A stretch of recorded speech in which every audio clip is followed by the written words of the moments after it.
Pyrr. Oh! No, that's the wrong show. Conquest audience, don't you dare be sour. Clap your hands for your two favorite hosts of a podcast and feel the power. A new day rises. Yes, it does. And the sun will rise on this episode of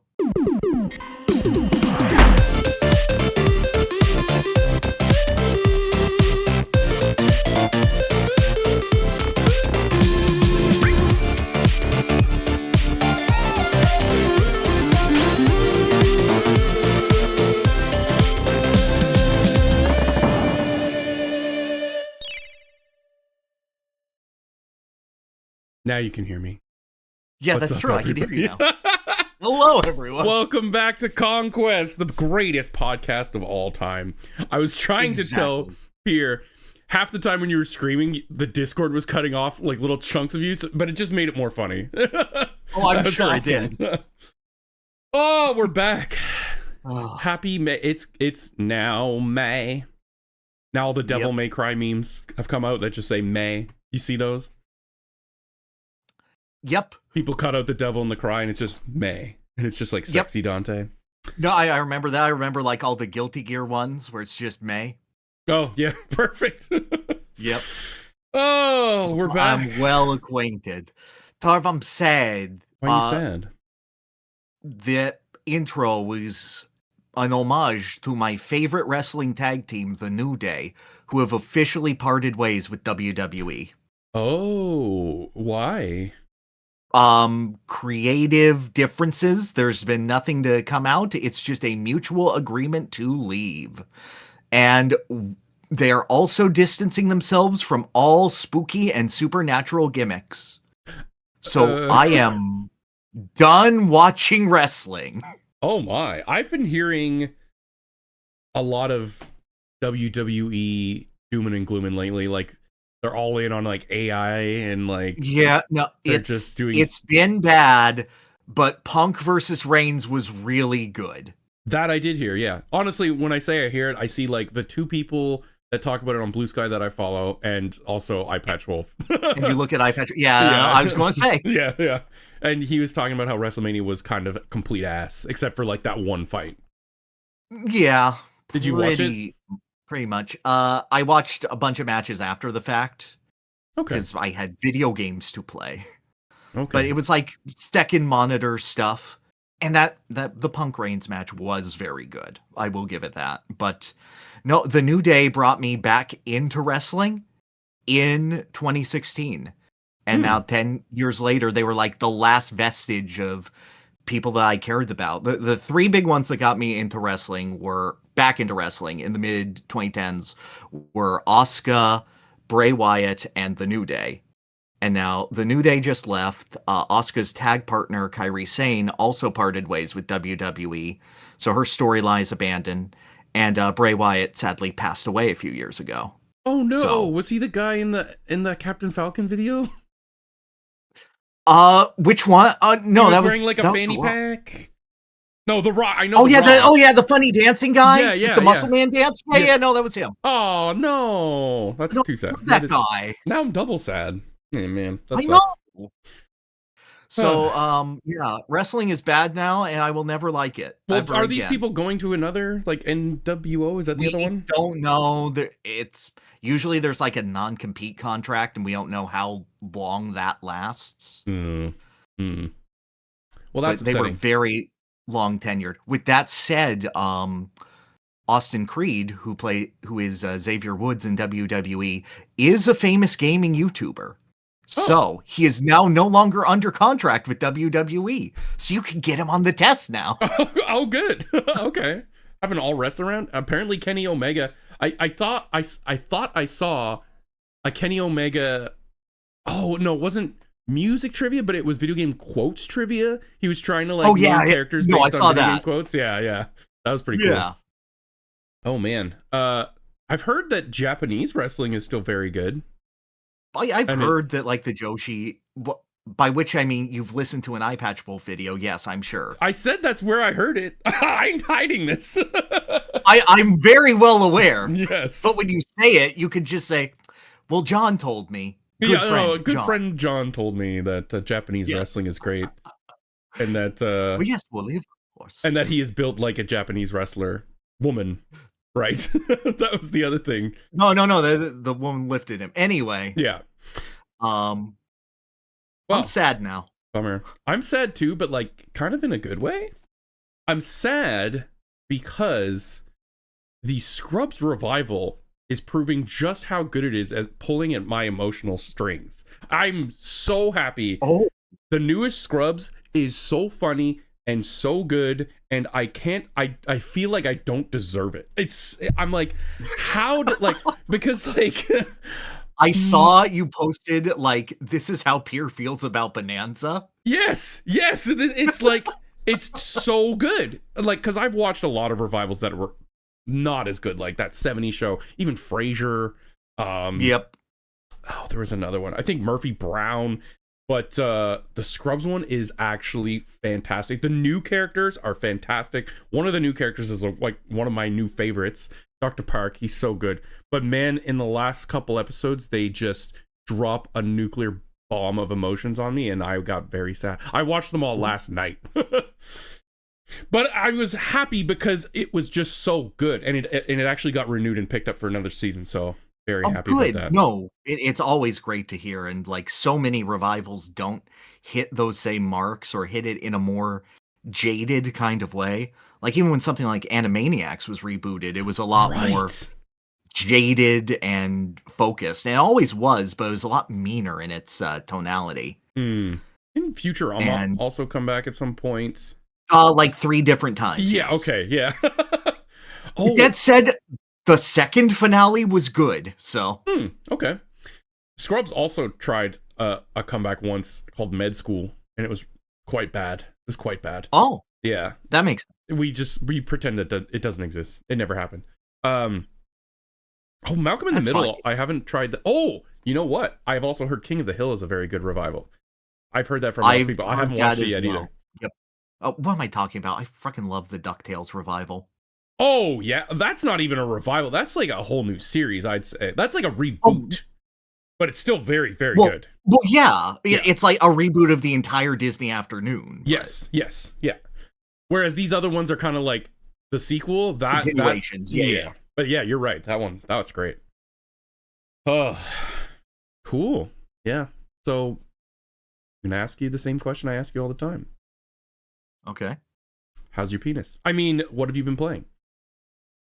How did I know it's a you were going joke. to ask? It's a Scrubs joke. It's a Scrubs joke. I don't even know Scrubs. And I'm doctor, like, how's your penis? Very good. Very average for my age and gender. The games you've played? Is completely adequate. Perfect. But yeah, no. I played some video games, I suppose. We've both played a lot. Yeah, no. This should be beefy. Mm-hmm. How's my what? I thought anyway. I went through the Capcom Fighting Collection since we both enjoyed Darkstalkers, and I looked at some of the other games that were in there, and the one I zeroed in on was Cyberbots. This is a mech-based Capcom fighting game, and I think it's really rad.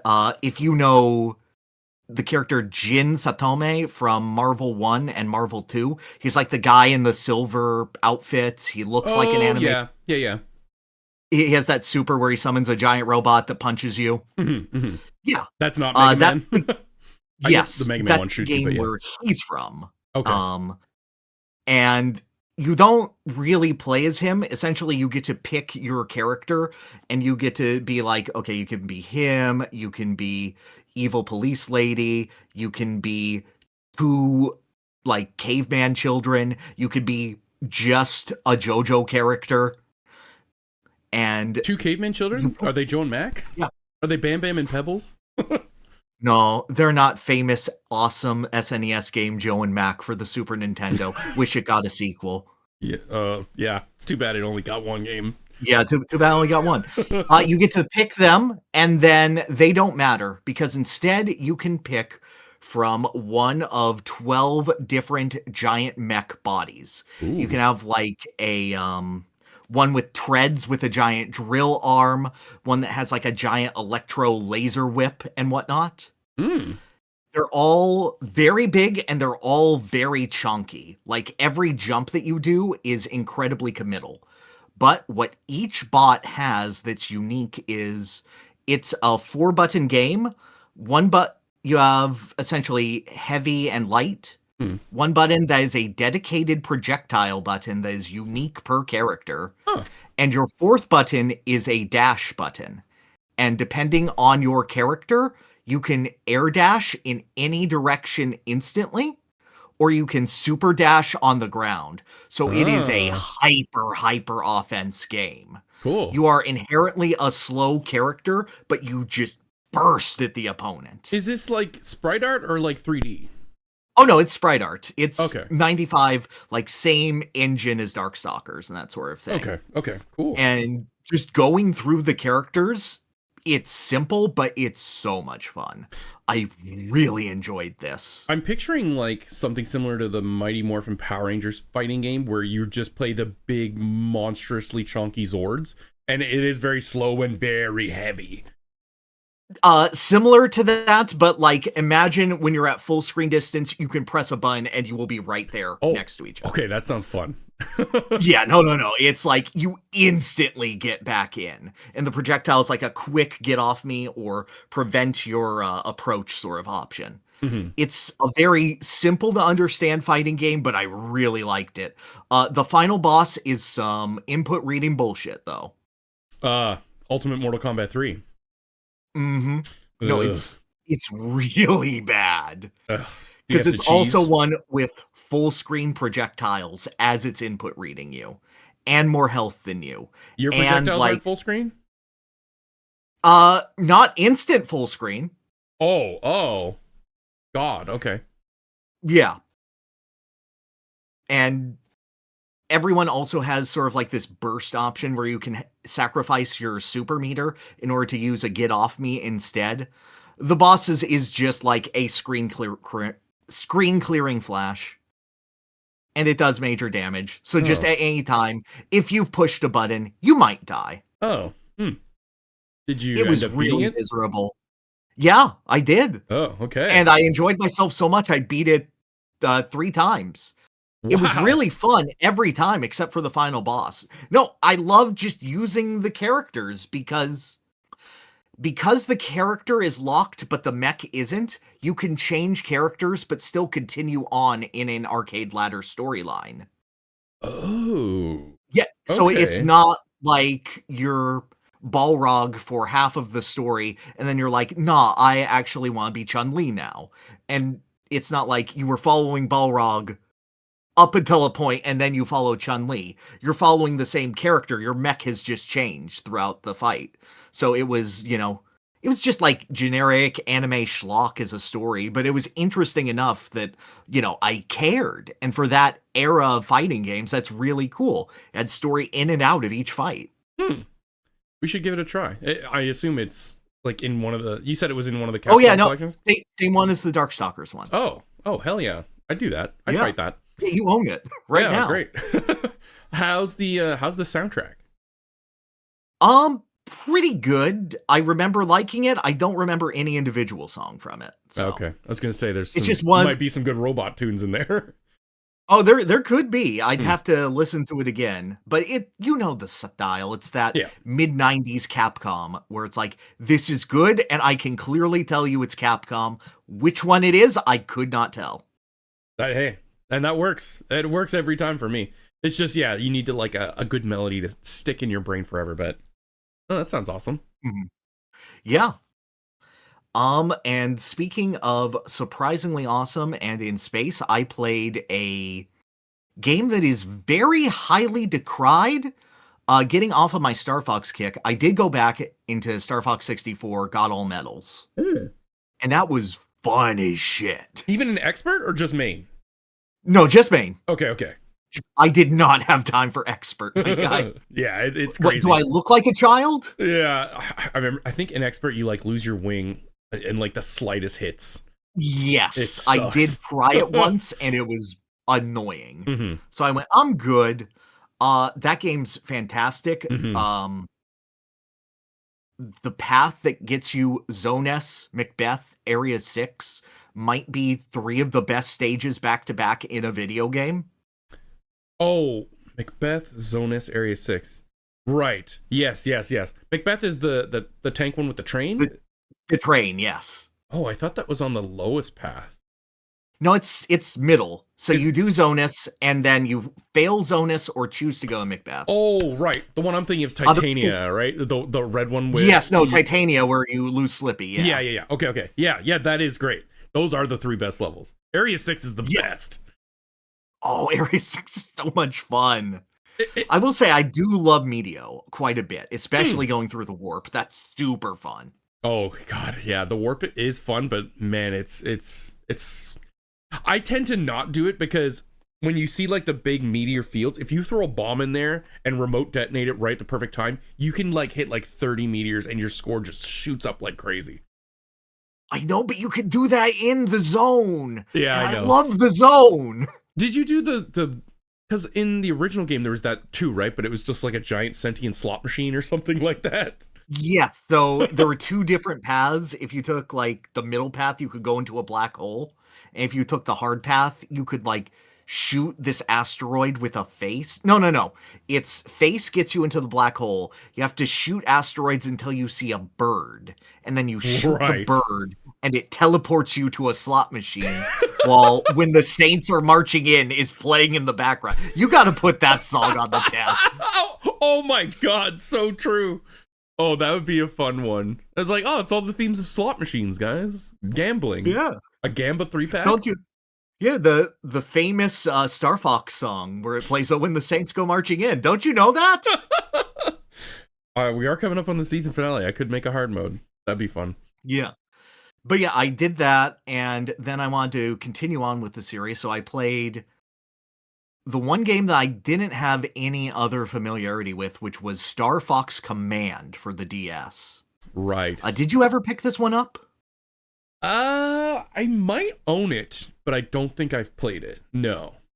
This is like kind of like the closest thing to Star Fox 2, right? Yes, and going through the series, it is so obvious that every single game after Star Fox 2 went, we could take some ideas from Star Fox 2. Because this is sort of the tactical planning sort of thing. Yeah, and so the individual R-Wings, like they have like individual stats and stuff. Yes, that's and they have individual designs, which were really, really cool and fun.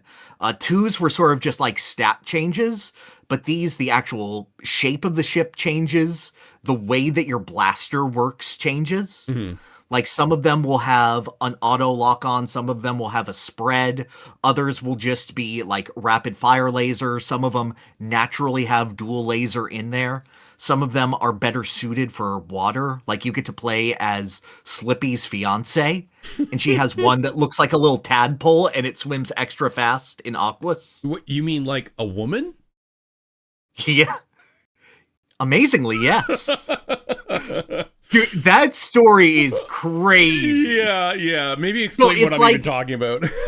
So it's a choose your own adventure style story where you can essentially, there's this evil race of fish people that were made by Andross's brainwaves infecting Venom's ocean. And they sort of mutated into like mini conquerors that have Andross's beliefs. So Fox has to go around the galaxy because the Star Fox team has broken up. Like, Peppy has taken up General Pepper's role as head of the Cornerian military. Slippy got laid. Falco fucked off. Crystal and Fox broke up. Oh, wow. Everyone's worse off, it sounds like. Yeah, I know. Except maybe Peppy. So you have to go around and recruit different people. You can like take this path that lets you go like recruit Wolf, and then you have like a mission on Solar together. And Wolf is like, guess what? Crystal joined up with us. You got trouble with women, buddy? Buddy? And Fox is like, yeah. And then Wolf goes, well, enough about women. Let's blow this place. Was this game made by, like, did they contract this out? This was made by a lot of the former Argonaut studios. So this was made by Dylan Cuthbert and a bunch of the English team that worked on the original Star Fox. Okay, all right. But not 64 Adventures and Assault. Gotcha. This game is largely decried for its wacky-ass plot and the fact that it has touchscreen controls, like you steer the R-Wing with it. Is there any alt, or is that it? No, that's it. Ooh, okay. I actually kind of liked it. Was it good? Did you I like thought Kid it was Icarus? pretty fun. I did like Kid Icarus Uprising quite a bit. Okay. But in doing that, you actually get used to it very quickly. And a neat thing is that you can like quickly scribble on the screen or do a circle and you'll do a barrel roll continuously for the entirety of... Essentially, you have a Celestial boost meter brush. that is also your barrel roll meter. Oh, So depending on your ship, you can have a ton of deflection or just really quick. Okay. And that makes the overall experience very interesting and fun. It makes individual ships feel unique. Eventually, you can get the entire Star Wolf team together playable. And Wolf is just Fox, but better. Oh. Leon has installed an aimbot, so you just point in the general direction and he'll shoot everything. He's the but great he Leon. sucks at dealing damage. And Panther is just like a magnum. He does not have a lock on. He does not have Just one big any shot. targeting. It's just Bam. When you were describing the barrel rolls and the scribbles and stuff, I was literally just thinking Okami. Like you have a celestial brush, and you're like a godlike canine. I guess. Precisely. Yeah. Some of these endings are weird and wild. Like there's one where Crystal decides to team up with Starwolf permanently, but the galaxy is so against her for breaking up with Fox. Oh, like they're like, you betrayed Fox. We like Starwolf now. They saved the galaxy, but not you, Crystal. You hurt Fox's feelings. Fox That's got the wrong. kids in the divorce, but she got Wolf. So there's just like this one screen panel of Crystal becoming an evil bounty hunter named Cursed. What? I know. And then it just ends. But like people like this because of the ridiculousness though, right? Like there's a level of irony people to hate the this enjoyment because of the ridiculousness, Yeah. and they love it because of the ridiculousness. Yeah, okay. Yeah. There's one ending where like Pigma is still alive somehow, but he's like a cube, and he tries to He's the Borg. bait you into a trap. No, he unborged himself, but he's still like trapped in a Rubik's cube after assault. Right, he did get Borged in assault. I didn't even connect those dots when you He said got the cube. unmentally borged, but now he's just a block in space. Okay. And he's like, "Oh, I'm gonna kill you, Fox." And then you kill him, and then you just get a transmission that said, Starwolf has solved the game off screen. You lose, Fox. What? They save the galaxy off screen. Oh my So god. you get an ending where Fox is depressed and goes to drink at a bar, and Falco's like, there may be another way, buddy. And then they become F-Zero racers. I thought you were gonna say he's like, I figured out time travel. No, they become F-Zero racers?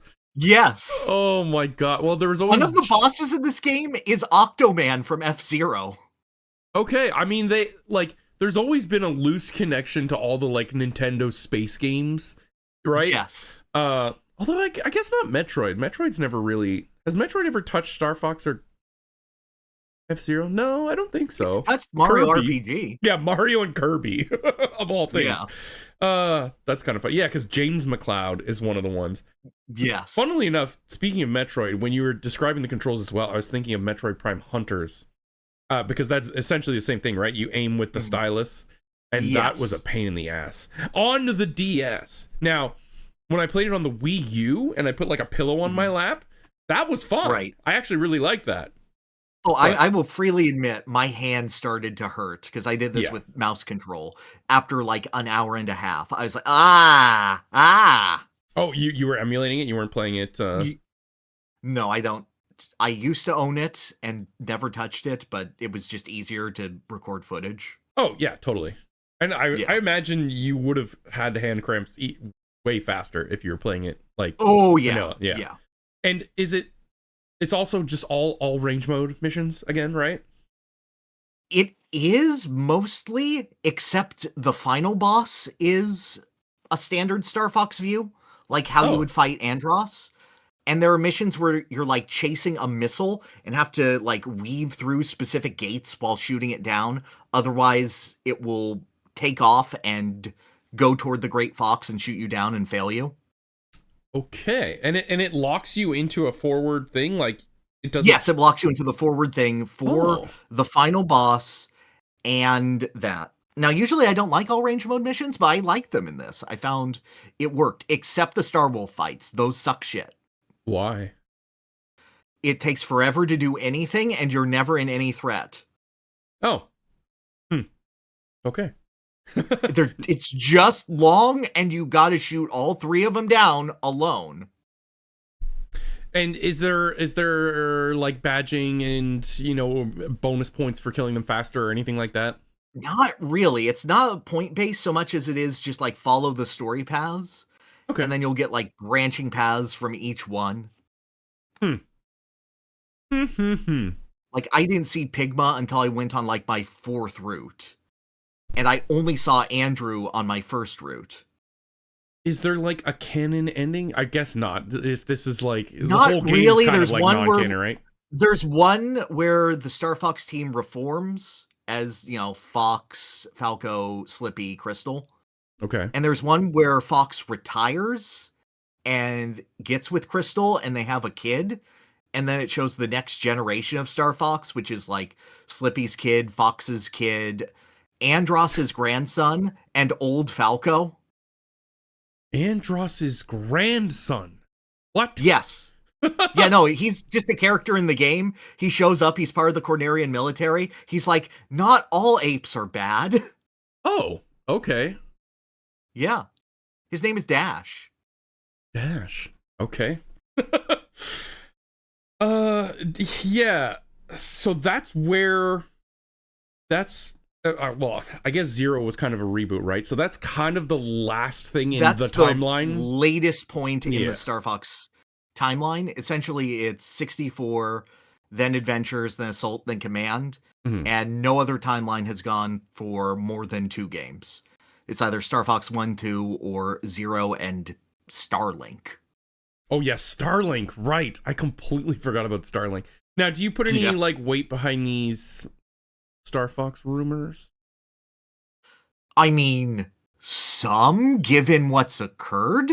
Yeah. Like, it makes sense. I mean, they've got to have something, right? I don't think something.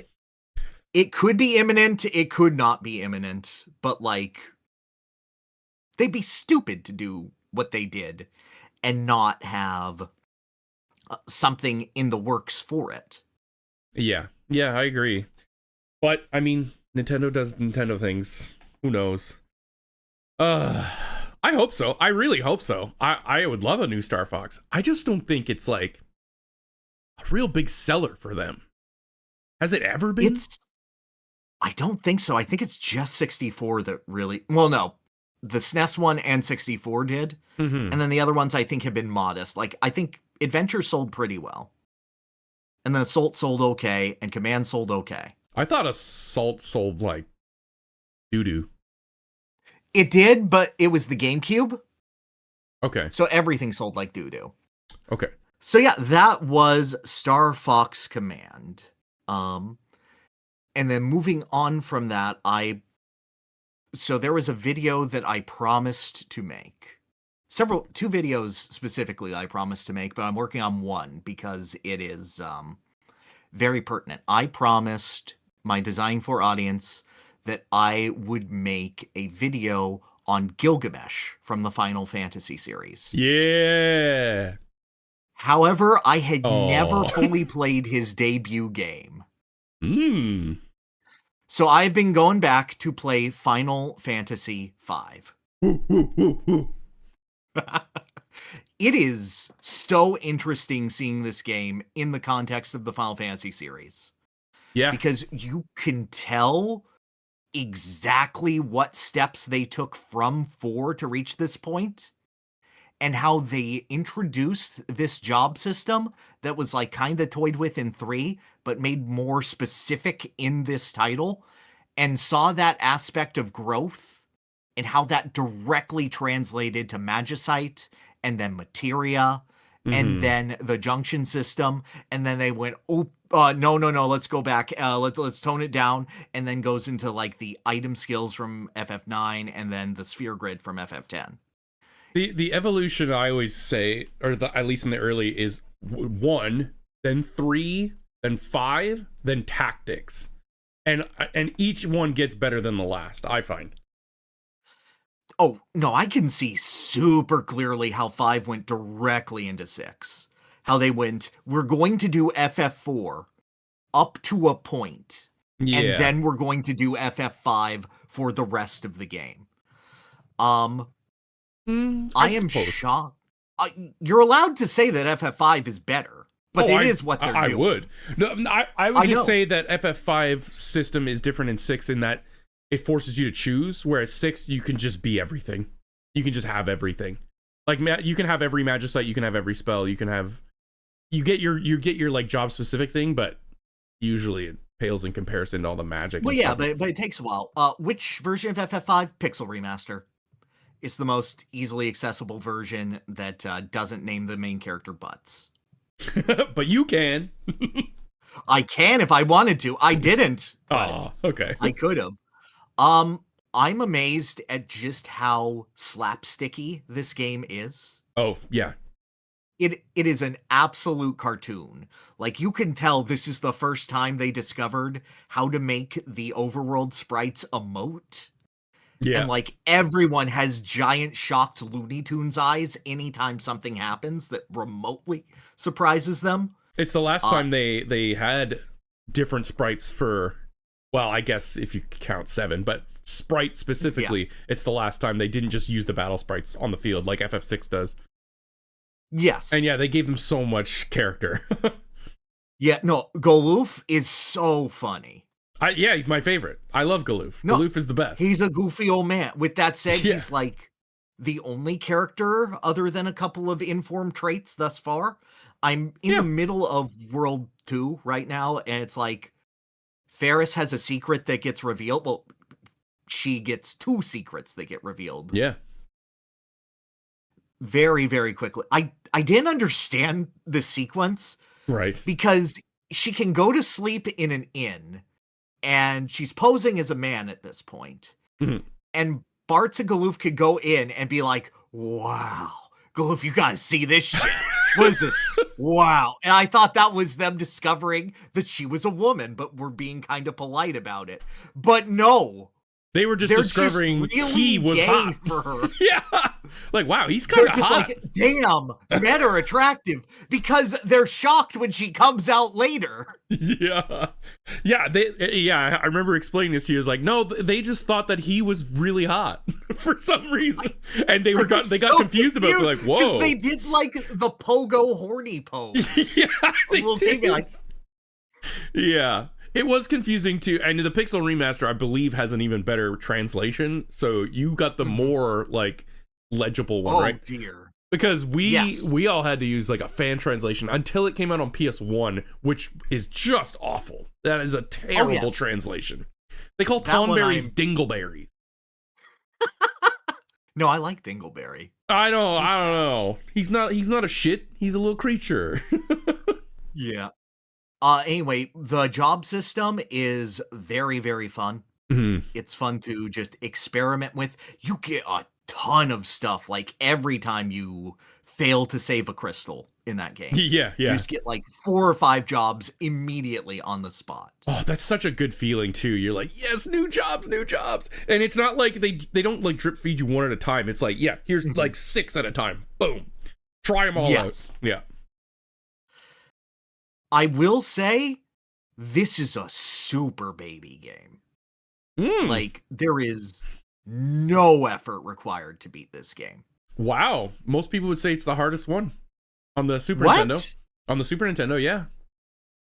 It's super easy. I think 4 is probably harder if you play like the original one, not like the babyfied American version. So that could be. My introduction of 4 was the DS version, which I'm told is the hardest version of it. It is. It is. Of 4? Absolutely. Okay. Yes. So that was my point of contact. Okay. Then yeah, you got thrown into the deep end. Yeah. That was actually my first numbered Final Fantasy, if I'm 4DS. Wow. Okay. Yeah. And then 6, is an easy game. Oh, definitely. 6 is the easiest, I think, of the first 6 games. I still felt it had moments, though it may just be like the guy at the top of the tower may be overrating my opinion of it. Oh, yeah, because his ultimate death rattle. Yeah, that sucks. Yeah, something like that. 5 is... I mean, you're not that far into it yet, right? You didn't beat it, right? No, I haven't beaten it. I'm, God, what was the last thing I did? It's been about a week. It gets much harder. Oh, I healed the Windrake in World 2. Okay. It gets much harder. I'll say that. It does? Yes. Okay, I was worried because it was getting easier as I played it. Enemies have more, your stupid strategy won't work now, figure something else out to them later, especially the bosses. Okay. And in fact, it just felt like Spellblade solves everything by hitting it. It's very good, yeah. There are lots of builds you can make that totally break things, but 5 is also the first game that has super bosses, and you should definitely go for them. Okay. Yeah. Well, yeah, obviously. Yeah, they're a lot of fun because like, you feel so broken. Shinryu is the super boss or something? Shinryu and Omega. Yeah. Oh, okay. Who both come back in 14, I believe. Yeah. Good. Because I had to sit there and let Gilgamesh put up his own buffs. Like, I know it's scripted, but I'm like, I need to see you do some damage before I can move on for the sake of the video. I hope you. And then I threw a coin at him and he died. Oh, Zeninage? Is that the name of it? Yes, yeah. That's the most broken ability in the whole game. I so could tell. Good. It's so good. Yeah, I hope you've been stealing from Gilgamesh. Have you been stealing from him? As far as I know, he doesn't have Genji until his 3rd encounter on the boat. I always thought, maybe I'm wrong, I thought there was a different piece every time you fought him, but yeah. And I can't remember if there's unique dialogue when you steal from him. I can't remember, but... No, I think it's that, because I had to do research for it. You have 6 total encounters with him. Galoof alone, Big Bridge, no, 5 total encounters with him. Yeah, I didn't think... Galoof alone, Big Bridge, boat, castle. No, 6. Void, and when he shows up against Necrophobe. I thought that was in the Void. Yeah, that is in the Void. That is in the Void. That's 2 separate encounters. Okay. But I think he has equipment in the last 4, because that's what? Okay. Helm, boots, armor, gauntlets? Yeah. What kind of job combinations have you been doing? Oh, I've just been playing around. There was just a time where I had Galoof as a back row time mage / ranger. Yeah. And that was very fun to have as a support. Ferris, I am just Mystic Knight maxing or Spellblade maxing, because just dual hand Spellblade seems to kill everything. It's very powerful. What. Yeah, it's very powerful. Yeah. I just love that every single one of them has a unique sprite for every single job. Yes. The sprite sheets for this game is really neat and really bananas. Fun. I can't wait till you get Dancer, because the Dancer sprites are so freaking good. Wait, I think I have Dancer. I think I just haven't gotten to use it yet. Okay. I really want to play around with Bard more, because I like going around with and collecting the songs. Yeah. I really like rewards for just interacting with towns. I can't wait until the pianos pay off eventually. Yeah. I think that I goes for love how you dancers start too. super shitty. Yeah. It's awesome. 5 is great. It is the goofiest one for sure, but I love it. And yeah, Galoof and Gilgamesh are obviously the standout characters of the game. Yeah. X-Death No, is I'm like, having a great time. he's fine. X-Death is fine. He's an evil tree. Ugh. He's very evil. I like that about him. Yeah, because he just shows up and he loves being evil. Yeah, he's just classic. He's Hexus is what he is, right? Because he was a tree that was trapped and then he got untrapped and he's like, wow, I hate humans. Oh, I do love that. Yeah. Have you met the turtle? I can't remember the turtle's name. Oh, what's his freaking name? The gill turtle kicked my ass because I went to him way too early. Yeah. FF5 turtle. What is his? He's got a foolish name. Oh, what is his name? Oh, no, not the gill turtle. Plot turtle. Guido? Guido, yeah. I think it's just Guido, isn't it? Oh. FF5? No, I haven't met him. Oh, no, it is Guido. Just has the answer. Maybe they changed the translation. Yeah, Guido. Okay. That's the one. Yeah. Him and X-Death have some exchanges that are very funny. Oh, shit. Yeah. Like JoJo's Bizarre Adventure Part 5. Do they? I can't remember in the Pixel remaster. Do they have like a ton of like real world references in there still? Real world like what? Give me an example. Like sometimes they'll mention like the Macarena or Ninja Turtles or like no. Okay. No, I haven't had any of those. Okay. I'm excited you're planning to beat the whole thing. Oh yeah, definitely. No, I gotta. The Pixel remasters as well, when you mention the difficulty, they make things much easier. Not that they adjusted any like balancing or stuff, but just a lot of the quality of life in the Pixel remasters makes things so much easier. Especially like the map. The map is just being able to see every exit from a room is so welcomed. Yeah, and also you can turn off encounters. You can there's a lot. I haven't done any of that yet. I'm like, just give me the experience. If I overlevel on accident, oh well. Yeah, and you should. And the only time I ever use it in the Pixel remasters is if I'm like, I was trophy hunting and one of them is like, get all the treasure chests. I'm like, okay, I missed one 4 floors down. I'm just gonna walk and get it. Yeah, no. Just let me save some time. Yeah. Yeah, exactly. That's awesome. Yeah, that's one of my favorites. So I think it's like a top 5 for me for Final Fantasies. I've really liked top 10. Just how clever it is in like job interplay, like how you have to use the Beastmaster on enemies so that they can use their spells on you, so that you can learn the blue magic for like White Wind and whatnot. I think that's rad as hell, and I think that makes every individual enemy encounter that much more interesting and that much more worth it. Yeah, blue magic is fun. One of the easier games to get blue magic. Sometimes blue magic is just such a pain in the ass to get that I don't even bother with it. Like in FF9, oh man, I hate using it in FF9, but in 5 it's good. No, you gotta love Vor, dude.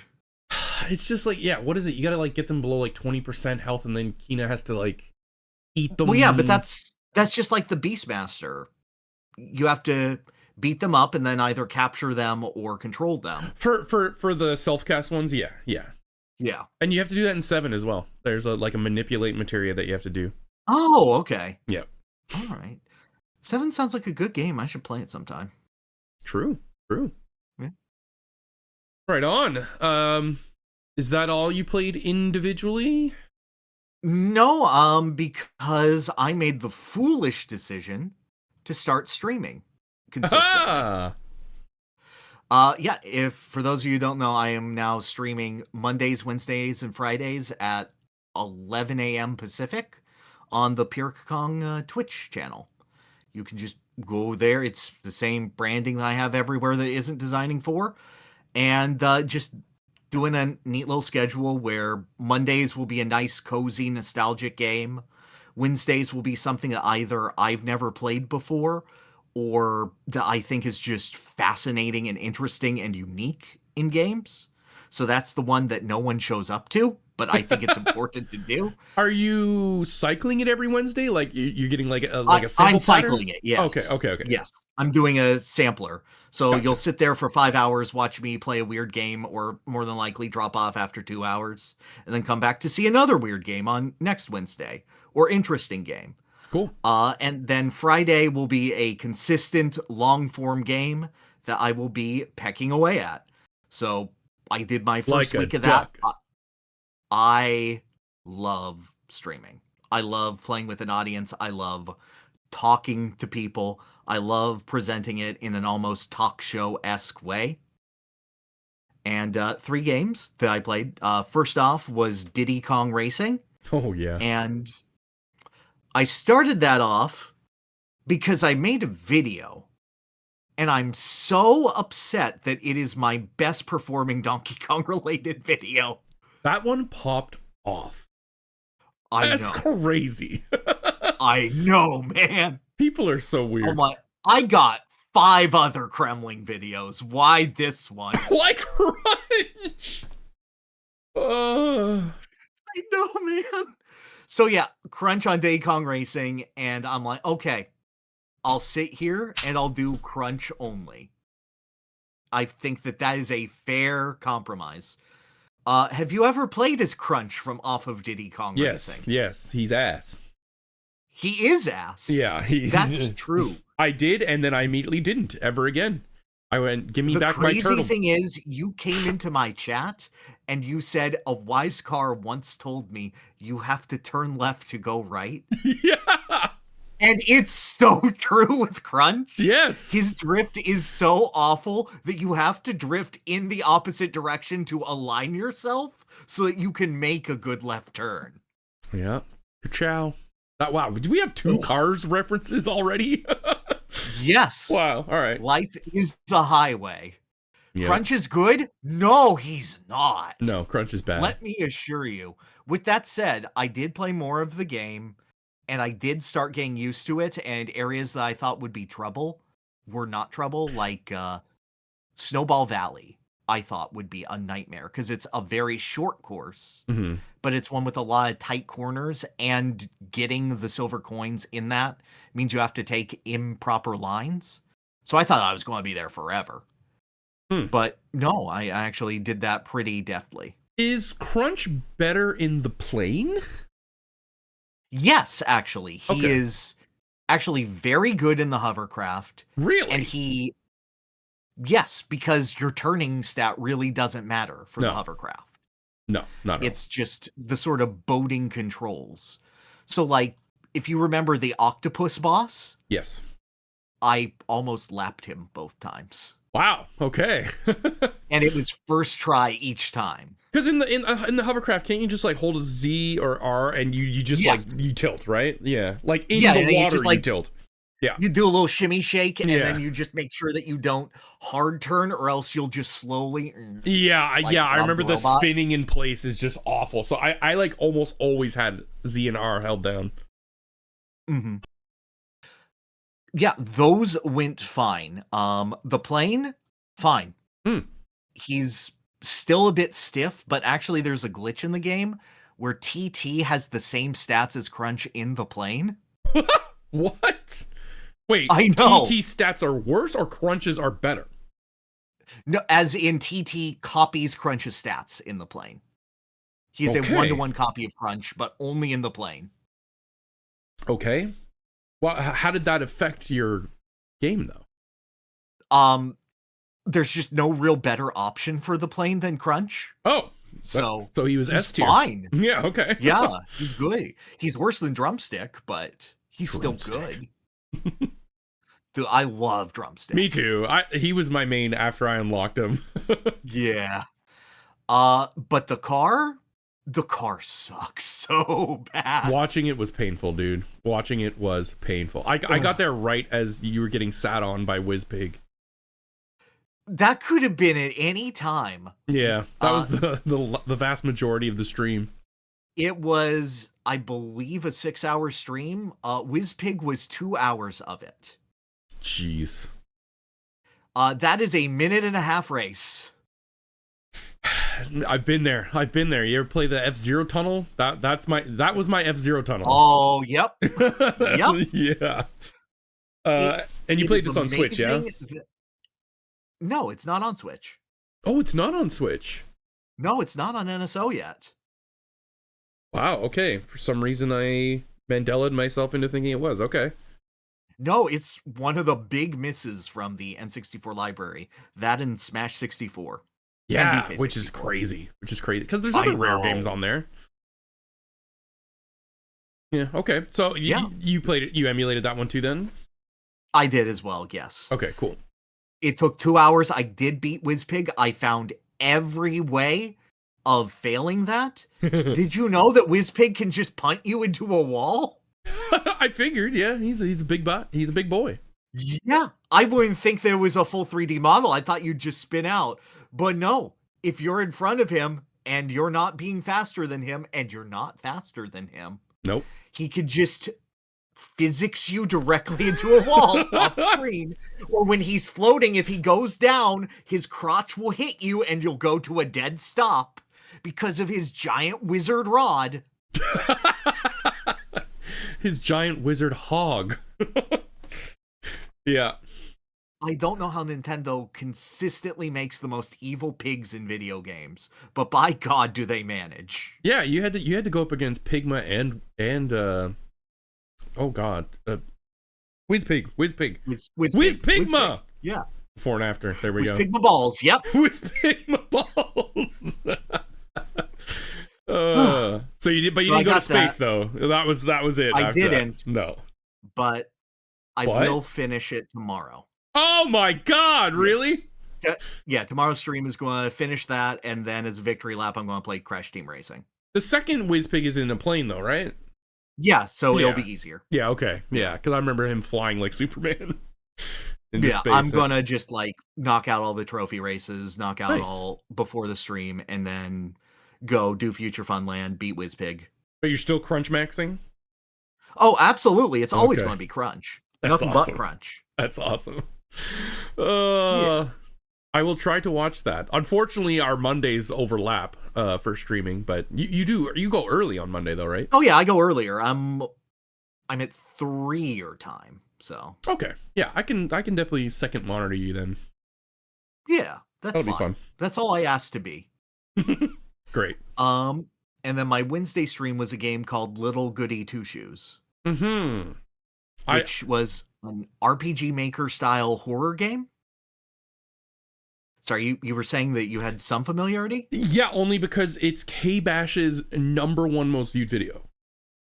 Have you watched it? I did see that. Yeah. Yeah, yes, okay. I've seen that. Okay. I did know about it like on launch because I follow these kinds of games. Okay. But I didn't know where it was. I wasn't aware it was his best video. Yep. But I did see like, oh, that crossed the milli.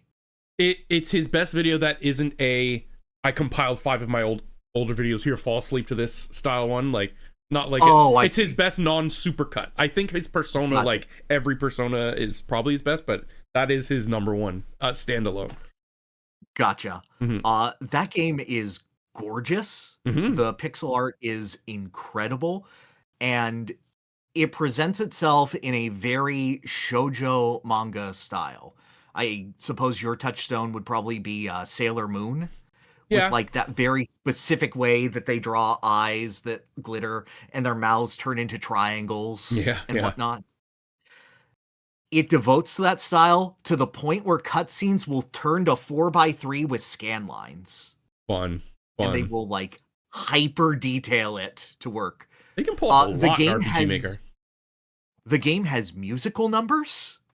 Full-blown musical numbers in the middle of it. They will use real-life effects, mixed media. They'll have like a doll of the character made to be singing in the middle of their song. It is fun and captivating. You play as a girl who wants to escape her provincial life because she's poor and ostracized from her village because she was raised in the woods. Yep.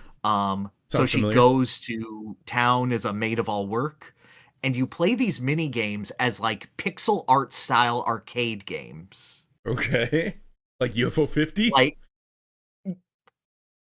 kind of more like the Game and Watch gallery style games. Okay, but like okay. they'll make like a little wooden arcade cabinet in game that's displaying you doing this work of like gather the chicken eggs, play with the kids beating around this rat, Okay. collect the apples, and your performance in those mini games determines how much money that you have at the end of the game or at the end of the day, so that you can buy food so that you can continue to live, or you can buy lotion so that you can have your sanity remain intact. Because What? at night, or if you at night you enter the nightmare world and you go to this creepy surrealism dimension where like you're in a castle and there are like photorealistic hands grabbing out for you, or you go into a massive cornfield and trees will be rustling, and if you go past a tree while it's rustling, a photorealistic bird will take a bite out of you. What? Okay. I know. So what is is this like a survival horror? What is the object of the game? So the object of the game is you have this little girl named Rosemarie who Okay. you can date. Also a dating sim, and all of your options are gay. Okay. Cool. You can date the nun, you can date your childhood friend, or you can date your little witch friend. You can date the nun. What? Yeah. No, she gives you free bread. She's the best. I called her Okay. Leprechaun because I couldn't pronounce her name. I thought by nature of being a nun they can't date, but all right, whatever. Video games. No, she's a cool nun. She gives you food. Okay. Sweet. But anyway, the little girl who is like found her way into your house is like, "Oh, Elise, hello. So I see that you're getting the visions. Don't worry, the he notions. will be here soon. All you need to do is give him the tender flesh, the sweetest nectar, and arrive to him in good company, and then all of your dreams will come true." Okay. So every night you're going out and it teleports you into this nightmare world where you are performing evil rituals to tear off bits of your flesh so that they will please a dark god, so that he will bestow upon you all of your dreams and wishes, which is just to get rich. Whoa. Okay. And you are dating them with the expectation that they will have to be your sacrifice at the end. You're catfishing So them. you can. Well, no. They're going to die so that you could give them to the devil. Right. Okay. What's the So word like I'm it's looking for, real. The devil. Sorry, only you're cares... honeypotting them then, right? Yes. Yeah, that's the exactly. term I was looking the for. The devil Yeah. only cares if it would hurt you to lose them. Oh my god. Okay. So it is a slow burn psychological horror. It's a lot of just running around RPG areas, but like artistically it's super good. And you have a whole superstitious town. You have to like bribe this horrible little goblin girl with food every day so that she won't spread rumors about you that you're a witch, so that they don't burn you at the cross. Oh my. Yeah. But they should though, because you are, right? No, not yet. Okay. So, yeah, do you think you'll follow through with it offline? I might follow through with it offline. I was told it's like a 10-hour playthrough for one of the endings. It's one of those multiple ending types of games. Gotcha. Yeah, so okay. I should probably just like finish it off and do an ending. I probably won't go for 100% or all endings on it. It is tied to the game's previous, or the team's previous game, Pocket Mirror. Okay. And like there's lore implications between the intermingling of those two games, but it didn't quite grip me in that way because it was incredibly novel. But then as the novelty started wearing off, I started feeling like, okay, I'm sort of going through some motions. Okay, this is going a little long. Gotcha. If I'm getting that on a first playthrough, I'm probably not going to wrap up. Yeah, I mean, I only did the one run through Catherine too. Like the multiple endings are like, sometimes it's better to just watch them. I find, than going through all the. I guess it depends on the game. It depends on the game. But Catherine's fun. Catherine is fun, but it's a dialogue heavy game. Very dialogue heavy. It is, but like only 8 bits of dialogue matter. You do some basic choices. Yeah. And then the rest of it is just flavor and fun and saving, I don't know, that one cop who is drunk and sad. I don't know. I can't remember what ending I got, but I like the ending I got. I think I ended up with blonde Catherine, who was like also the devil. Or the devil's daughter? No, she was, she was the devil's daughter. She was a succubus. Yeah, right. And I went, yeah, okay, I'm fine with this. And then she's like, please, daddy, I want to play video games with him. Yeah. I was like, cool. Win-win. Well, that's cool. But you, you played this other really cool game. Unless you had something else you wanted to add. No, that's it for Little Goody Twoshoes.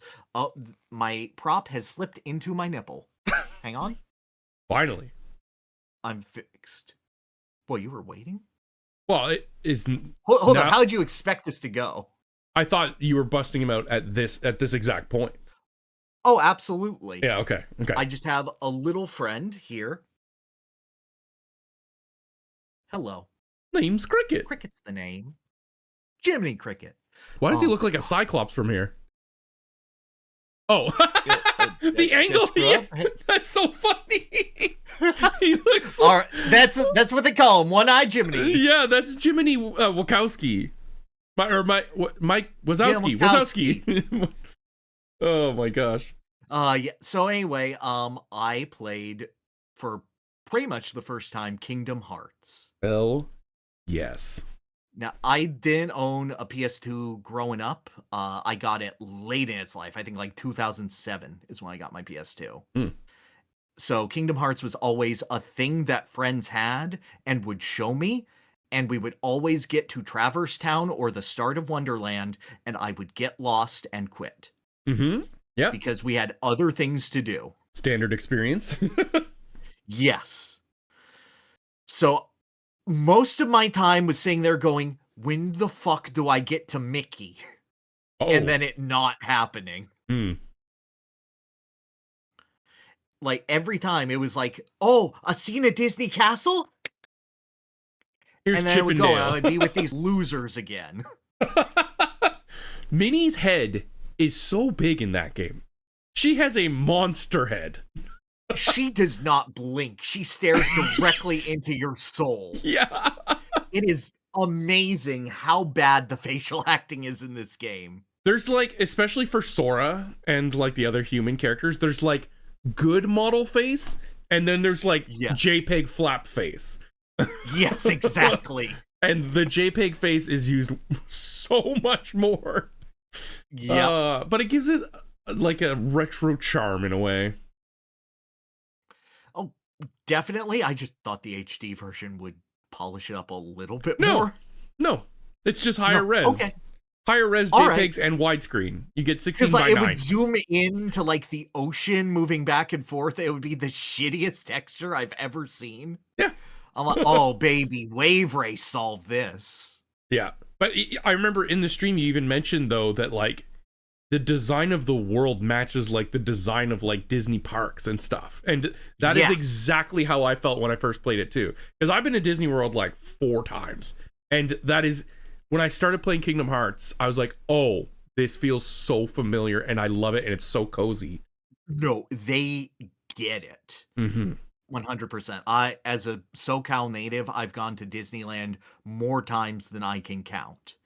And the feeling of walking around Traverse Town was so Main Street USA coded. Yes, totally. Kingdom Hearts is an interesting mixed bag thus far.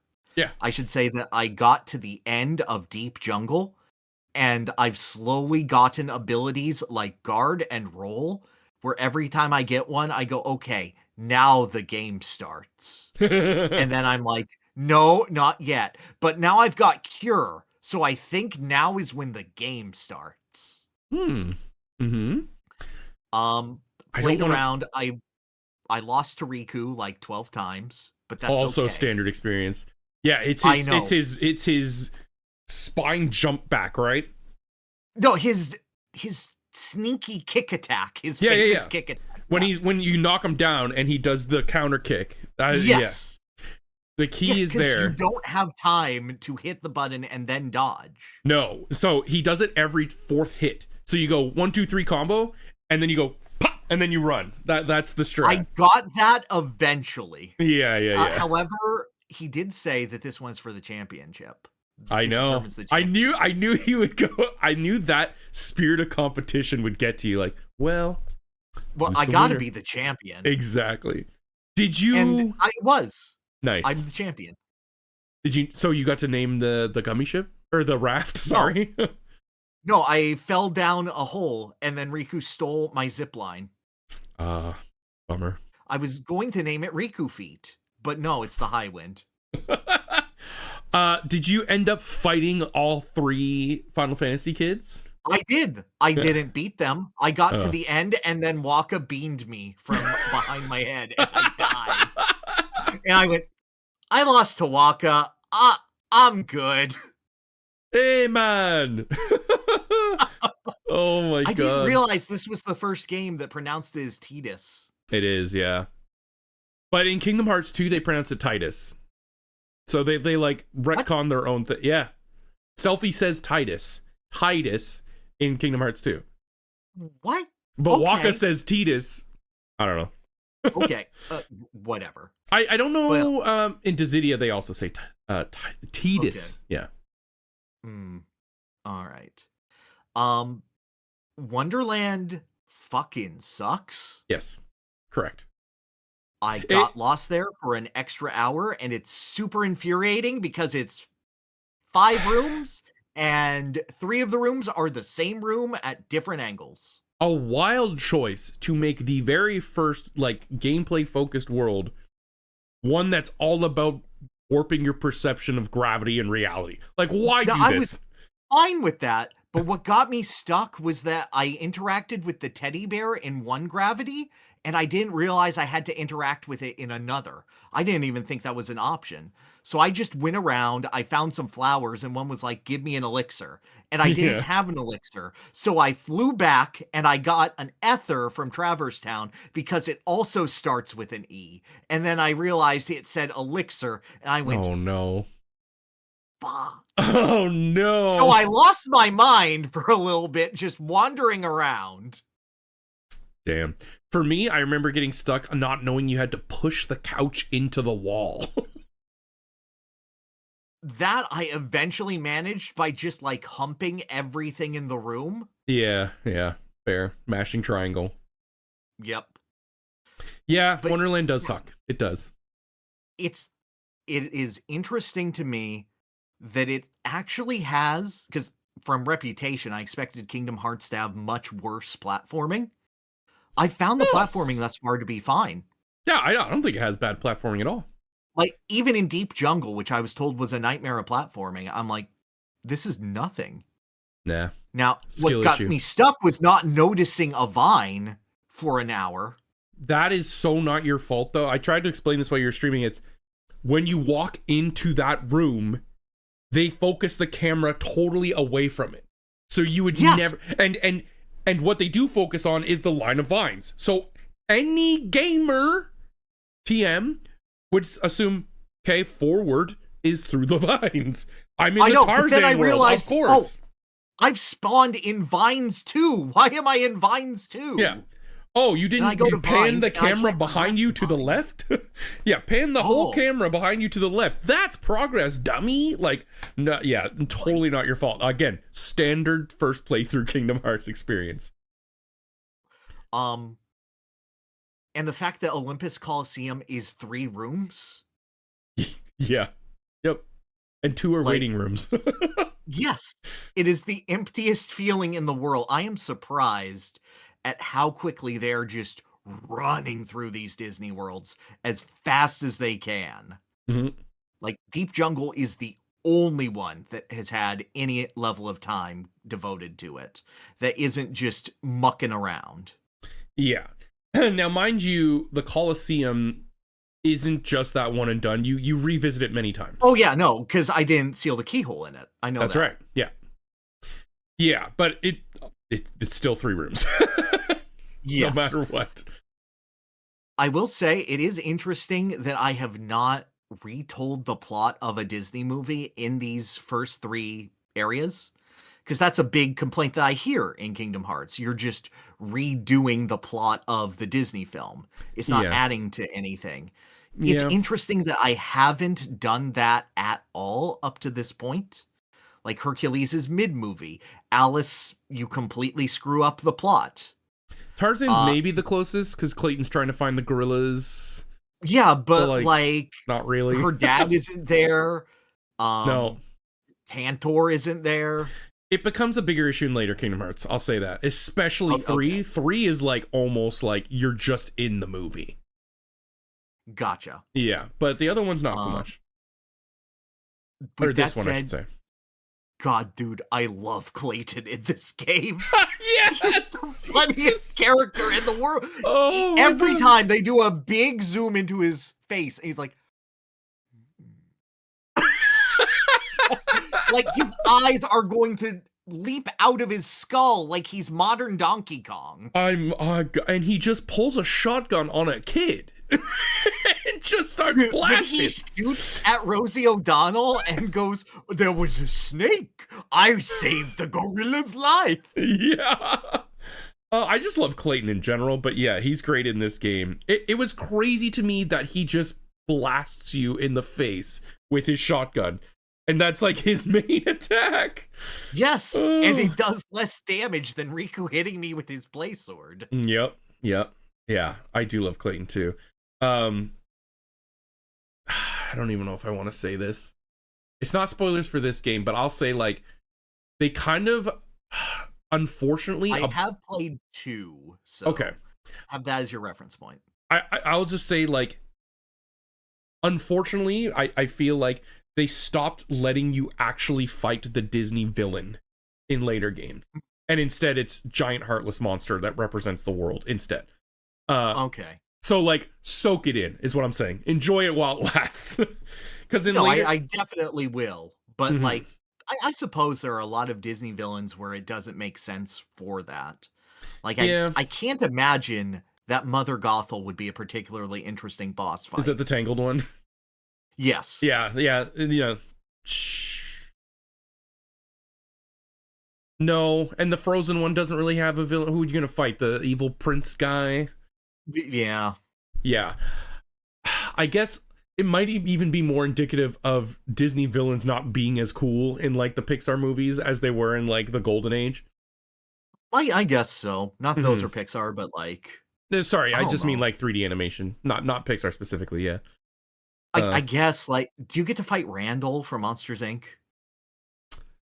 No, don't think so. No. Well, that's a missed opportunity. Yeah. Trying to think of... You fighting Big Hero 6. Yeah, you know what? That's too big spoilers. I won't bring that one up. Okay. But either way, it's so fun smacking the shit out of Clayton with a giant key. Absolutely. When he started flying, I lost my mind. Like, wait, no, why is he flying? I lost my mind. I was here cracking up. Oh my god, that was so funny. Oh. Yeah. But yeah, it feels like a jank game where they're just figuring shit out. And like, it hasn't stuck the landing for me yet, but I love it. I love just the vibe of it, and I'm looking forward to playing more. This is also by far games where I'm like, okay, that's neat, but this is by far the heaviest one too. Like, a lot of the later games go full Goku, but this one is like gravity actually works here. Gotcha. Yeah, which some people like, some people don't like. I like it. Yeah, I like it for grounded enemies, but like fighting Cerberus was a little much. You'll unlock some stuff that makes things cooler. I'm just gonna say that. I can't wait until I unlock Scan. Yeah, all it does is show you the HP bar. That's it. Nothing else. That would improve my time significantly. Yeah. Yeah, Not knowing how far away I was to beating Cerberus on every attempt was agonizing. I suppose. Yeah. I Most was so scared, and then I cast Thunder, and he died when I was like at 1 hit point. I'm like, oh, nice. thanks, Zeus. Nice. Are you keeping the VODs anywhere? Yes, I just created a VOD channel. I think it's just Pyrr Live. It's linked in my We'll put it in the I actually description just here made it too. today. Yeah, let me just pull Everyone should go to it sub to up. that as well and give him a follow on Yeah, Twitch. yeah, if you want to, I'm starting to upload things like today. Excellent. Yeah, I'm looking forward to that. I will be watching intently and yelling at backseaters. Only I may backseat and only I may do it offline. Isn't that just a feeling of like, now I know everyone else can't backseat, but I can help my friend. Yes, but that's it. That's it. Friends can backseat. Yeah, but because I they know know, the though. acceptable level. Like stuff like you can Yeah. push L and X to shoot fire. I don't feel like that's backseating. That's just like making your life No. better. Yeah. No, that's absolutely fine. And like those who are like backseating, and I said, hey, can you chill for just a bit on like gameplay? And then they did that. That's totally fine. Yes. I respect anyone who just like asks, and then I can go yes or no. Exactly. Yep. Just like don't say I can't wait until you do Yeah. or maybe you should go home to home. Yeah. Oh, well, when you unlock this, you can do this. Like, no, just Oh, let him. you haven't let him saved discover. in a while. Maybe you should go back to the save point. Respect for making that one cheeky, but it's still backseating. Oh no! It's still backseating. I saw that and I went, that's progress, but I'm going to pretend it's not. Yeah. To be fair, I've been in chat for a long time. I know how to say words. you're a seasoned chatter. I Well, am. we're almost an hour 20 in, almost through your games. I know. I'm done. Buckle I'm done. up, freaks. Jiminy's We're going to off. be here for a while. Okay, saddle in, fellas. Okay, so I didn't really play that much last month. Mostly, I was doing a lot of setup for my live channel. So now I'm also live streaming on a specific YouTube channel, Tarvald's Quest Live. I'll put that in the description as well. You should follow me there. Or Twitch, as always. But I started a new series called Metal Monday. Yeah. So my patrons voted on what series they want to see me play the whole thing through, and they picked Metal Gear. And I've only played 1, 2, 3, and 4. Yeah. That's solid, correct? Yes, Metal Gear Solid 1, 2, 3, and 4. Yes, sorry. And that's it. And Mind Rising. you, oh yeah, and Revengeance. Yeah, good point. That's the best one. Yeah. But I haven't played any of the MSX. I haven't played any of the NES. I haven't played any of the PSP. I haven't played 5 or any of the associated 5 games. So I'm gonna. And I played Metal Gear for the MSX on the Metal Gear Master Collection. Ooh. And How was Metal Gear? I liked it a lot. Really? I was surprised that you liked it a lot. Really? Have you beaten it? No. I played a bit of the NES one, and that's as far as I've gone. The NES one is much worse, from what I've That's heard and what what I I've saw. heard? Yeah. No, MGS3 used to have it in the Subsistence Collection, but when they made the Metal Gear Solid Collection, which is what I had, they removed it because it was on the second disc, because the second disc had Metal Gear Online. Oh. Really? It took up that much space? Come on. It's an MSX game. Well, no, it was because Metal Gear Online was no longer in service, and they didn't want to sell you something that you couldn't play. Oh, okay. I thought you were saying it took up too much space. I was like, this game has to be like 14 megs. Oh, no, it was just naturally on there, and when they were reselling it, they decided not to reprint the second disc for MGS3. Gotcha. Okay. No, I was very, very impressed. I was viewing it through the eyes of playing it when it came out, which was like the 80s, right? Right. The late 80s. When did Metal Gear 1? I think it's 87, I want to say, off the top of my head. Let's do a quick fact check here. Yeah, you're right. 87. Yep. Hell yeah, let's go. Nice. So seeing how in depth everything was, and the DNA that, like, to see the origin point of the DNA of the series and how much of it was there from the start was kind of crazy.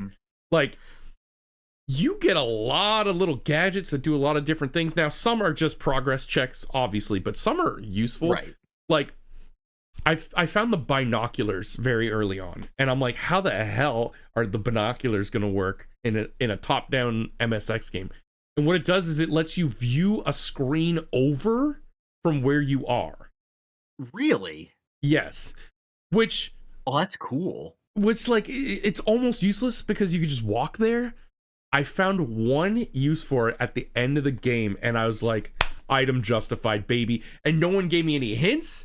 I was just like, I had a gut feeling that I should do this at one point, and I'll get to that later. But there's a couple things that are so bad, though. So bad. That could be fixed very easily. I'm sure there's got to be a fan mod for this. But there's 8 key cards in the game. Ooh. And every single door in the game looks identical. But they're all only opened by one specific key card. Ooh. So you have to open your menu, and if you get to a door, you basically have to cycle through all your key cards. You go, okay, I'll try 1. Okay. I'll try 2. Yeah. I'll try and 3. You can't be like 4 will open everything lower. It's like nope. 3 opens 3. Yes, that's it. And it's not even, you would think the further you get in the game, okay, all these areas will be 4 until I hit a 5, which would be like the lock. No. They make it all random all the time. This one might be a 2, this one might be 3, this one might be a 6. It's completely random unless it's like an actual progress check. Then it's always that number. Eventually, I got so familiar with the whole layout of the game, I was just remembering which doors were which key cards. Yep. It sounds like one where this stops being a problem on like your second or third playthrough. Yes and no, but like...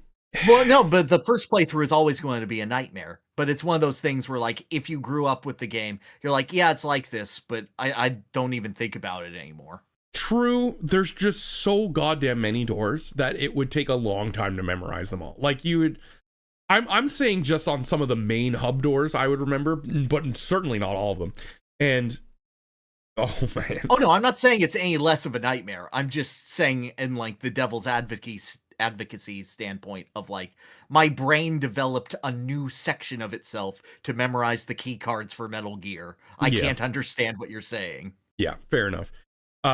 So you can only, and just like, and it's crazy because the L and R equip your weapon and your item, just like Metal Gear Solid. So I'm like, wow, that started in the first game. Yeah, I was shocked. So, so the key card counts as your item. There are rooms where you are stuck in like a poisonous gas, and there's a key card door in it. So there's a gas mask item you can wear. So I'm picturing Snake like in a gas chamber, fumbling through all of his freaking. No. There's no gas mask. You can't equip the gas mask and the card. So he's just so he's just taking it off to read it. 1, 2, and it drains your health fast.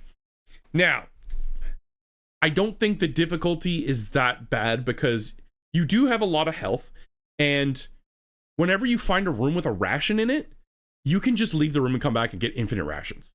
So you could just completely replenish. And I thought, I was like, this must be like an oversight. This can't be right. Because there are some rooms, and it's the same with ammo crates. There's some rooms with an ammo crate, and then there's some rooms with 3 ammo crates. So I'm like, wait, this must have been an oversight then. Because why give me 3 when you think... because 1 is just, you fill everything.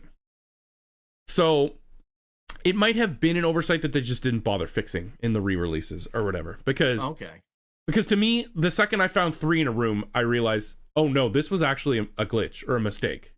Because why put 3? Unless there's like some Kojima cheeky reason to have 3. I couldn't think of any, but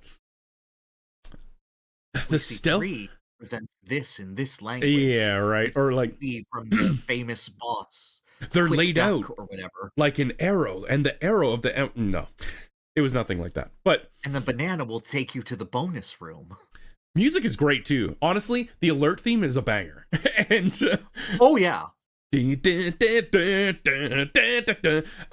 yeah, but everything's here. Like everything's here for Metal Gear Solid. Like the stealth, you have to like watch the guards, you have to avoid their line of sight. You can, and if you unarmed take them out, like you punch them 3 times, they have a chance to drop something. Whereas if you just shoot them, they don't. You even get a pistol early on, which I completely missed. I never even found the pistol until hours later. I was like, oh, it was in this truck the whole time. Oops. But I found the suppressor first. I was like, what am I suppressing? What am I? My fists? Are my fists suppressed? Yeah. The clap of your ass cheeks. You just shove it right in there, and it won't clap anymore. That's right. Everything's here though, like the cardboard box, like the mine detector, like there's antidotes, there's enemy uniforms you can wear to trick the guards into opening doors for you. Like it's actually like the codec is here. Mind you, the codec sucks. It doesn't suck, but it is not nearly as useful as you think it's going to be from the beginning of the game. So in a room, you will always get the same call. Even if you answer the call like 5 times. You walk to that room, Big Boss will be like, Snake, do this in this room. And you can always open the codec and you can always like call people, you can adjust the dial and do whatever. But 99 times out of 100, you just get ghosted. Nobody answers. And you call their direct line. I'm like, I was too used to Metal Gear Solid where I could just get a hint from anybody at any time. Right. This is like, no, they just will not answer. There was one time where like, okay, so you like level up in this game and the experience points are capturing POWs. Or not capturing, releasing POWs. So every time you release like 5 POWs, you level up. And when you level up, your max health goes up. The maximum... MGS1 did that too, to an extent. Like every time you beat a boss, your health went up by a bit. Yeah. So it's called your rank. So your rank goes up, right? And Gotcha. it increases the amount of ammo you can hold and the amount of rations you can hold. By the end, you can hold 12 rations, and a ration just fully heals you. And your health bar is at a maximum length. So like, I was never is really... Big Boss giving these out? Is he like, okay, Snake, you're now authorized to put on the Varia suit? Or... No.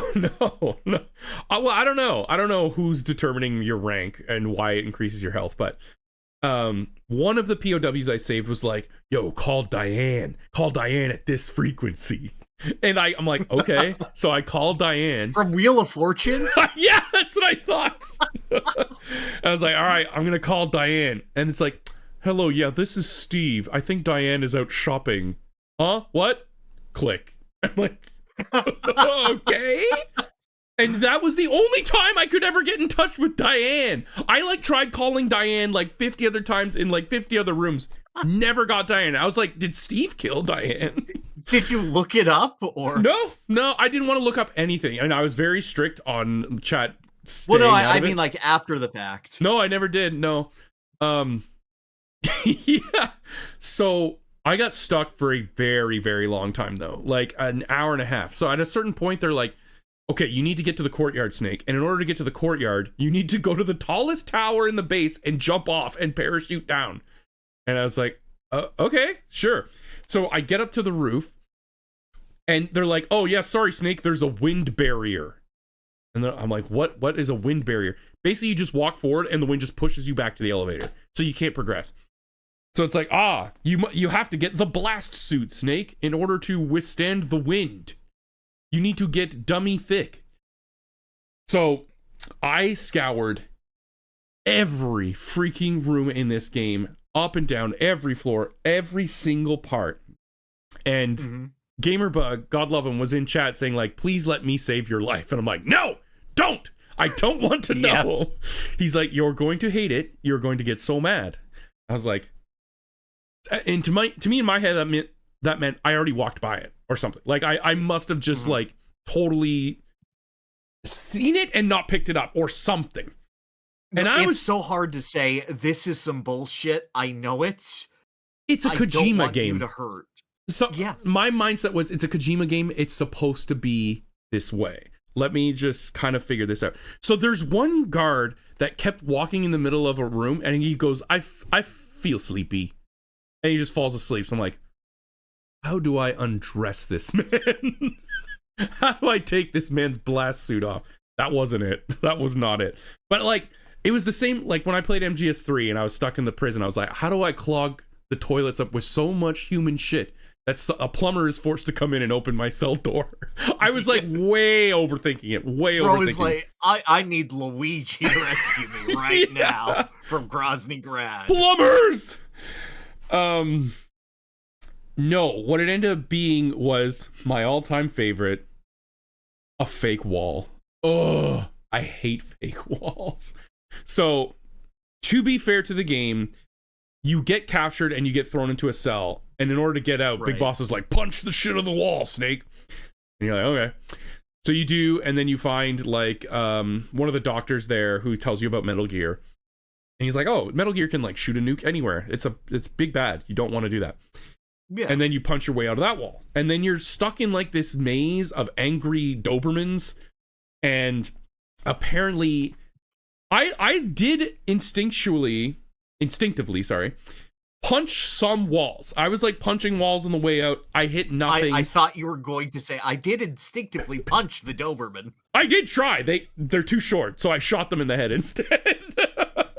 You can't punch them. You have to shoot them. What an incredible sentence. Go on. Anyway, turns out, yeah, it's just a punchable wall. So I found like 3 other things first. I found like the enemy disguise, and I found some ammo and stuff, and then I found the blast suit, and I was able to parachute down and progress. And that was where I got stuck the longest. Another time, oh yeah, and also in this first game, the boss is all having some weird, freaky gimmick, and some stupid name is also here. I can't even remember any of their names right now. One was like... I did look it up. Apparently one is called Bloody Brad. Bloody Brad? He's not even a boss. He's just like this like asshole bodyguard, and he's completely invincible. And he just runs back and forth between 2 doors and just slaps you while you're trying to fumble through your key cards. I look it up. Apparently, it's one of the calls Diane can give you, and she'll go, I don't know how to beat him. Run. Oh, great. Thanks, Diane. I know. Yeah, so Bloody Brad is actually, he can only be killed by a rocket launcher to the face. Anyway, yeah, so that was stressful, but for the most part, for the whole first part, I was like, this is pretty intuitive. Like, I understand what's happening. I get the layout. I get the vibes. This is all making a lot of sense until the punching walls part. But even then, they did kind of set it up, so I felt a little bad. But I wasn't even mad. That's crazy for 87. Yes, absolutely. Because when you punch a wall, Snake gets a question mark and it goes, woo. So what are some of the bosses' names? I need to look these up. Metal Gear. They're just duck. Ridiculous. One of them is a duck. One of them is a duck. You're not like far off. I'm not even joking. Shotmaker, Machine Gun Kid, Dirty Duck. That was the other one. Oh. The Dirty Duck. And the Hind D. The Hind D was a joke. Hind D. Yeah. Anyways, yeah, like after you rank up a certain amount, health is no issue. You can stock 12 rations. You have a huge health bar. You can even find body armor that halves all your damage. So it was more so the frustration of getting lost and not knowing how to progress. Now, everything else was relatively fine. I was making my way through like building 2, building 3. And then there was just one door I couldn't open. So instinctually, one day I will learn how to say that word properly. I thought, okay, I just don't have the key card because that has been the gate the entire game. You don't have the key card. So I'm thinking, okay, this is like a level 7 door. No. In this one room, you have to make a codec call and someone opens the door. There's no hint to this whatsoever. I had no idea, and that's the only time I asked Gamerbug for the answer. And even then he said, you can't open it, but it can be opened. So I was like, okay, someone else has to open. So then I started messing with the guards. I was thinking like, okay, maybe the guards have to open it and I have to chase after them. But no, they just stood there and did not do a goddamn thing. I even walked in with like the enemy uniform and they just shot me. And I was like, okay. Aside from those two things though, everything was pretty like, I don't think it was that obtuse or hard to figure out. Like, I made my way through without a guide for the most part. It's just like the codec was annoyingly worthless. The punching walls thing and that one single door we had to call in. They have a lot of like pitfall things, just like void holes that open in the floor and just kill you instantly. But there is a pretty generous checkpoint system too. At first, I didn't think there was because I lost a ton of progress off one death early on, and I went, what the hell? And I even made a manual save and load, and you can't cheese it. It will not let you. Okay. I manually loaded, and it forced me back to the checkpoint anyway. And it's just the elevators. Anytime you go in and out of an elevator, you make a checkpoint. Okay. The bosses were kind of piss easy because you could just cheese them with like remote missiles. Like even the shooting a remote missile at the power grid to shut off the electric floor, that all started here. The cardboard boxes to avoid the cameras was here. Like, it really had like Metal Gear Solid. I'm almost thinking like, was this a low-key remake? It felt very similar. Like it, or just like a very like accelerated version or like the ultimate version of it. Yeah. I've always felt the MGS1 is just the MSX games, not even in 3D, just with that perspective. Yeah, it felt very similar because there's even like a large like snowy path separating building 1 and building 2. And in this one, there's a giant tank that blocks your way and you have to kill the tank to get through and everything. Oh, man. Yeah, I was really just impressed by what they pulled off back then and all the DNA. And then, so near the end of the game, Big Boss starts calling you and he starts giving you like shit advice, like get your ass killed advice. One was it was the first one. He calls and he's like, Snake, quick, jump in the car on the right. Because there's like 8 cars and they're all spewing out guys just gunning you down. I'm like, oh my God. Okay. So I go run in the car on the right, drives you back to the first screen of the game. And I was like, oh my God. That is bravo. I was like, I was pissed and impressed at the same time. No, that's fantastic. Yeah. I walked out and I went, wait, why does this look oh my fucking God. So I had to walk. Sorry, I got the things mixed up. Yeah. I was trying to shoot the snake next to the gorillas. I mean, not you, but yeah. So I had to walk my ass all the way back, dodging the poisonous scorpions. You need a compass to get through the desert, but also the scorpions can poison you, so you have to drink the antidote and stuff. Like, there's so much. It's so in-depth. I had a great time. Then you get to the final building, and Big Boss is like, okay, after that call, he's like, go to the room on the left. I'm like, I don't believe you, but I'm going to check the room on the left anyway. The room on the left, just a big hole in the floor. It's like Marvin Home Alone 2. Wow, what a hole. Boom. And this is where I use the binocs because that's the only place you can go. And I was like, what? So I took the binocs out and then I looked a screen ahead and it was like a path. And I went, okay, I have to get from that screen to this screen because the sides were walled off. So I can only go this way. Of course, another wall I had to punch was right there. And I was like, I use the binoculars to my advantage. And then, yeah, so Big Boss keeps telling you horrible advice. And you find like the doctor who made Metal Gear, and he's like, okay, here's how you kill Metal Gear, Snake. Left, right, left, right, left, right, left. I forget the last one. Figure it out. and you're like, what? I'm using like the screenshot button to keep all this down. And he's like, hit it in the legs. It's weak in the legs, Snake. And I was like, okay. So I finally get to Metal Gear. The beat goes on. I got to Metal Gear. And you need like 20 plastic explosives to kill it. And I didn't have it. Oh, this is another thing. Okay, so at a certain point in the game, a boss just wrecked me like 4 or 5 times in a row. And then on the 5th time, it respawned me with every single like ammo and ration filled up. And I was like, what? No, there's a pity mechanic in this game? I don't want the pity ammo. I was kind of pissed. I was like, I don't want the pity ammo. Leave me alone. It came to light why this is a thing, because the checkpoint in the Metal Gear room is the Metal Gear room. So if you walk in there without enough plastic explosive, you're soft lock. It would soft lock otherwise, yeah. And that is what happened to me. So I just had to like eat shit 5 times, and then I got all my things back. Metal Gear actually doesn't do anything. It just sits there and dies. The only thing that hurts you in the boss fight is these lasers on the ceiling that shoot at you. Metal Gear just sits there and just takes it. And in the NES game, they made it just a giant computer screen for some reason. It's not actually Metal Gear. They removed Metal Gear from Metal Gear. Anyway, yeah, so you have to do like the sequence. You have to lay it on the left foot, then the right foot, left foot, right foot. Mm-hmm. For some reason. And then when he's like, I forget the last one. Obviously, you have to make a choice.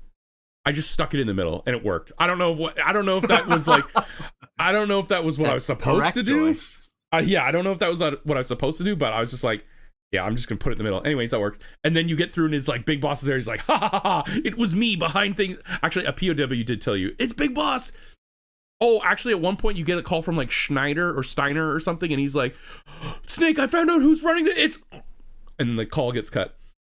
I was like, yeah, okay, it's Big Boss. I got it. And then a POW tells you, and then Big Boss is like, haha, it was me. I wanted you to come here, and then I wanted you to fail, and I wanted to frame you for this operation. I think was what he said. It was wasn't that well written. I shot him like 3 times with the rocket launcher. He died in 5 seconds. I went, okay. Yeah, it sounds right. And then you have like the escape, and it's just one big ladder. Again, giant, huge ladder. I'm like, okay, dang. That one I didn't expect, but yeah. There's 2 fake ladders, but one of the POWs is like, take the one on the left, Snake. It's a lot of fun. You should play it. Honestly, you should play it. I probably should, yes. Knowing the couple things that I just told you, you could probably get it through it in like 4 or 5 hours. It took me like 6.5, but I fumbled a lot. Okay.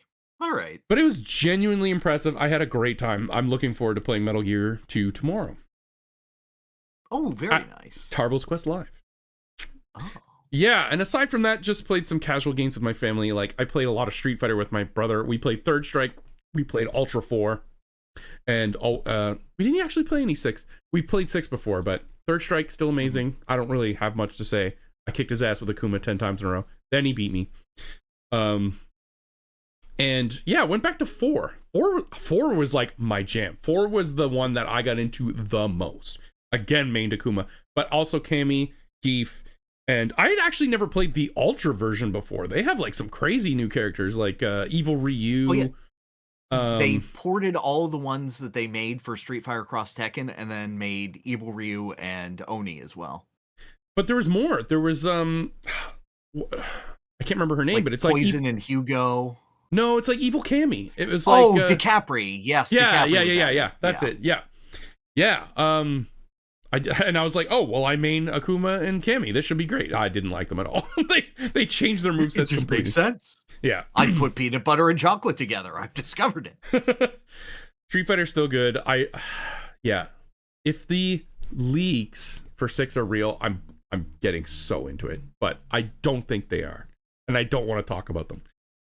No, same. I did see them, and I'm like, yeah. That is targeted at Tarvel specifically. One of the leaks has one that is super targeted, and the other one is less targeted, but is still targeted. The only one I saw had 2, like, locked on missiles to me specifically, and I was yes, I've seen that one, and then another one that removes one of the missiles. Okay, but it's the smaller missile. Gotcha. I mean, that makes the most sense. Anyways, leakers suck. Leakers, you're bad. Agreed. But damn if I'm not 1% curious.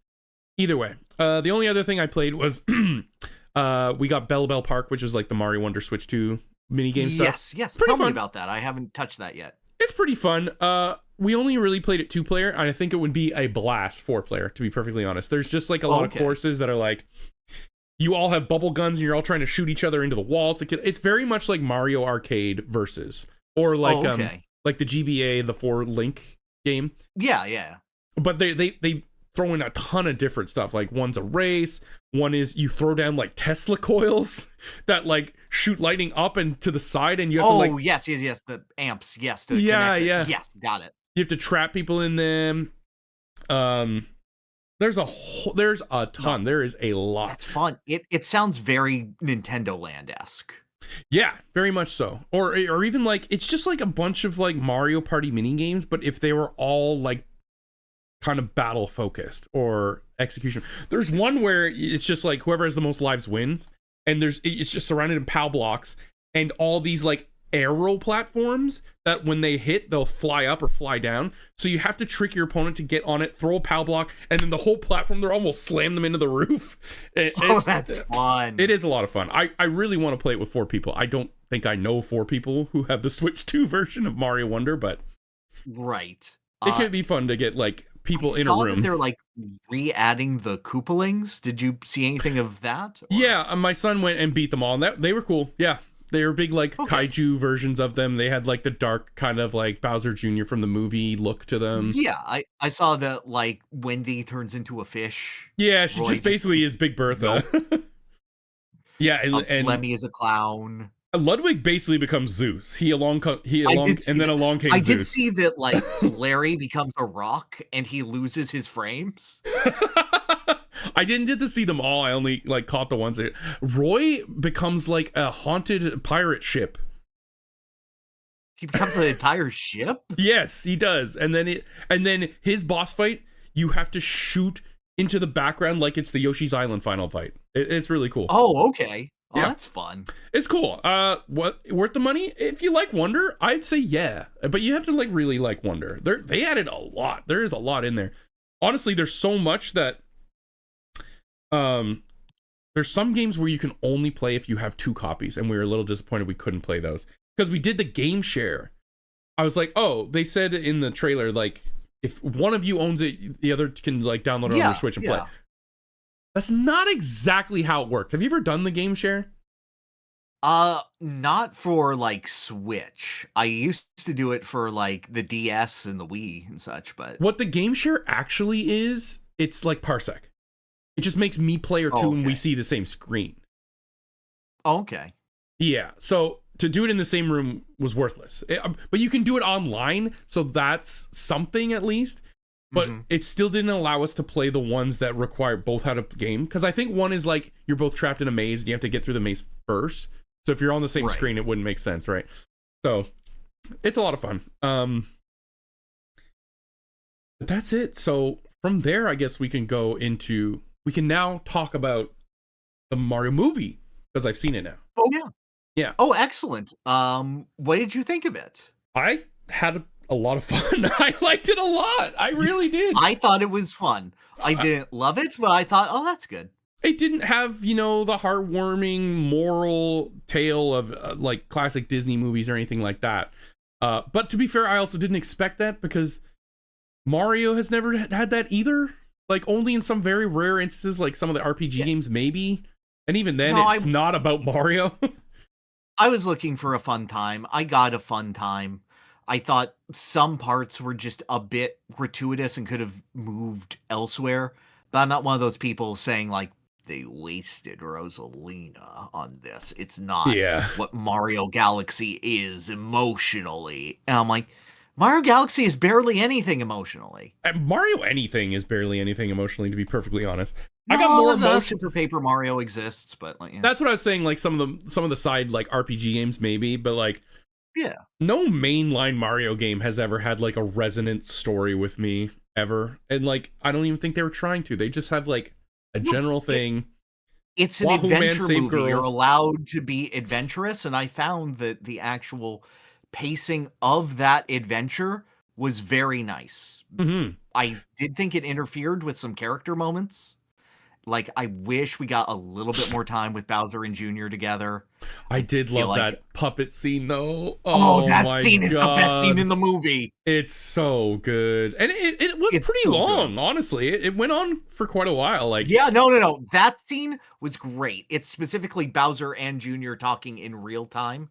I could have used one more scene of that. Yeah. It was kind of like a reverse arc for Bowser. He was like getting reformed and getting like what do you call it? Rehabilitated. Yes. But man, he still made me laugh so much. He did when he got super angry and then his voice started to come back. He's like, "I'll kill you, you stupid blubber!" I was like, whoa. Still wrestling with my demons. Yeah, Yep. so No, his delivery is spot on there. Oh my god, I have been Mario in this situation so many times, because like when little Bowser's sitting on Mario's head and he's trying to convince him, like, just make me big, dude, just make me big. And then Luigi's in his ear going like, Mario, you should just make him big. Just like, I really believe. I'm like, and Mario's just sitting there like, oh my fucking god. Like, so my critique is it's trash was one of the best lines I've ever heard. I was laughing my ass off. But like, there's so many times when like two of my friends or even like my son and my wife are like trying to convince me something, the other one's like, do it. And I'm like, ooh. Or ooh. Oh my god. No, I wasn't listening for the characters to go, oh, that's a good Mario. Oh, that's a good Bowser. I'm like, that's Mario, that's Bowser, that's Luigi. I'm here to see them have fun sequences. This is the most I've cared about Yoshi in decades. Yeah, Yoshi was funny. He had the whole like Biggie walk through Manhattan thing. That sequence was so good. I was wondering too, because like the stinger at the end was him under New York. And then he was in the Mushroom Kingdom, and I was like, what? But they made a scene of that. It was really funny. Worked really well there. Yeah. I feel like Donald Glover himself like tailored that scene. Yes, I can absolutely feel that. It gave me the 2 seconds of Donkey Kong in the entire film. Oh my god, dude, when they were like, get to the part with Donkey Kong! We want Donkey Kong! We want Donkey Kong! I was like, Pyrr wrote this part. Get to the part with Donkey Kong now, Mom! Oh my god. And the one had the tie and he was throwing barrels around the room. Yeah. Holy shit. It's so funny that all the Lumas just love Donkey Kong. That was hilarious. I just had fun. It was a breakneck pace, but I'm fine with that for like a kid's movie, right? Yeah. Like, there were a couple things that I would have removed to give other scenes more time. I don't think the Yoshi's Island homage was necessary in any way. The de-evolution when gun? They become babies, yes. That is so a reference to 93, and I will not be accepting any pushback on that. That is such a reference to the Mario movie. Look, I agree with you. The entire 5-minute sequence could have been spelled elsewhere. Yeah, for sure. It wasn't that funny. Toad had some good lines, but like the fact that it was the super scope and it used to de-evolve them or like de-age them, same thing. Yeah. Really. And then it turned the T-Rex into the baby little T-Rex, which is exactly what Yoshi looked like in the 93 movie. He just looked like a baby little like brown scaly T-Rex. I'm like, that's 2 references in the same scene. That's a 93 reference. Illumination will at least accept that movie exists, even if Nintendo doesn't. But also, go ahead. Light spoilers, which the movie spoiled ahead of time. I want to talk about the guest character. Which one? The important one. Okay. Fox is so fucking cool. Yes, he is. He was so funny and he was so charming. And like, I thought for a second they were setting up like a Mario's jealous of Fox, but then in 1 second Mario's just like, nah, this guy's cool as shit, man. And he's also like, yeah, you're super cool. Yeah, this guy's so cool. I love that he's the same shitty money grubber that he is in the games. Like, just perpetually poor. Mm-hmm. Nailed it. I loved when he was like getting depressed, trying to fix his ship, and crash landing on a dinosaur planet. I know. Yeah. The moment when the Lumas all surrounded him and the Donkey Kong one took off its tie and put on a Star Fox jacket, I realized, oh shit. Amalia won. I lost. Oh my god. Well, I don't know. You got Bonanza. There's still no Star Fox game. I know. I did. Yeah. Yeah. Oh, Star Fox was so wicked, and all the Star Fox music. I was like, yes. There was so much. There was like Meteo. There was like Corneria. There was like Star Fox 64 Corneria. And it was the main theme, and even his montage explaining his entire backstory was so good. Oh, how it was animated. I lost it when I saw 64 Slippy Toad Yeah. blown up on this big screen. Yeah. Like all of its super pixelated crusty glory. That's what you get when your lead engineer's a toad. Or a frog. I guess they can't say toad. Oh man. Me. And then the thing I never saw coming, but I was like, yeah, I'm on board for this. Fox turns the Comet Observatory into like the new Great Fox. Yes. That was so freaking cool. I was like, okay, that is something new that we had not seen before that I popped. But even fully agree. Even before that, Fox assaulting like Junior's UFO thing and shooting out all the lasers underneath and everything. I'm like, yes, this is a Star Fox mission. No, exactly. So and then Toad says the thing, and I clap. What did Toad say? He yells, "Do a barrel roll" at the top of his lungs. Yeah, right. I also loved Luis Guzman Wart. That was so funny. I'm just a big Luis Guzman fan. It didn't have to be Wart. It was a nothing roll. It was just Peach and Toad have to get in a fight scene here. Yeah. I'm so happy it was Wart. Yes. That's such a disgusting creature. Yeah. Just bubbling every time that he speaks. Yeah, like, I loved it. This is what the movie it. understands. It doesn't need to add depth to these characters, but it needs for them to just be able to exist in this world. It allows us to fill in with our imaginations what these characters are. Like, kids are gonna love that. Some child's hyperfixation is Wart now, and that's great.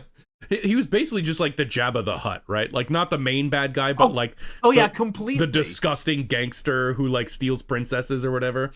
Yeah, hello, princess. And then there's like Mouser and Birdo and the army of ninjas. That's so fun. Yes, I loved all of it. The way that it's shot, you can tell like this is where the gameplay would start if it were a video game. You could tell Miyamoto's direct influence, for better and worse, on this film. And the way that it rotates. Yeah.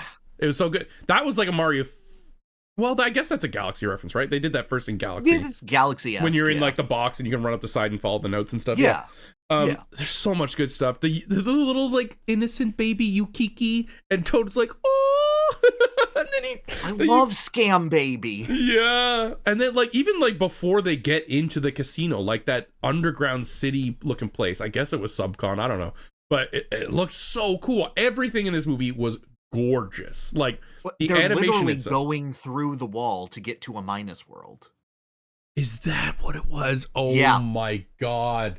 I never picked up on that. I thought they were just going to like Subcon. Nah, dude. The people who made this love Mario. They did. Yeah. Or they do. And way less licensed music. They had like the one Biggie track for the Yoshi scene, which I was fine with. And then I think they had like some like generic party tune when it was Peach's birthday, and and that was fine. That was acceptable use of licensed music. And then everything else was like Mario or Star Fox music. It was lovely, so good. I also liked the whole Mario gives Peach the parasol and they actually have like some kind of romantic thing. I appreciated that. There was good chemistry. Not a lot of time for it, but like I liked those characters and him being like, a handshake. And I love this consistency of Mario fumbling the bag and Donkey Kong and Fox both going, oh God. Well, your dad's right. It was good. And like the whole like, Mario and Peach got a crush. I'm like, oh my God, the games would never do this nowadays. Even though it was like always like implied. Now and then he got the kiss and I was like, oh, it's such a natural thing to do. I will say there was the second post-credit scene, and I won't say what it was, but a big overweight guy in the back row started screaming, yeah, the moment it happened. And I went, that's exactly who would react for that. And every child turned their head and was like, huh. That's just player 4 in my Mario Party, but okay, go off, fam. That's there's a very devout fan base for that character. Yes, completely. Yes. I liked Junior. Kamek was whatever. The only thing I felt was just so unnecessary was Queen Bee. I was like, what? I get it, you were in Galaxy. Yeah, and then one Mario Kart game. what's the whole thing? Something had to be there, and I appreciated it being just a little kingdom and a little reference. Yeah, That's but what I like about these movies. They can just take anything from Mario and put it in and just let it develop in the background. Like, ideally, we would have like some sort of cartoon that would explore these more, or true. some sort of like comic series that would add to this, where that could be further developed. And I think we're at the point where we can do that. But I think my expectations were off because in the same announcement where they announced Donald Glover was Yoshi, they announced the actor for Queen Bee. I don't remember what her name is. So I'm like, oh, that's going to be like, that's going to be a significant part. But no, even in the movie, she had like 3 lines. That was it. I did love the like the like laboring Bowser talking to the bees. Yes. I'm like, oh, yeah, she left me at the altar, boys. Yeah. I just love Bowser, man. Be Bowser's brave, so brother. good. Bowser is one of the best parts of the movie. Everything he said was funny. Dude, I love Bowser as a character, and it just feels like an extension of him. I'm glad to see Bowser. This new, the movie universe Bowser fits in great with all the other Bowsers. It's so funny. Yeah. People are saying they're like over the Jack Black stuff. I'm maybe if I saw Minecraft I would be, but I still love it. I think he does a great job. No, I'm fine. He's less immediately hard rock music inclined in this film. Mm-hmm. And I think that's to the benefit, because you feel less Jack Black in it, and it's more just the character. Mm-hmm. Mm-hmm. And yeah, there's a few other cameos. There was like, well, do we want to say them? I don't know. Nah, I'm good. The Easter egg hunt is part of the fun. Okay. I was going to say there's one right before they meet Fox. Well, actually, there's 2 right before they meet Fox. Yeah. And then there's one in the final fight. And the final fight was awesome. Lots of cool power-ups and stuff. Yeah, and there are a bunch of like little ones sprinkled all throughout the movie. Yeah. Some of which are from different franchises. Yeah. So overall, I had a blast. I will enjoy watching it 20 times when it comes out digital, probably in this house. I thought it was all right. Nothing mind-blowing. Yeah, nothing mind-blowing. It is I'm Mario. not upset with any part of this film. No, not at all. Rosalina was very underused, but I felt that the character was used as much as necessary for the plot that they wrote. Yeah, agreed. Like, I'm also not a huge Rosalina fan anyway. Like, Space Peach, I guess. But no, she's cool and I like the character, but like I felt like that they did enough and they leaned into that motherly vibe for the character that worked well. Mm-hmm. And like violently motherly, like strong mama bear vibes. Well, yeah, and that was cool. Yep. And yeah, and they weaponized it against her, and that was cool too. That was like, oh, well, Rosalina's like all powerful. How they gonna do? Oh, yeah.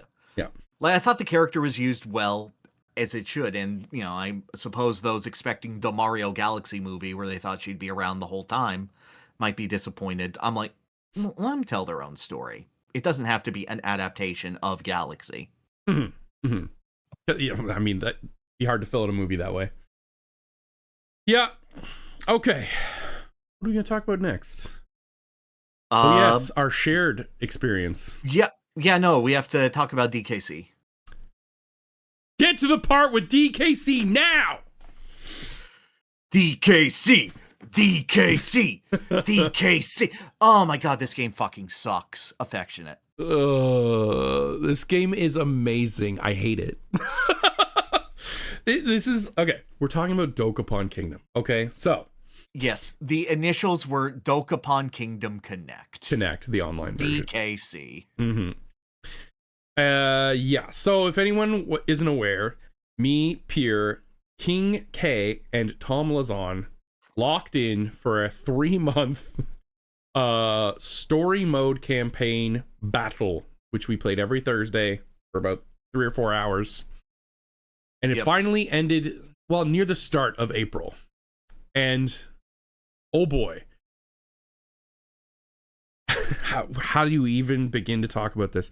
This game gives you every emotion under the sun, even the ones you don't want when playing a video game. It will make you depressed. It will make you angry. It will make you have some of the craziest, hypest pop-offs of all time. It will make you feel powerful. It will make you feel miserable. It will make you feel weak. It will make you feel just everything. Hungry, perhaps? I don't know. Like, if there is one thing that this game made me feel more than anything else, it was tired. There you go. I aged playing this game. I became wiser and less happy. And I can't say that the game did not succeed in what it was setting out to do, because it clearly wanted this sort of feeling. Oh, yeah, it's on the box. However, I also hated feeling it, and not in a way that enriched me for reflecting upon myself. I didn't. So the conceit of the game is just to get as much money and properties as possible in an RPG-style Dragon Quest game. And you have quests, and after fulfilling a major quest, it unlocks a new continent with more towns and more quests to do. And once the final quest is done, the player that beats the final boss will get everything that is unclaimed. And then they tally up your score, and whoever has the most assets wins. Correct. That is an extremely bird's eye view, simplified synopsis, I guess. Oh, absolutely. Yeah. I'm saying this when I'm not even going for, and then you go to the side dungeon. Oh no, I was just explaining that for the listeners. I know. I Okay, just want to like also clarify. I'm not just like glossing over all the things. Yeah. I came into this game with one plan. I wanted to see the sights, essentially. I wanted to do everything that I could with the game. I didn't really care about winning that much. I just wanted to, my main goal was to get the hardest job in the game to master, the hero, where you need very specific and luck-dependent things. You have to gamble at the casino to unlock a secret job, and then you have to master 2 jobs at the end of 2 different talent paths, which require you mastering all 3 of the starting jobs as well. Yeah. And then you have to either beat a random encounter boss who scales based off of everyone's level, or steal the item that you get from beating him to go to a secret location to get an item to bring back to the castle so that you can eventually become the hero. Mm-hmm. I failed at every single part of this journey, at least at some point. I got the item that let me change into the class. It was stolen from me in front of the castle in like a 1 in 20 roll. So I went back to the casino for 2 hours to continue gambling until I got that again. That's why I was saying, like, you don't necessarily have to gamble to get the job. You can let someone else gamble for you to get the job. That's what I did. Nah, dude. Every gambler loses right before they're about to win. Oh, you know what? That's so true. You lose 100% of the rolls that you don't pull. Mm-hmm. I got to heaven, and I was dragged out of heaven, and all of my hero licenses were burned at the stake. Mm-hmm. So I had to go to heaven again and shake down King K, who would just give me things for some reason, because I was a noble individual. I cleared every story quest, and everything but one castle was stolen from me. I think of the 8 chapters, I ended up clearing 6 of them. Oh, yeah. Yeah. I mean, we're missing some huge plot points here. Oh, definitely, but I'm just explaining. It took me about, 30 hours to get to hero? Yeah, and I the think game undercut me at, every point to add about 10 hours to that quest. I think our total playtime, what was it, 41, 42 hours? I think something like that, yeah. Yeah. And I think you were only hero for, the last stream and a half? Yes, that is true. So probably, 35 hours at least. Yes. Right off the bat, God said, Pyrr is going to be the luckiest person alive. He's going to nail every roll. He's going to get every handout we could possibly give him. He will get end game magic 5 hours into the game. That was mid-game magic, but thank you. Banish? Yeah, Banish is available starting in the Egyptian area. That's like chapter 6, isn't it? That's chapter 5 of 8. 1, 2, 3. Oh no, is chapter 6. It's 6. It's 6. Yeah, right. It is 6. Yeah. Yeah. That's I pretty forgot end about game. Canada. It's an instant kill spell. Like let's call it what it is. With counterplay, I guess. Yeah. But anywho, and also, yeah, King K and you were just kind of running the show for a while, and me and Tom were just finding any scraps we could of success and just hilariously running into every rake on the lawn that we could. And that is true. You absolutely Sideshow Bobbed it. Yes, you two were thieves, and me and him were magicians. So we formed the Magicians Alliance in order to try and better the lives of the magicians of the world. We didn't for a very, very long time. Oh, you gave up really quick. Tom was like, ride or die on Magician, and you were like, that sucks. Yeah. The Magician is terrible. I abandoned the job. Yeah, I did. Yeah, it did suck. No. You were a ride or die with Tom, absolutely. For much to his chagrin, as you kept giving him terrible advice.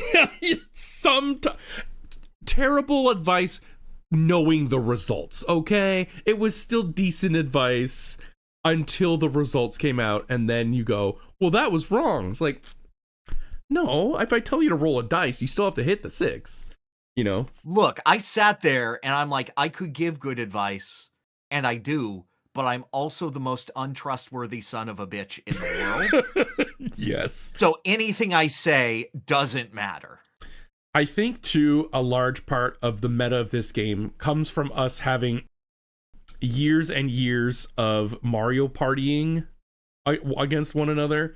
We have heard everything the other has said or, lobbied for, and know exactly what's happening when conversations are happening.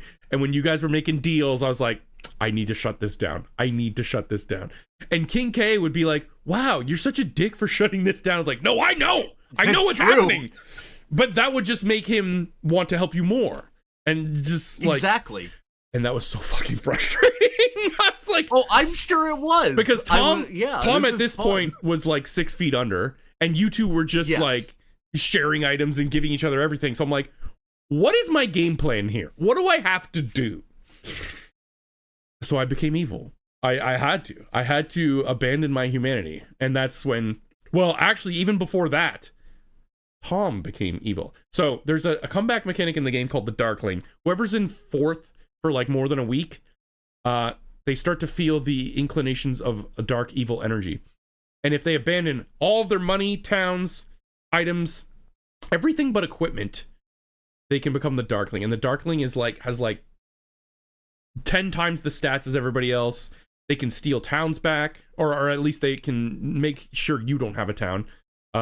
They can kill other players, take their stuff, destroy their stuff. Really just... they can't take the stuff, they can only destroy. Yeah, I guess. Yeah, sorry. The comeback mechanic is not so much... to a point, there is an aspect of it. Helping the player that's the Darkling catch up. It's dragging everybody else down to their level. Yes. You have one option, which is the equivalent of like steal a star in Mario Party. It's you get a castle for clearing quests, and the Darkling can steal a random castle. This is the only way a player can lose castles as well. Yeah, and they're worth by far the most. Only thing that directly benefits the Darkling. Everything else is taking away the progress of other players. Yeah, the only really beneficial thing for the player themselves is if, while they are the Darkling, they kill someone who is much higher level than them. When they return to being a human, they will gain all those levels up to that point, which is a huge bonus. So if you're that's just true of any time that you beat a player who's higher level. It is, but this time it's like the Darkling just gets it all guaranteed. At once, and it's way easier. Yeah, it's almost guaranteed. Yeah. Almost. So Pyrr after gambling for his second stint in the casino cave, becomes the acrobat. And the acrobat has like a 50-50 chance of just not dying in battle or just insta-rezzing. And of course, Pyrr had the OP banish spell from earlier when he rolled.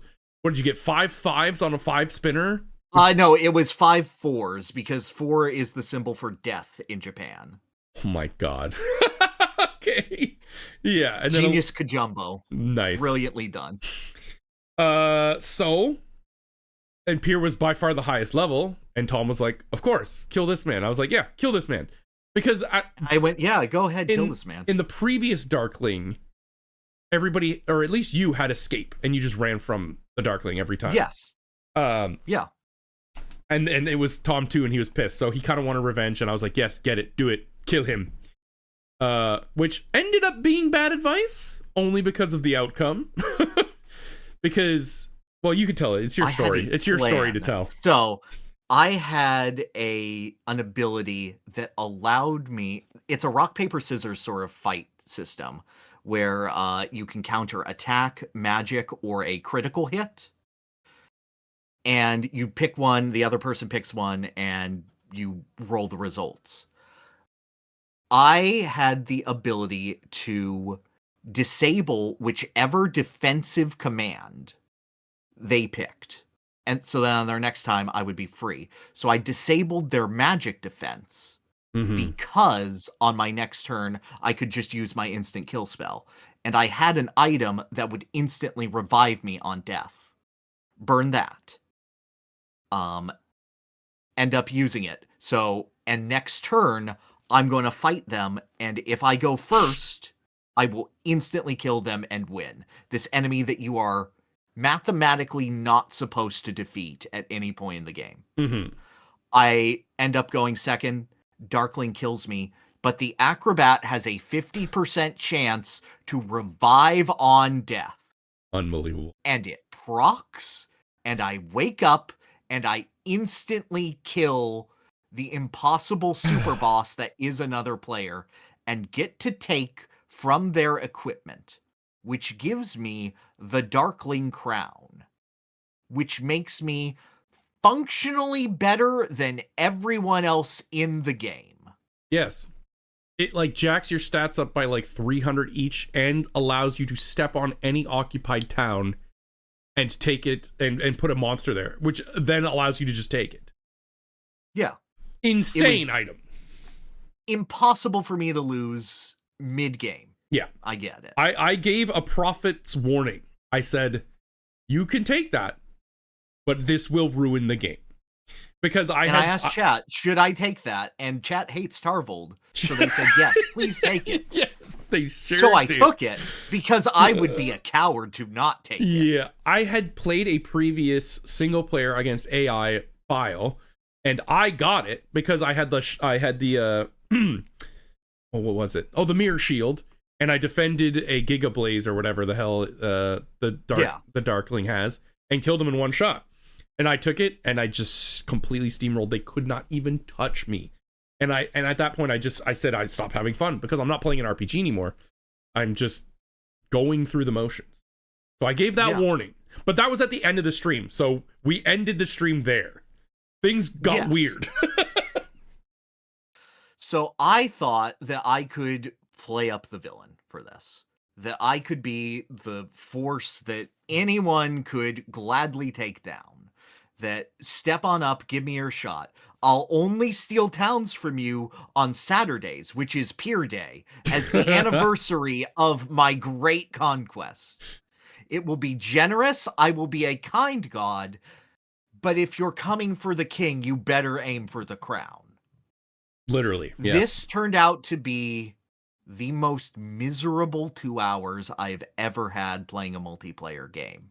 I could not talk to anyone. I could not joke with anyone. I was psychologically isolated from people that I called friends because I was winning too hard, and no matter what I did, nothing that I could do could interact with any other player whatsoever. Because they don't want to buy my shit. No, you were the permanent Darkling at that point. Rightly so. And rightly so. Yeah, I mean... There is nothing that really could be done. It was agonizing. It was boring. I had nothing to do except win, and they couldn't progress the game state because bosses are based on an average of everyone's stats. I thought it was just base stats, but no, it's with equipment included. And because I had jacked up the game so much with my Darkling Crown, no one else could beat anything in the game except for me. Was it the Kraken? Was that the one that just it was slapping the shit out of us? Yeah. Exactly. It was because it was based on everyone. I had turned the game into a single player title, and it's a bad single player game. Mm-hmm. It is. Yeah, that so honestly, I sold the crown for $1 million. yeah. After a whole stream, I think near the end of that stream, you had finally, recognize like, no, this does ruin the video game. Like, it doesn't ruin the game we're in; it actually ruins the video game itself. Yes, which is, obviously the social interaction is a part of it, but we couldn't even we just couldn't do a goddamn thing. I went to heaven at this point just to hide and try to get some good items so that maybe one time some bullshit event would happen that could take you down a peg, which does happen a lot. But yes, that's no what I thought. Yeah, but you can see it in that stream. I get legitimate depression in the middle of playing this game. It was heavy weighs the one crown. of the actual most miserable experiences I've had playing a video game. Yeah, we were very happy when you sold it, but because at that point the game plan wasn't even to win. All of our game plan was just destroy the crown, take it from him and sell it and destroy it. Because even if one of us got it, that wouldn't erase the problem. It would just shift the problem. The problem would still exist. It's a single player game that nobody else can actually play and have fun in. But respect for selling it. And then after that, that's when you really took off with the becoming the hero class. That was always the plan, but yeah. I mean, at that point, you did ruin that a second time, but I didn't ruin it a second time. I ruined it the first time. No, you stole the acrobat, and then when I got to heaven, you took me out of heaven. King K kept being like, I will give you everything you want for nothing. I will let you level up 8 times for nothing. I'm like, well, I know. This is bullshit. I have to stop this. This is insane. Tom was off doing his own thing. Respect on Tom. To people. No, absolutely. Respect on Tom. Tom played the video game. Poor Tom kept getting strays because every time I would do a cum here, every time I would shoot my cum, Tom would be like, my eye. Tom would get hit with the cum here. Every time it would always hit him and like sometimes not hit the others, but that time I made sure it would hit everybody. And then one by one, I just went pop, pop, pop and made sure and he had 4 heroes licenses. And I went, nah. And he said, he's like, if you kill me now and throw away all my items, my only goal is so that you lose. And I believed it at the time. But then in the next stream, he's like, you know what? I have a new goal.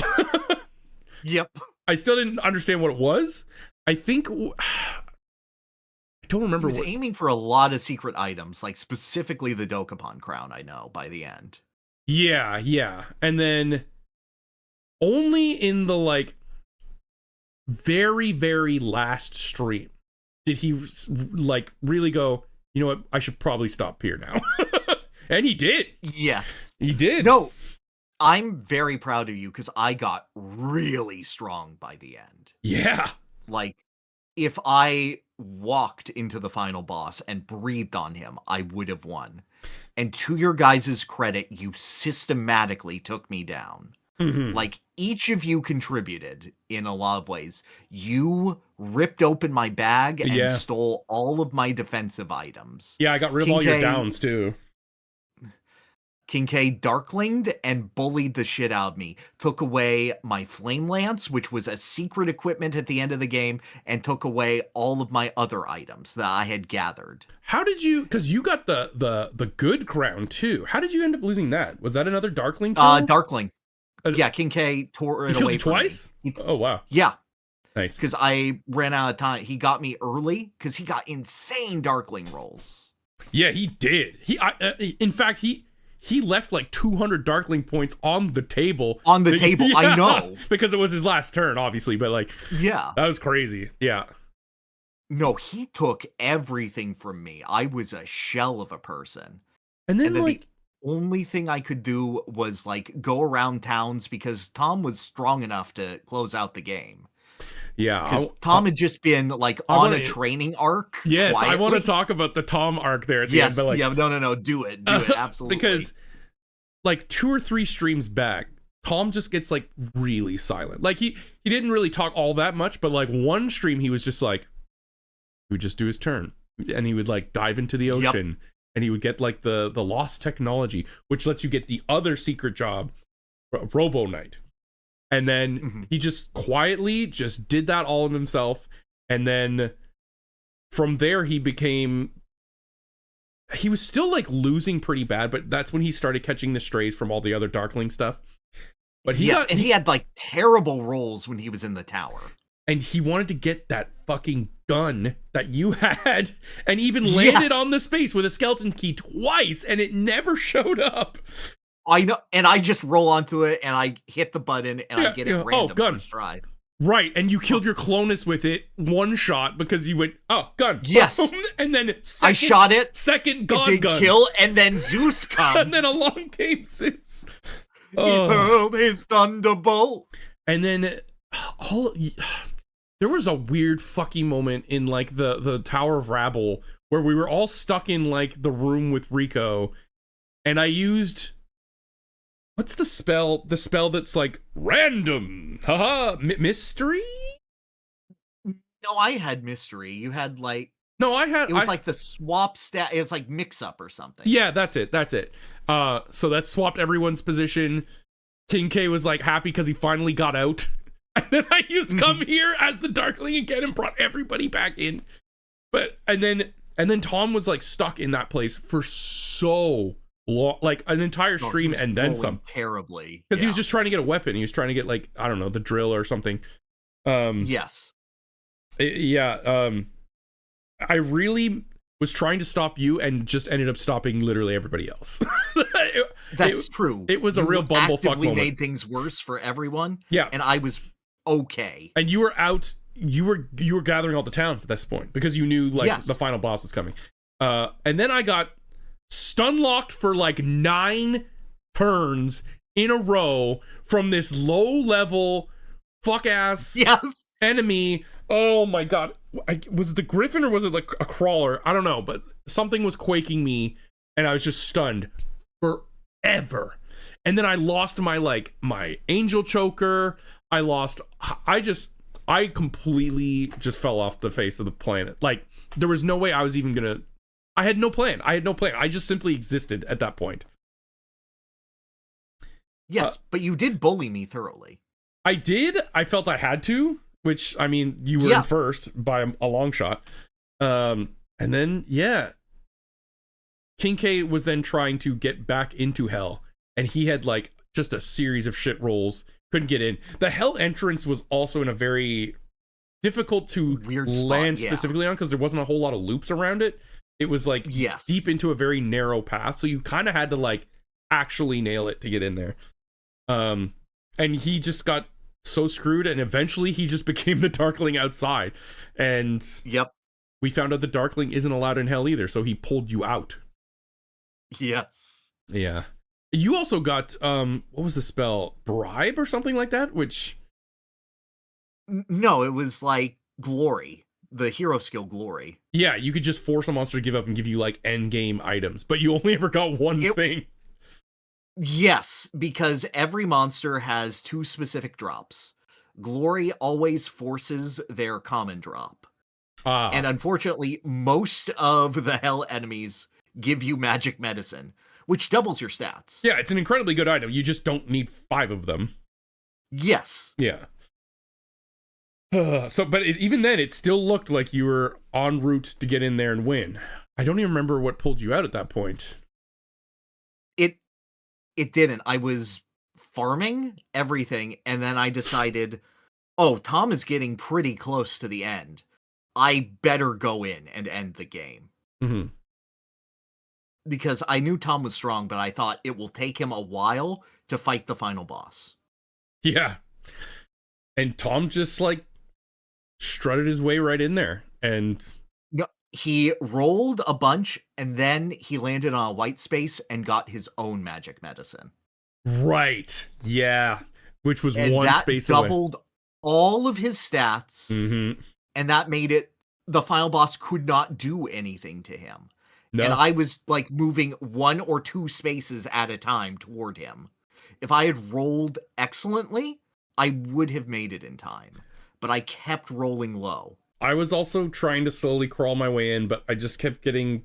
Like, I had all my shit destroyed. All the enemies at the end of the game can destroy your equipment. And all of my stuff was systematically destroyed. I even got, like, the 2 hidden magic key items in hell that weren't the crown. Both shattered. Yes. And I'm like, along with them, my dreams of ever winning. At that point, my best bet was, like, I need to let one of them start the fight and then jump in and finish it. But I couldn't even. I couldn't get there. Exactly. King K couldn't even get in because his Clonus killed him like 6 times in a row or something. Yeah. Oh my god. Oh, the whole Soulfire incident. Oh my god. Yeah, he just couldn't roll well. No, it was a bad night for King K. And then Tom just swoops in right at the end, takes it down. And then what? You get like 17 extra towns. Yes, I believe so. Congratulations. And the crazy thing was, he was only like, there was only like a 2-town difference between his and my score at the end. Yeah, it was very close because you had at one point tried to scoop up, you scooped up like 8 towns before you started going in. And honestly, the bonuses at the end do not matter very much. They're like very negligible. A lot more minor than I remember. Yeah, it was like 400k. It's like, what? We're dealing with the 25 millions here. I don't think 400k is gonna make a huge difference. It's like the equivalent of giving like someone 10 coins at the end of Mario Party. Mm-hmm. I think the game is amazing. I do think there's a large asterisk to that, in that much like any journey or any accomplishment in life, there's going to be a lot of trials and tribulations through the journey. And that's not what a lot of people are looking for in their video game. Maybe they don't want to go through an emotional roller coaster. I will say it is one of, if not the most unique video game experiences I have ever had. There is nothing like this game. It is truly one of a kind. And it is a fascinating case study. I can agree with that, but I like it a lot less now that I see how the sausage is made. Like, seeing this game online, I really enjoyed it. I thought, oh damn, you can be mean, you can scheme, you can withhold information. And I played the game like that, you know, in a very genuine but shitheel way. Yes. And ultimately, I didn't feel like the game let me play that game. I felt like I was going through a lot of motions, a lot of hoops, and I never felt mad at any of you. I just felt disappointed by the game. And that, I think, is the difference. I think in Mario Party, when I am upset at the other players 80% of the time. Okay. Dokapon Kingdom, I feel like ultimately the reason I lost, and I'm not mad at the game for losing. Again, I didn't go in trying to win. I went to push the game to its limits. And I did that in every possible way, I feel. Except being the Darkling, I never was the Darkling a single time, because y'all couldn't keep me in last place for more than a turn. No, we couldn't. You were so far ahead all game. I agree. Yeah. Like, I think at my worst, I was in third. Oh, maybe. I couldn't even tell you if that ever happened. But, yeah. Sorry, continue your point. I had something, but I lost it. Ultimately, it is a game where you bring everyone else down. But bringing everyone else down is just the best course of action most of the time. There's not a point where it's like, I'm going to spite you specifically. Unless you really, really target it. Which you guys did manage to do, but you had to go through a series of hoops to create that situation. Yeah. But I didn't feel anger or animosity or like, why would you do that? In the same way that, like, no, because it's obviously someone... Yeah, exactly. Yeah. The difference between the Darkling stealing your stuff and Boo stealing your stuff is night and day for me. And despite having so much fewer actions, I feel as if Boo is so much more personalized and so much stronger of an option. Just to compare those two. And I feel like that philosophy extends to the entirety of Dokapon Kingdom. I can see that. I don't think Boo... See, Boo isn't the Darkling to me. Chance Time is. Boo is like defeating another player and taking some of their stuff, I feel. I think Chance Time is like when someone is so far ahead in Mario Party, Chance Time is the option, that's it, right? Like, there's like 5 turns left on the board, there's no way anyone can even catch up. The only thing we can gun for is hitting the Chance Time and getting that lucky thing where we take all their stars. So, do you agree with that? No, not particularly, because I just mean on like a Chance power Time level. Chance Time isn't taking, it's shuffling. Like, the take options aren't that much more powerful than Boo. It is a shuffle, it is a change aspect. If anything is Chance Time, it's the mix-up item in Dokapon. And unfortunately, that item is very rare and rarely comes into play. I think we saw it twice in our entire campaign. I mean, if I star swap with someone who has 8 knife 2, that's still effectively me taking 6. Yes. Yeah. Yes, but you have to be in that exact position. And it could still be any number of different events for that. The thing with Dokapon is almost everything you have and gather and collect can be taken away from you in many different ways. Even the castles, like you said, the Darkling can take your castle. Towns can just fly out of your control for tons of different reasons. Money, items, equipment. Pfft. The only thing that really never leaves, asterisk, there are some very hyper-specific ways they can leave, is your stats. It's like your experience and your stats. Your innate stats. And, like, king your job inherent mastery value for his quests. Right. Sometimes the king will just put money to your name. And your job levels as well. Those can never be taken from you. And to Tom's credit, he got most of those. He got most of the permanent king buffs. He did. And then, I wonder, man. I wonder, too, if you played this with a different group of people. Like, even just not me, because I've known you so long. I wonder how different of an experience you would have. It is hard to say because you properly targeted me in the exact sort of way, but like I have to say this game legitimately made me feel miserable at multiple points and I wanted it done. As much as I can respect it, I can like games that make me miserable. I really like, say, Spec Ops The Line or Silent Hill. I like games that can make me sad and reflect. But those reveal something about my condition or who I am as a person. Dokapon just makes me feel sad because it wants me to feel sad. It's just self-flagellation. It's not... It's repentance without the Christian guilt. Okay. And that makes it pointless. I think, too, the game probably didn't expect you to keep the lead that long when it was handing out all these advantages to us. Like when Tom lost the crown to you and everything. Because I think the design of the game is to never let anyone run away with it, but you certainly did. So then that isolated you psychologically. Yeah. Because we weren't even in the same league at any point. And then the final sting at the end of Tom actually winning had to suck too. Nah, I'm like, so happy for Tom. Kayfabe aside, I'm so proud of that man. That was awesome. That was such a He's so cool. One and then for the I watched Magician's his Alliance. 4-hour Disney retrospective. Shout out to Tom Lazon. Great YouTube channel. Yeah, check out He Tom said Lazon. so many things. I want to go to a theme park with that man. He knows his shit. Also, check out I King know K. he knows King his K's shit. great as well. Oh yeah, absolutely. He was just on trivia, and he'll be back this month.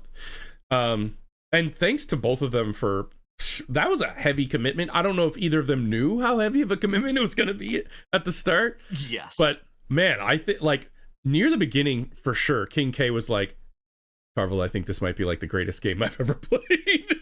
Yes, maybe not to that level, but like he went in deep. He ran a whole campaign he was with like, his wife. This is a video game made for me.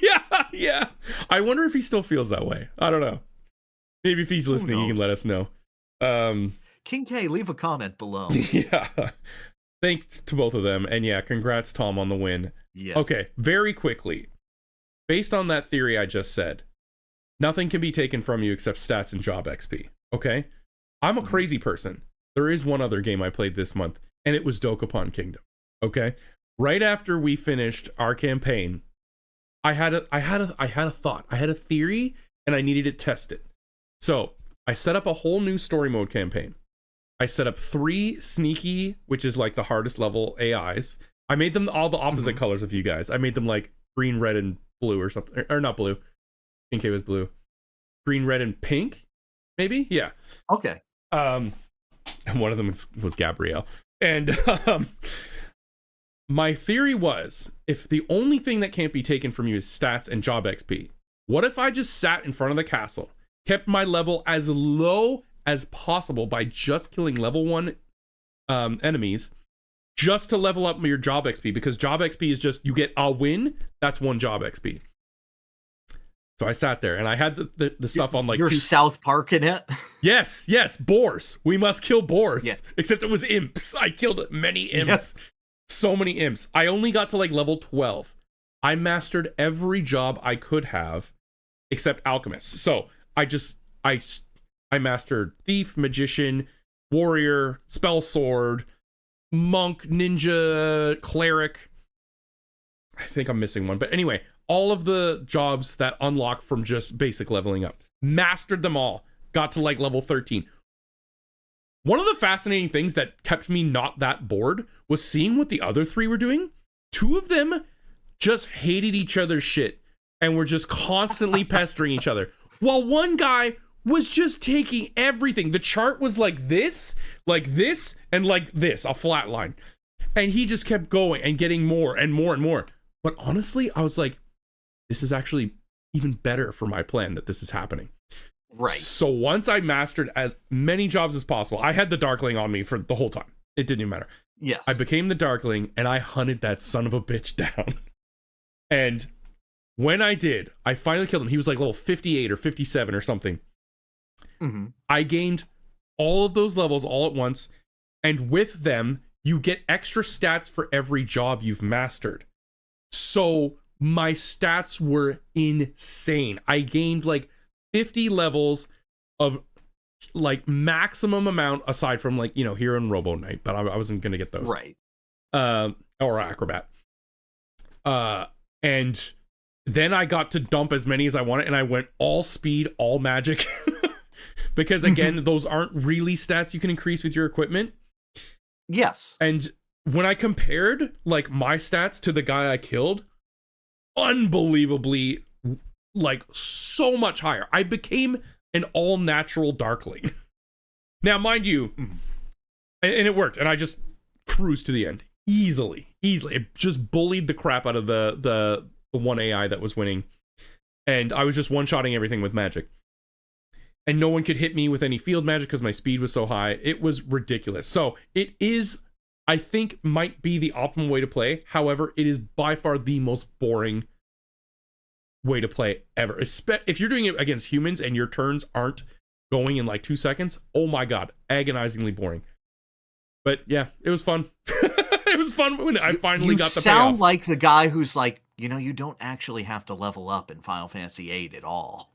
I am that guy. I did that run. The one time I played FF8 on stream, I just did cards and I had like a low level run. Yeah, that sounds like a bad way to do it. Yeah. Yeah. Yeah, but it's FF8, so it's bad anyway. Anywho. So, we're almost at 3 hours. We haven't even gotten to any segment yet. That's true. Okay. I'm going to keep listening. Video games have been good. I do have to pee, but how is your humanity? I am listening. Okay. It's been a weird roller coaster of a time for me. There he go. Look at he go.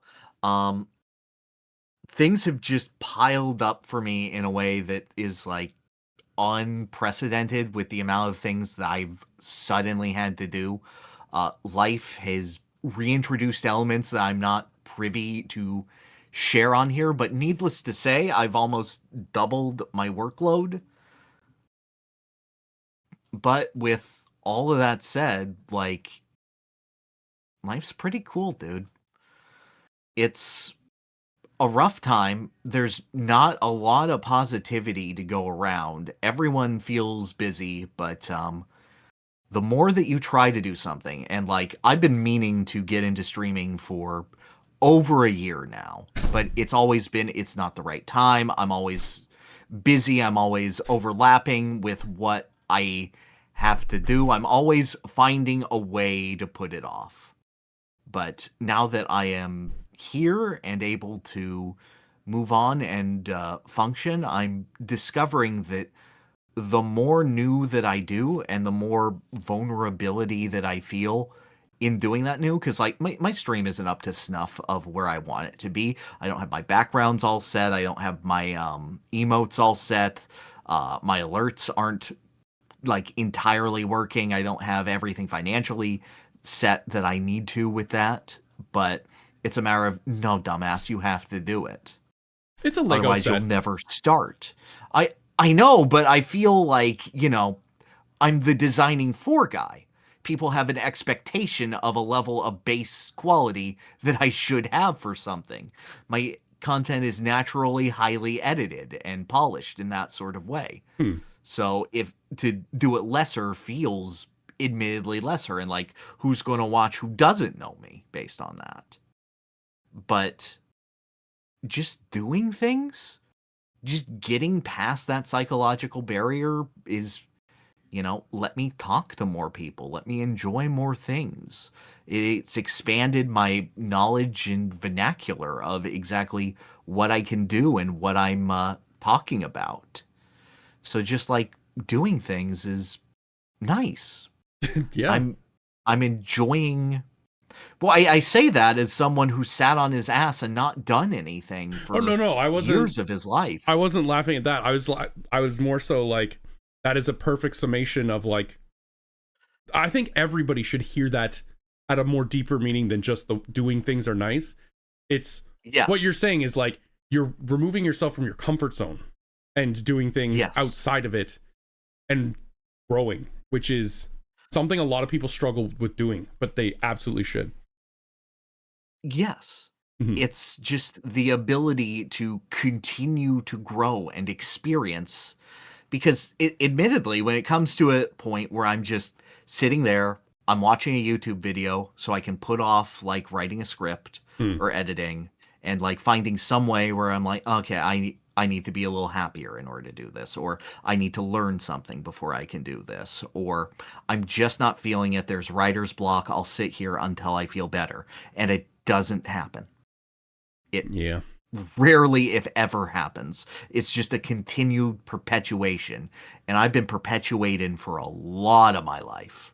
I've done some great things in spite of that, but I have held in a holding pattern for a very long time.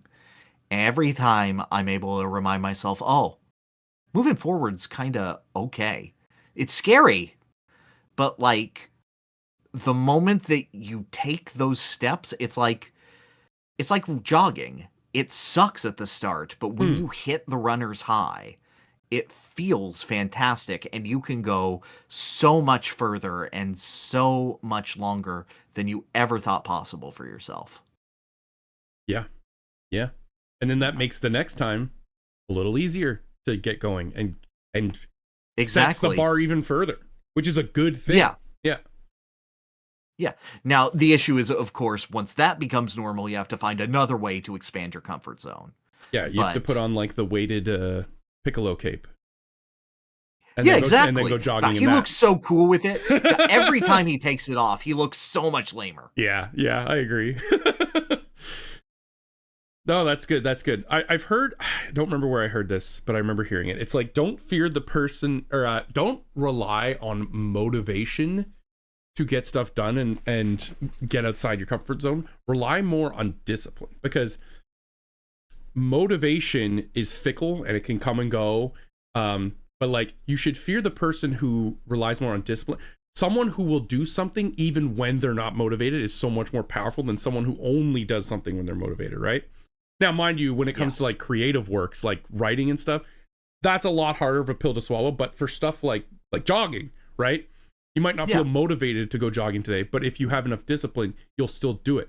And that is so much more powerful than someone who will only jog when they're motivated too. You know what I mean? Yes. All very much easier said than done. No, motivation is tricky and fickle because it's a matter of like, you want to do it when it's ideal.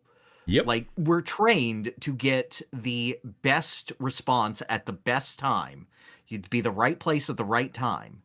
And our brains are wired to do that because why would you do something without otherwise that level of inconvenience? But you know what else our brains are great at doing? Finding any reason to say that this isn't the right time. Our brains will do that even harder. Well, it's raining. You know, 99% of the time, the perfect time doesn't exist. 100%. Yes, 99.9%.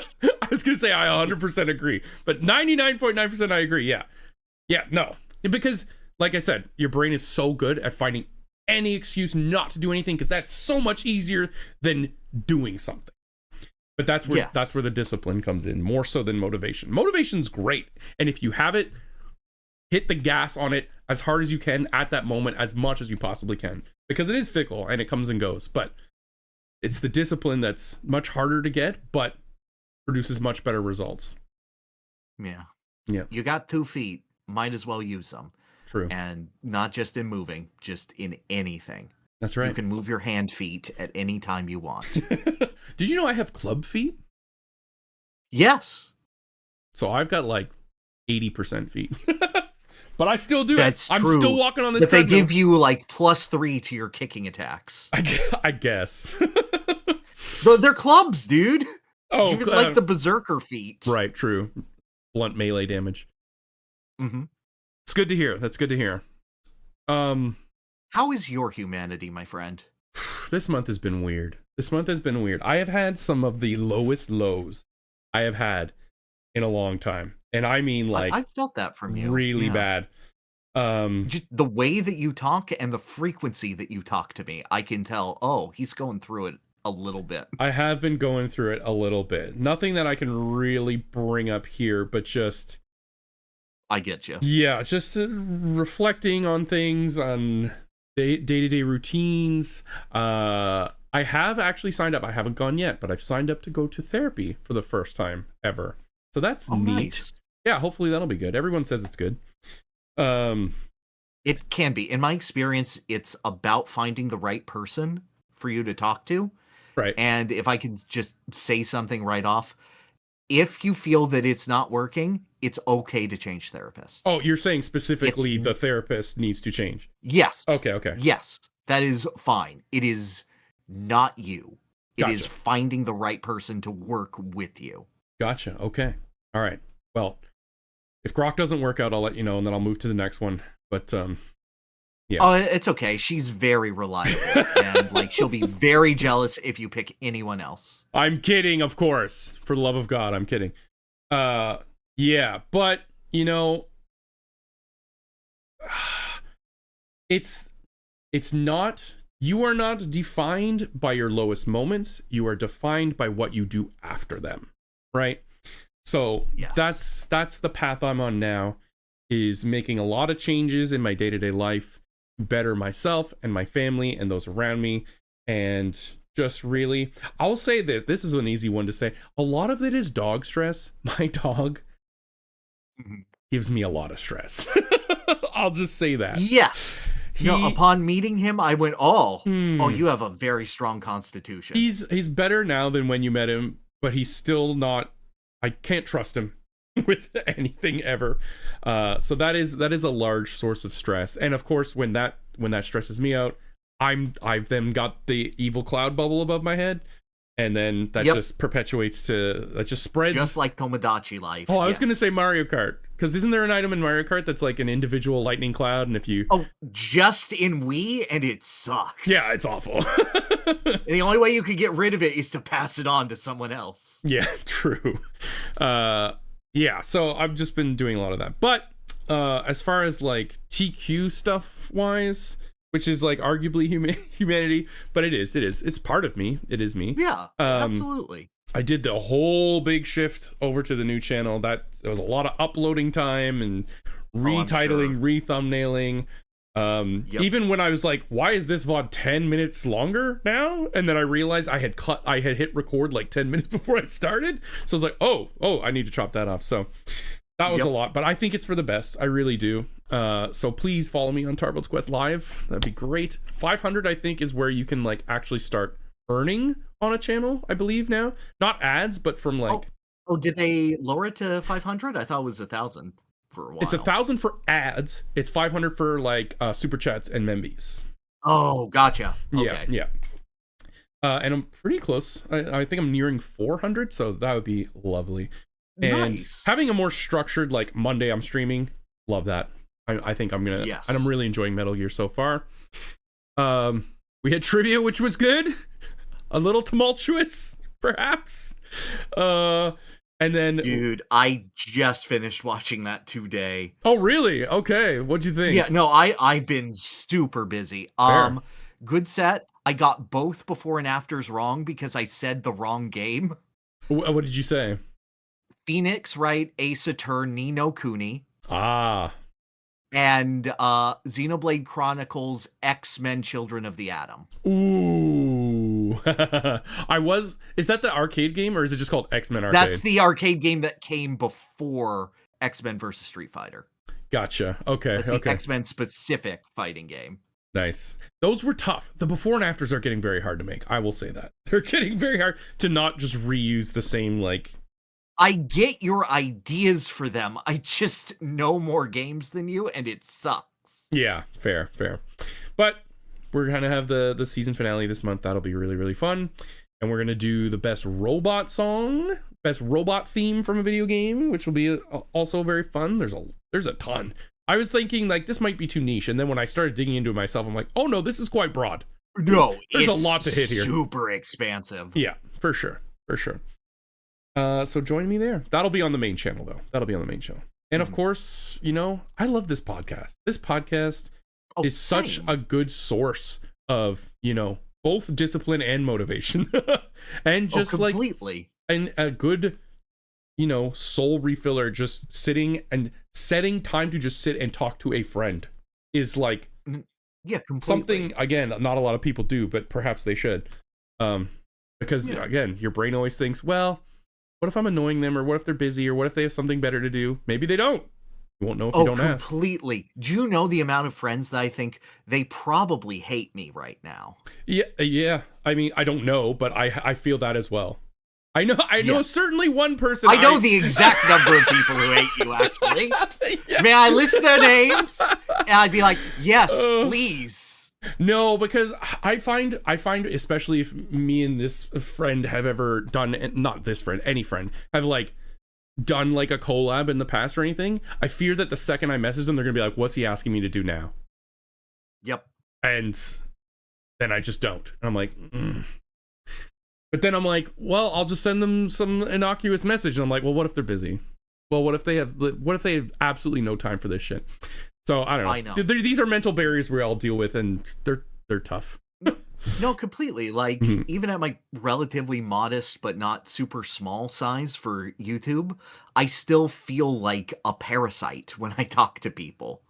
Oh yeah, me too, man. Like, that's I don't think I would be even anywhere close if it wasn't for people bigger than me agreeing to play on this game show I have. So like, oh yeah, I feel that.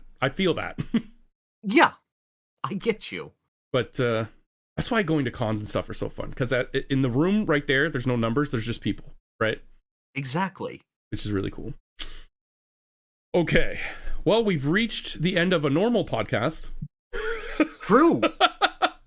So thank you all for being here. We're going to, much like Okami, unlock podcasts too, because the story isn't over yet. Our journey has only just begun. It was all a setup to the structure of Okami. You guys didn't even see it coming. However, let's get to the happening star.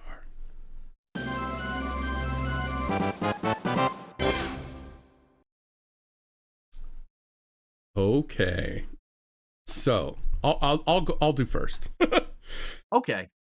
Developers of the 90s Amiga prototype Moonchild resurface to bask in all of the shitposts. Okay, so if you caught the last trivia, I included this. Shoutouts to Erica, who tagged me in this in the Discord and said, please include this in the next trivia. And I went, what the fuck is this? And then I immediately fell in love. So there's this old Amiga game, or what was supposed to be an Amiga game, called Moonchild. Right. It's just like this green little alien in red pajamas running around. Kind of like in Sonic physics, it feels like, or like much floatier Sonic physics. Very floaty, definitely. Or like Bubsy meets Sonic meets... Kind of. It reminded me like the design of like Jazz Jackrabbit or something. Yeah, totally. It never came out on the Amiga, but it was ported to the PC in 97. Anyways, I don't know where or how this was rediscovered or unearthed, but it was last month. And the biggest thing of note is the crazy song that goes along with it. It's Moonchild. Whoa, oh, oh. You've got the power to be his friend. So I saw this on social media, and it was just someone talking about the re-release, and then it was a quote reskeet that said, okay, imagine what you think this is going to sound like in your head. You are not going to believe what happens when you hit unmute. I think I saw that exact one. Floored me. Yeah, I saw that exact one, and I was like, really? This is just... Oh. Oh, shit. And then it just turned into a gazillion memes. There's so many. Go look some up. They're really, really funny. I saw one from Family Guy I shared. Oh my god, that one killed me. It's the beginning of an exciting and new experience. So yeah, I'm back to the goofy headlines. This was just something silly, something fun. If you haven't heard the Moonchild song, great. Please go listen to it after you listen to this podcast. Of course. It's Moonchild. That's all I got. That's fine. I struggled to find one, and you actually brought this one to my attention, which made me super happy. So for the longest time, I've lamented the fact that one of my absolute favorite childhood games, Warcraft 3, was forced to upgrade to a different version called Warcraft 3 Reforged, which I really don't like the art style for. Blizzard owns everything that you make in it. It made a significant number of changes to the game that were all for the worse. Yes. But evidently Warcraft 3 Legacy just landed on Battle.net, which reverts the game back to the 1.29 client from the Frozen Throne era. I think which means... I think it's a separate game, right? Yes. Yeah. Yes. Yeah. It's essentially when you go to your Battle.net account, you can choose to play Legacy rather than Reforged. Now, this isn't a perfect recreation of the old version. Apparently, there's still some movement jank that is more similar to how Reforged was. What? And apparently, it isn't the most updated version. Apparently, 1.31 is a bit more than 1.29. You mean did they rebuild it? I thought they were just putting the old game back. Kind of. Some things are slightly different. I do know that, and this is kind of a huge bummer for me, that there's no online play. Yes, it is only offline and LAN. Yeah, LAN. Thanks for the LAN, guys. Yeah. People still LAN. This is still Blizzard and Activision are incredibly salty that they got no money off of Dota. Oh yeah. Oh yes. Yes. Yeah. Very This much is the so. entire reason this exists. Yeah. However, for the sake of game preservation and just having this game, because I love the Warcraft 3 single player campaign. Yeah. Oh, if you have not played the Reign of Chaos and Frozen Throne campaigns, so good. So I think it's the best single player RTS campaign there is. I don't think there's much pushback either. Frozen Throne, I think, is weaker than some, but Reign of Chaos, I think, is solidly the best. Mm-hmm. I don't even think Frozen Throne has an orc campaign. It kind of does. You're like Rexar establishing Durotar, yeah, but it's like in a Diablo-esque sort of big map. Yeah, I remember that. Yeah. Yeah. But Reign of Chaos, yeah, peak. Yes. Oh my god. Arthas's story throughout there, ending with that massive fight against Archimonde is... I think the Archimonde fight is the best RTS mission they have ever made in anything. It's amazing. It's so good. Warcraft, I'm glad to have it back, even if there is, a few asterisks and stipulations. At least it's there, because it was permanently erased, which is just the worst fad of the digital era, honestly. Completely.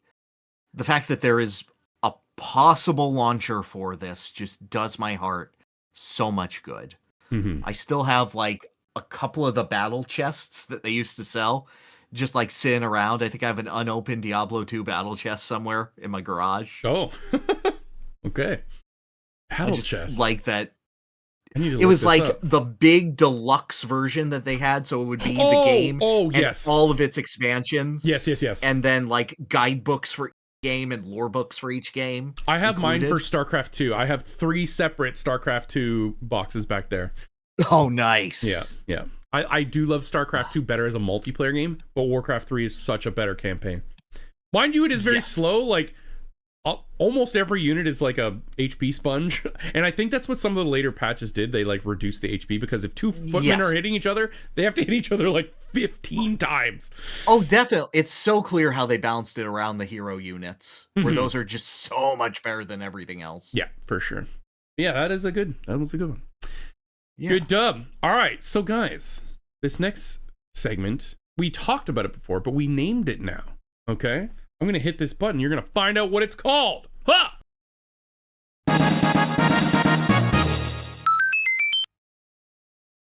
Wow, so fast, so cool. This is Side Quest. Wow. So this is not the GOTM, but the other thing that was suggested from the previous month. And this time, Pyrr won the last game, which was like the Metacritic off, and told me to watch YuYu Hakusho.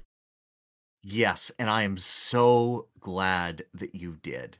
I can't imagine anyone having a negative opinion of this show. It is so rock solid in every foundation. It is the epitome of the Saturday morning cartoon, the early anime era of that thing of like Dragon Ball, Sailor Moon. It is such a clean slice with absolutely beautiful things. I can't wait to connect with you deeply on everything wonderful that this show does. I can't wait to go up to you in a con and be like, "Hey, you're a Meshi. It's good to see you." So please, let's be friends and hear all of your wonderful thoughts about this excellent piece of media. For anime. For anything. Okay. So, you knew I don't like most shonen style anime. You knew this. Right. And you said, yes, for the first side quest, I'm going to make him watch anime. It was like, so hey, my let's go out for in dinner. was... I don't like pizza. But how about pizza? Yes. That was you. You did this. Yeah, I know. But like, I looked at the pizza that you went, and I noticed, oh, I don't like this. I don't like this. I don't like this. And I'm like, okay, I've ordered you a pizza, and I've tried to avoid everything that you don't like about it. And I added some things that I know you do like. Okay. We're losing the pizza metaphor. You didn't add anything to Yu Hakusho. but yeah, I get what you're saying. No, but I made sure it had the proper toppings. You were trying to turn me onto pizza. No, I thought that you would hate. I thought that you would hate most pizza, but this pizza's pretty good. Okay. First of all, honest, no, you go. No, go ahead. You finish your thought, because I'll go. My thought in going with this was that I wanted something that would be a nice, easy, casual watch.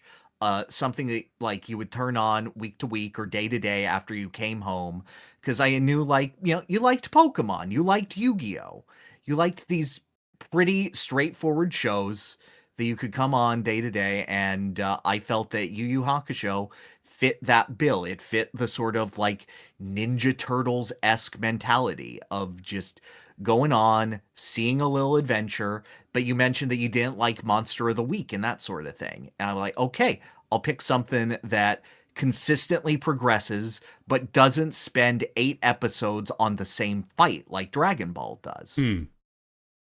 I want something that had a good pace, good characters, fight scenes that were more than this guy's number is bigger than this other guy's, so they win the fight. And in general, I thought had good camaraderie and banter for its era. You thought? You mean you still think that, right? No, I absolutely still think that. Okay. Regardless of what you say, I love this show. Yeah. Oh, okay. Yeah, and I wouldn't try to take that from you. Obviously, that's just rude. No. I don't think so. I want to know all the ways that you enjoy it. So I didn't. Okay, so I watched the entire first season, which I think was 25 episodes, which also very felt like Okami. This is 2 seasons, right? Like, that's fine. It was like up to when they fought the Toguro brothers, right? Yeah. That was the ending. It was like the end of like the casino man gambling thing. Yes. Yeah. Yes. And I did it very quickly. I did it in like the first week after you suggested it to me. Yeah. Because I work from home. I very frequently have something on the other monitor. But it was still, I still like paid a lot of attention. And of course. Yeah. That's sort of how I wanted it to be. Yeah. Yeah. First of all, amazing theme song. And end credits theme song. Smile Bomb is so good. So good. I love. Okay. I'm gonna glaze first. Absolutely. I love the entire style of all of it. Like the art, the like the early like 90s anime aesthetic is so good to me. I love it. Yes, exactly. The music was great. Like I said, I loved hearing. I never once skipped the intro or the credits. I listened to the whole thing every single time. I loved it. Going near a crowd in a faceless town. I need to feel the touch of a friend. That OP never changes through the whole show. Good. They know it's that good. Smart. I know. I'm sure the animation changed, right? Oh, it does. Yeah. But okay. It's the same song because, And I just loved seeing it and hearing the music. Those were like my 2 favorite things. My biggest takeaways from that is I love those. Yes. I was intrigued for a bit, but right off the bat, I got hit with one of the anime tropes I hate the most, and I sent you the screenshots. Yep. Yeah. And I don't think anyone really defends this, but everybody just goes, yeah, it's anime. It happened. It's like the blatant sexual assaults, especially with like minors, even though it's a minor on another minor, it's still fucking weird. I know. It's just, and it's like, especially rampant in this 90s era of it. Like Yu-Gi-Oh even did it. Yes. And it's the same girl character, and it happens like 3 episodes in a row. Mind you, it does get dropped kind of until a very unfortunate one later in the season, which I'll get to when we get there. is a way that the main character confirms the gender of another character, and I'm like, oh boy. Ooh. Yeah. You know which one I'm talking about? Yep. Yeah, Yep. okay. But yeah, it's just like, well, how will he know he is in fact this person? It's like, he will unconsensually grab my boobies. Oh, of course it's him. And I'm like, oh man. Mind you, okay. So you said that I liked like Sailor Moon and Pokemon and stuff like that. Yeah. Even as a kid, even when I was watching it as a kid, I really, really did not like the filler stuff. Like, I would be so dialed in when it was like, okay, Ash got to a gym, or Ash got to this dungeon that I recognized from the show. Right. But that was only like 20% of the episodes, maybe. The others were like, we have run into a wild Pokemon and we are in its environment and this is what it does. And these are the things it deals with. And then, oh, Team Rocket just found out that it does something like that. Wow, Team Rocket wants to take it now and harness that power. Oh, we're gonna blow up Arbok and Weezing for the 500th time. Even as a kid, that bothered me. I'm like, ugh, just get me to the gym. I want to see like the hype gym moment. I was fine with that because Team Rocket was the best part of the show. James is the best character, yes, but even the formula was I was getting bored of it. And Meowth is the second best character. Yeah, okay, yes, fair. and the wedding episode is the best episode of Pokemon Season 1. The only one that comes close is the Magmar episode. And I didn't really like Sailor Moon all that much. Again, though, incredible theme song. Love that guitar solo. Yes. The Sailor Moon guitar solo, peak. Absolutely peak. Anyway, and yeah, Dragon Ball especially got on my nerves as a kid. Oh man, they stretched that hard.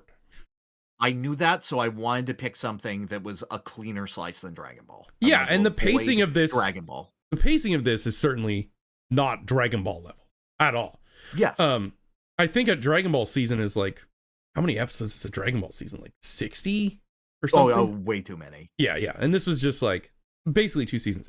I was intrigued. Yeah. I was intrigued at the start. Like, okay, he dies right in the first episode. And honestly, there was 2 moments that got me somewhat positively emotioned in this. And it was when the little kid who he saved was like, I want to play with him tomorrow. Can I play with him tomorrow? And I went, oh, he doesn't know what death is yet. Oh.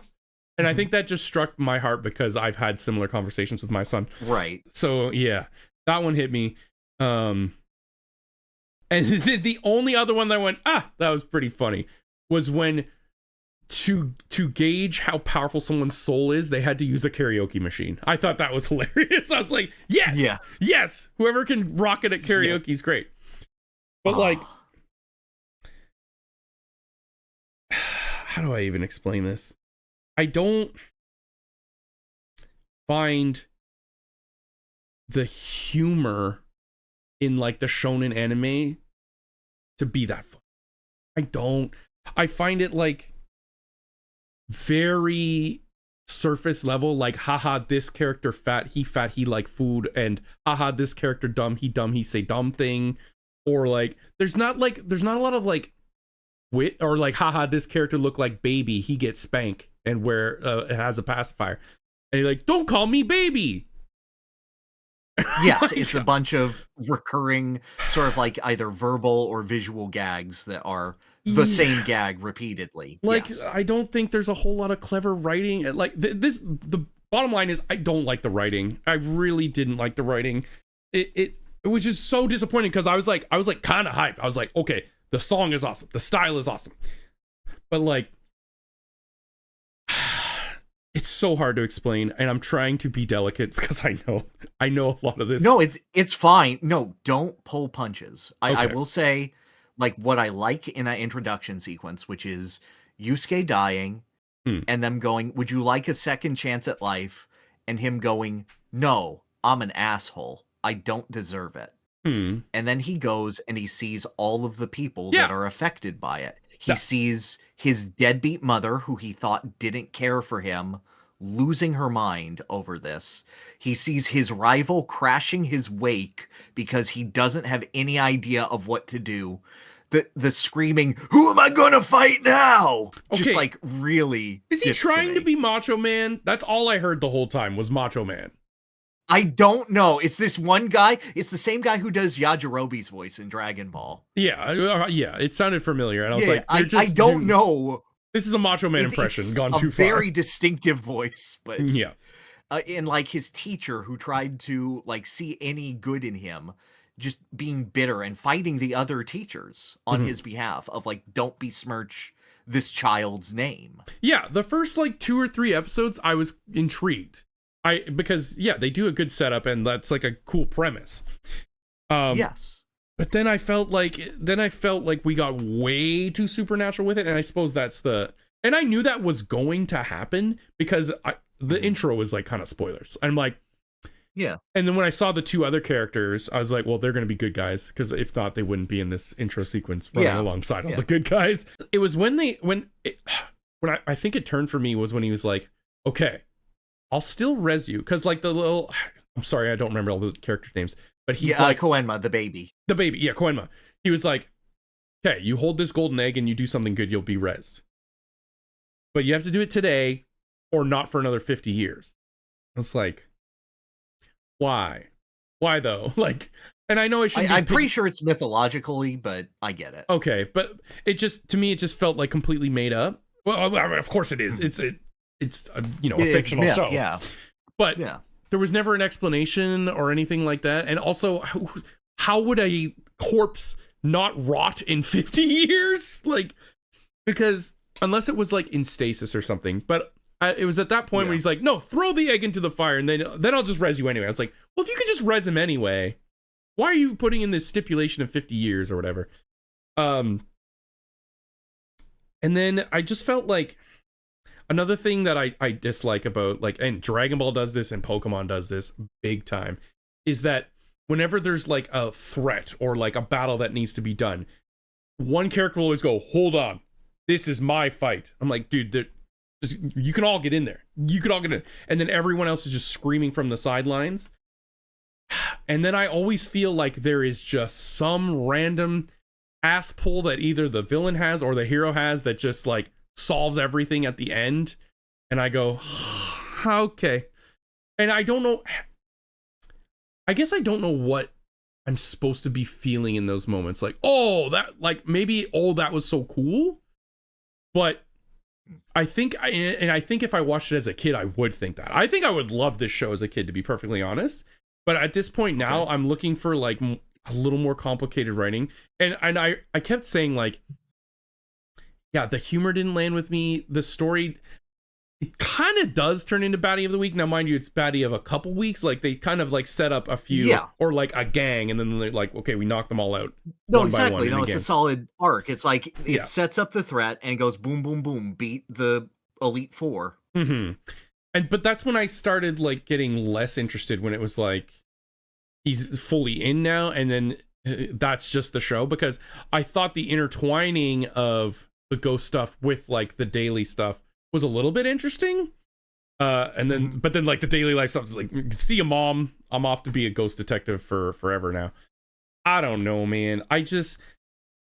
It's the writing is the biggest thing for me. I don't find it that funny, and I don't get anything out of seeing like a battle resolve out of some race. Oh, he had lake mold in his ears, and he needs to hear the incantation to be shrunk. And I was like, bruh. Okay. I don't know. I find it hard. I don't know what it's trying to get me to feel. Like I said, like I don't know what it's trying to get me to feel. I'm not laughing, and I'm not thinking, oh, that was so clever. There was a couple times where I was like, okay, that was clever. But other times I'm like, okay, well, we wrote ourselves out of that hole. I don't know, man. I feel bad. I'm not sure, because I don't get that same feeling from watching that show of it's a bunch of ass pulls or whatnot. I feel like, well, he just like rips out a spirit sword, and he's like, well, the spirit sword can do anything. And I'm like, when I was recommending this, it was with the idea of, okay, Yusuke has clearly defined limitations. He has his spirit gun, and he has a limited number of shots, and he does not exceed that limit of shots. It is not, and then I pulled out the super spirit gun that did extra, but it will cost 5 years of my life eventually, I guess, or something. But he did It keep getting felt- like artifacts, right? That gave him new powers and stuff. Yeah, he got little things, but he would use them in essentially clever ways to bail him out of situations. What I like about Yusuke as a protagonist is that he's very pragmatic. He's very much finding cheap solutions. He will throw his shoes at you if it will give him an advantage in a fight. He beats a guy in the dark by stealing a cigarette and putting it on his belt. And I'm like, that's clever. I think that is smart and allows him to use the limitations of the character to exceed things. Kuwabara, I also like. He has the most powerful weapon that you can imagine. Yeah. The spirit sword can do anything and elongate it, but he's bad at everything except taking hits. It is a character that is essentially looking to get that one open shot in a fighting game. And you spend the whole time wondering, can he actually do it? And the answer is usually no. But he does something that allows an opening for someone else to eventually do it. Like, it is a series where the main characters will eventually win, but can lose and will get beat up terribly. And it's a lot more sarcastic and has a lot more of a wry feel to it. Like, I like Genkai as a mentor in general, where she's like, okay, don't touch the slot machines. I'm going to have you all play video games. And if you suck at them, get the hell out. Mm-hmm. I did like and that. I like probably that the best. I like that as a setup. Yeah, no. That's my favorite arc of this whole general area when they're fighting rando and whatnot. And Yusuke is just a dumb kid learning how to pick his battles. What I love about this series is that characters very rarely individually grow. They need each other in order to support them. Yusuke needs Kuwabara. Kuwabara needs Yusuke. Hiei is like completely locked in as this stagnant demon until he accepts help from others. The pretty boy one. Mm-hmm. He can't grow as a person. He is like completely self-dependent until someone... Yeah, Ghost Fox boy. Yeah. He can't accept help. He will do everything on his own. And Yusuke has to go, come on, dumbass. I will help you. It's that level of interconnectivity and camaraderie between characters that makes Yu Yu Hakusho stand out to me. It is the actual power of friendship as a conceit done by 4 assholes who can't communicate with each other to save their lives, but come together anyway because they have an emotional understanding of that. To me, it's of its genre, very, and even of just like cartoons in general, very emotionally mature in what it wants to say and how it presents its fights, and is stylistically fantastic. It is. For me, I think I don't feel, and this is a reason I don't watch a lot of drama shows, and why I've also kind of fallen off some other fandoms that I was on, like the MCU, is that I don't feel the stakes. I don't feel like they're ever going to lose, because yes, they can get hurt or beat up, but they're always going to come back. I just feel like when I'm looking at a fight, I feel like they want me to think, holy crap, he's going to lose. But in my heart of hearts, I know it's just not going to happen. So I'm sitting there waiting for like the insane reason how they beat this guy, or like I feel like I always know the outcome of every episode before it even, like, once it gets off the ground. I think that's a crazy thing to say for a show where the main character dies episode 1. Yeah, but he comes back with a golden egg. Yeah, but it takes him a while. The actual suffering impacts the characters. To me, the weight isn't That the no, but action like being taken, the weight is the change that comes about through it, and that it doesn't revert to a status quo. but that is kind of the reason I don't think there's stakes, because he dies and is rezzed right away. So it's like Goku, like No, it took him a long time, and like yeah, but because it still Goku happened. died, other people died. But like NPCs died, you know, none of the characters in like the opening credits. Yamcha and Tien Yes, and Chaozu, they all died, and it took them like 150 episodes to come back. I don't know. For me, especially like, and this is like I said, I can't watch drama shows either. Like Breaking Bad and anything like that. I'm like, a television show or even like a manga, right? Are made to go on perpetually as long as it is making money and is successful. Meaning that the writers don't really have an ending, and they just have to write it so that it can perpetually go on forever. Yes, you can do like little arcs and stuff like that, but then once you do, you still have to pick up and keep telling a story. Like, you know what? I love anime movies. I do, because there's a lot of anime movies I adore. And yep, I think it's because I believe there can be stakes, because it is a single story. It is going to end when the runtime ends, and that's it. Mind you, sure, there could be movie sequels or whatever, but not a lot of the ones I've seen. I don't see a whole lot, unless it's actually based on a show or a manga. Right. I like to know that the writers had a goal, and I like to see how that plays out. I find with television shows where I'm supposed to feel the stakes of the characters, I usually don't, because I'm like, just based on the nature of what this is, they have to keep this going forever. Or at least they have to think about what that looks like if they keep getting more successful.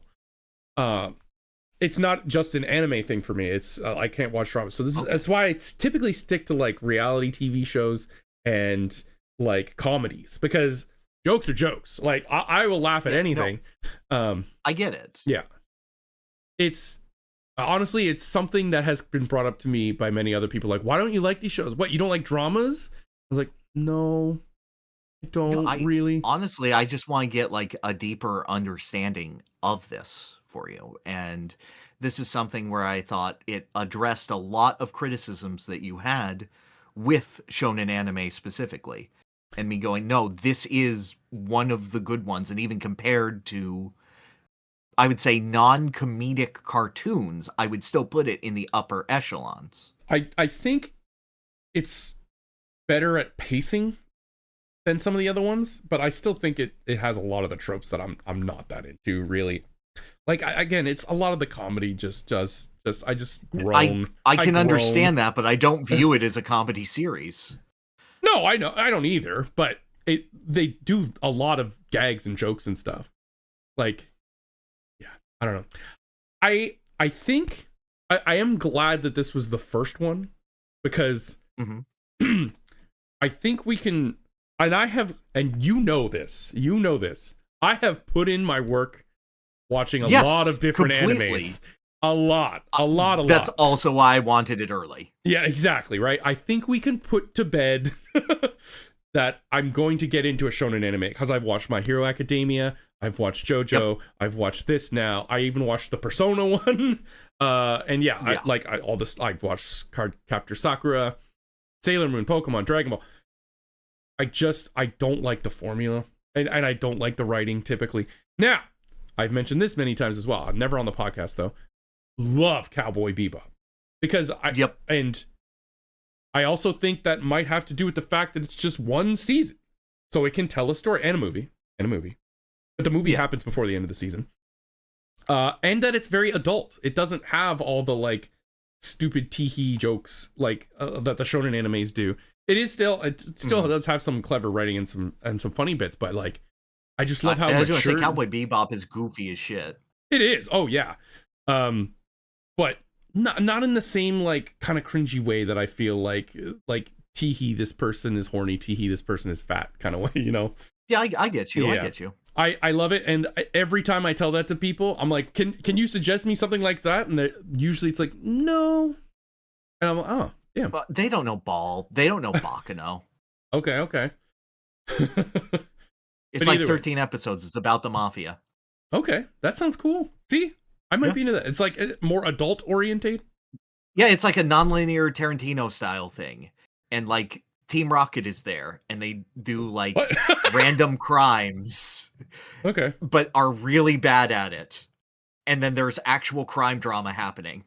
Okay. Fair background. enough. Fair enough. Anywho, I'm very bad at verbalizing why I don't like it, but if to me it just comes down to I don't feel the stakes.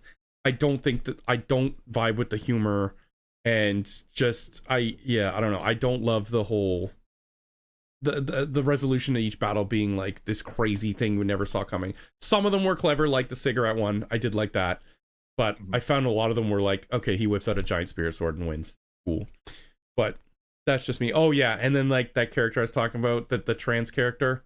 Oof. Yeah. Oof. No, That's that did not age well, but I get it.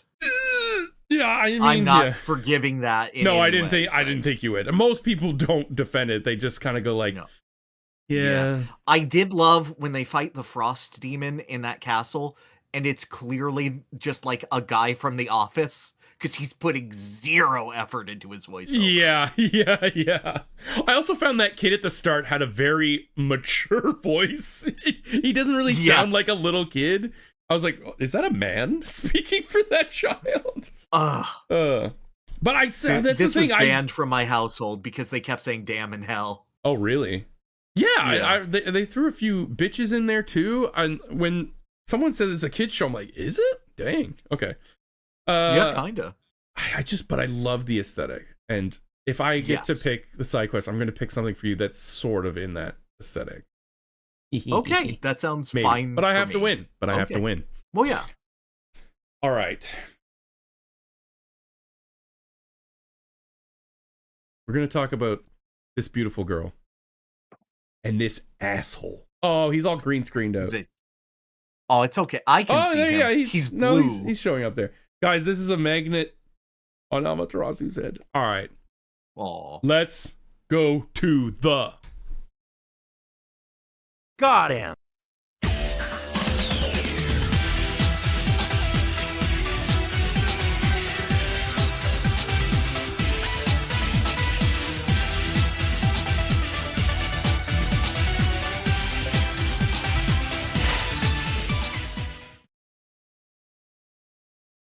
The got him.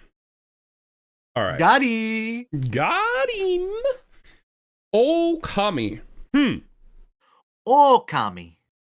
So, this is the second game I've suggested in a row, based Yes. almost entirely on popular opinion and just a lot of people saying this be the GOAT, right?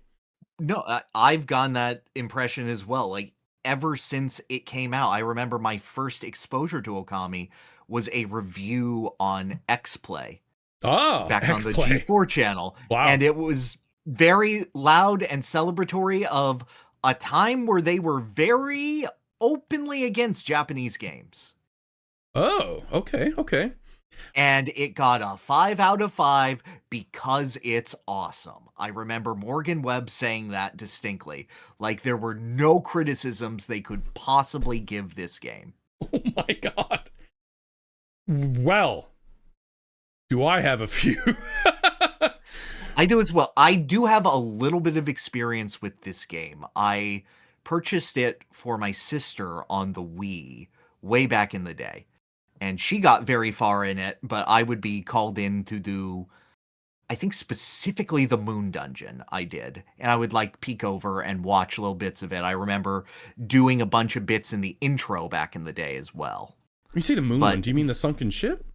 The one where you No, I mean the third dungeon, the one where you do Orochi, the Moon Island, Moon Cave, or whatever. Oh, that one was good. I like that. Is that the one where you Yeah, have to that one was good. Make the dinner for Orochi? Yeah, it takes a lot to make a stew. Yeah, right. Man, Orochi. Anyways, yeah. Mind you, if we're viewing this through the lens of the year it came out, yeah, mind-blowing. I think it has one of the most beautiful art styles, beautiful soundtracks, And the soundtrack is insane. It's like crazy. The amount of songs that play once in the game for one specific event that lasts 30 seconds, and they're amazing. Actually, I think the footage I'm using right here is the is the dungeon we were talking about, or it will be. Oh, is it? Oh, maybe. Oh, yeah. No, that's the one before, but it will go into the other one. Yeah, no, that's Crimson Helm. Yeah. Okay. Where do we even start here? So I want to start by saying that I think this game controls incredibly. Yeah. I think that for a PS2 game that is consistently compared to Zelda, the fact that this has a solid jump, a solid wall jump, eventually a double jump, Amy controls so tight, even compared to other quadrupedal characters like Spyro. Like, you are absolutely in control of this wolf, and it feels good just existing in this game. For as much as it is an adventure game, it has a better jump than most platformers. Yeah. I also love the auto sprint. That whenever you get the full sprint going and you get like the golden flowers coming behind you. Yes, the autumnal flowers. Oh. So clean. And that your jump speed momentum carries through. Huge. A lot of games don't do that, and every game should do that. Because it feels so good to have a full sprint double jump. The feel of this game is utterly immaculate. You can tell so much care was put into it. And so much care was even put into the celestial brush. That's what I was going to say. I can't imagine the programming necessary for the PlayStation 2 to recognize what a circle is. I was blown away by how many scuffed up attempts I had with the brush that the game still figured out what I was trying to do. I know. I was like, sometimes whoa. I still screwed it up, but... Yeah, occasionally I did, but at certain points I'm like, okay, no, I was just really bad there. But most of the time, if you're even remotely close to what you're going for, it'll work. And I was shocked. At the start when I was like, if they get more detailed things here, this is going to be a problem. But it wasn't really. I was like, okay, come on. You should have given me that. Yeah. But the only one that was hard was the restoration one. Whenever you had to just fill something in, I had a bunch of trouble getting that to read. I kind of forgot that existed after the first couple hours. Yeah. So it wasn't really that stopped big. Being a problem rapidly. Yeah, it did. Yeah.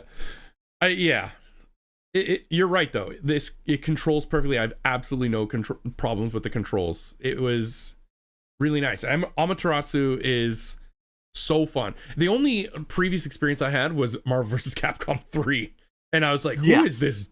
Who is this?" There's like hitting you with. She unfortunately kind of sucks in the game, but she's still extremely cool. But she looks cool. Yeah. And, oh my god, how they incorporate her techniques into that game now. Watching it, like how she has the dash that's the flower grab. Yeah. I kind of want to go back. Swaps between the reflector and rose ray. I want to go back and play just to see, because now I have full context for who she is. I would want to see. I bet Issunny is in it, isn't he? I'm pretty sure, yeah. He must do the talking.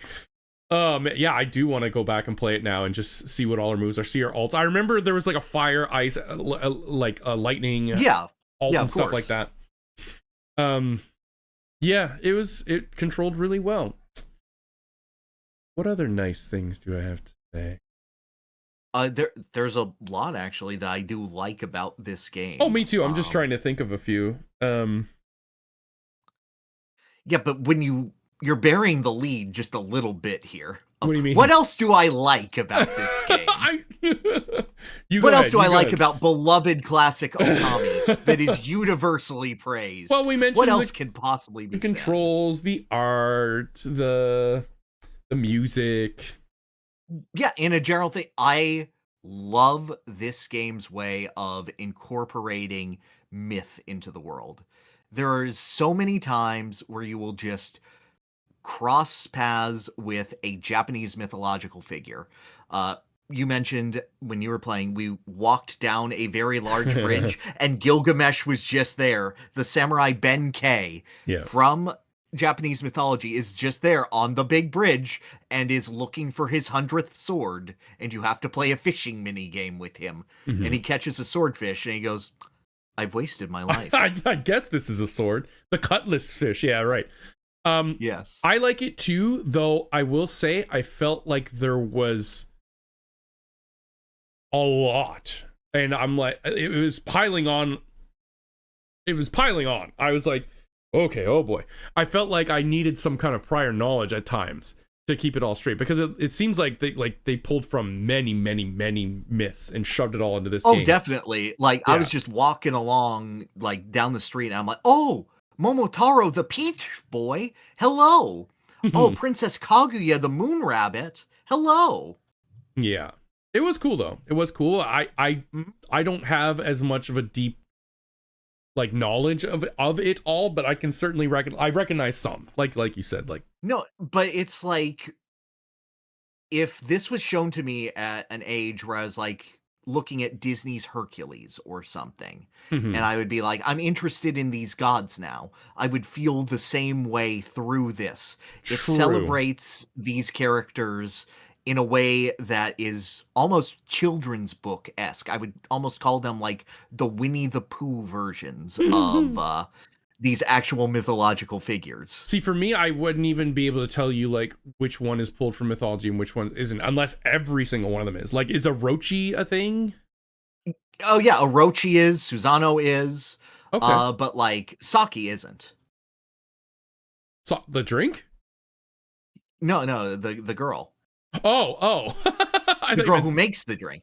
Sake no, sake is Japanese, I was like, I'm fairly sure sake is real. Yeah. Not even mythological. No, it never happens. That's not real. Yeah. I liked Susanoo. He was fun. He was a lot of fun. Oh, I love Susanoo as a character. Yeah. What a good way of that interpretation, because the liar is a very common Japanese trope. Yeah, okay. It's very similar of like the guy who boasts his strength and then can't back it up in any way. I like that Susanoo is just kind of trying to shirk that responsibility. It's that it's just too hard, and that he doesn't really have it to his level. He's good, but he's not great. We're like enabling his lies the entire game. Yes, exactly. Yeah. But then to him, is he lying at that point? Because he's like, well, I swung my sword and thing died. I shouldn't have pulled that off. Yeah, eventually he's like, I am not this good. Some god is helping me, right? Right? Like, I swing sword thing. Where's die. the camera, guys? Come on. Yeah. It's like, you know what it is? We're angels in the outfielding Susanoo through the first half of this game. That's basically what it is. I think the Celestial Brush is one of the coolest, most unique mechanics, not like both in combat and out of combat. Like, we were talking about how good it was at recognizing, but we didn't even talk about what it actually does. Now, mind you, I feel like the last 3 or so are like basically the same thing, and I'm like, okay. Oh yeah. Yeah, definitely. But what really blew my mind was when I was doing it one time, you can change the camera angle while you're in the Celestial Brush. Yes, and you can. That blew my mind. I was like, whoa, what? And I remember having to do that the second time I fought the spider boss. Because to get this certain angle, I needed to make sure I could hook its butt to the thing. But when I first really got impressed was Orochi's Moon Dungeon. And it was when there were 4 eyeball things that locked a door. And if you hit one, it would just go blink, blink, and open back up. Then I realized you have to actually aim the camera in a way that a single power slash will hit all 4 at the same time. And I was like, oh, damn. Why did this take 15 hours to get to? That is the big thing to drop, is that I think the pacing of this game is atrocious. It's so long. And it doesn't need to be. I feel like in my close to 30 hours, I feel like I was maybe in control for like 13, maybe 12. I would give it a little bit more generosity, but only because some of them you can speed up the text speed. But others you But can't. if I want to read Sometimes it, you just sit there. yeah. But I would only do that for like maybe like shopkeepers or NPCs. But even when like a story character had the skippable text, I still wanted to read it, so I still did read it. Well, no, I would, but at least I could hit B so that it will all load, and then I sit there as opposed to waiting for them. Yeah. I can read at my pace as opposed to the pace of the game, which is slow. Very. And the fact that it is not voice acted, it's Banjo-Kazooie mumbles, means that you're not getting as much, and the text is slower than Banjo-Kazooie text. Yeah. It doesn't even have the fun speed up sounds. Exactly. I timed it. 21 minutes before you can even move when you start a new game. And while that is certainly one of the more egregious examples, you lose control a lot and for a long chunks of time in this game. Yes. Holy crap. And not only that, but even when you do have control and you're like, all right, I'm back. Let's go solve some stop. Issun's going to tell you how to do the puzzle in like 17 sentences, not 2. Shall we talk about Issun? Oh, Issun. So Issun is a tiny little artist samurai dude who is basically your Navi from Ocarina of Time. He loves 2 things in life: facts, left and right, and boobs. Oh, yeah. I was gonna say lefty and righty. That's also true. Okay. Oh my god, when he was like, I wouldn't be able to say no to those 2, and he's just talking about Rao. I was like, yes. Oh boy, that was a good joke, Issun. You get 1. Yeah. So calling him Navi is a compliment for Issun because he is so much worse. Yes. I would like much to worse. apologize to Navi for everything bad said about her. I would like to apologize to Fee from Skyward Sword. You came later and somehow you got a deeper brunt than this character. Issun is difficult because Amaterasu is a silent character. So's Link. Yes, but in general, Navi doesn't pop up and have an entire conversation on Link's behalf. You know what? Every single NPC in the game. True. You know what the best part about Navi was? There's a button if you want to talk to her. Not all the time, but it's optional. If you want to hear what Navi has to say, there is a flashing Navi button. You hit it. Issun has no such button. No, every individual NPC, every character, every named character will have Issun talking to them. And it's a shame because I love Amaterasu as a silent protagonist. This dog does so much pantomime in this game and has so much character through saying nothing but occasionally barking and growling. Characters react to her in funny ways. You get to see her entire asshole at multiple points. Yeah. It's very funny doing dog things. Well, sometimes, like, before you get Issun, she falls asleep listening to someone else's explanation, and then Issun jumps in. And I like the entirety of Amaterasu. She is a dog doing dog things, but she has a soul and a life to her. And I love that. And part of the lore in the story is that all the humans just see a dog. They do not see the sun god Amaterasu. So in an ideal world, you would just hear people talking to a normal dog and being like, oh, a normal dog does not care if I, spew out all these crucial details that would otherwise be, private or secret or something like that. But no, that's not what the game is or does. Well, see, that's crazy because the game does do that. Yeah. Sometimes they just ignore Issun completely, but he also has to get like 3 lines of dialogue in at minimum to every 1 line that an NPC has. And not only that, he has one of the most annoying little chimes.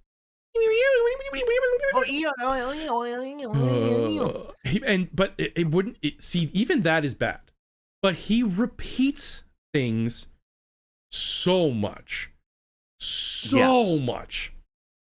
To the point where you're like, God, I get it. And other times he won't let you even try to figure out something before he'll tell you the answer.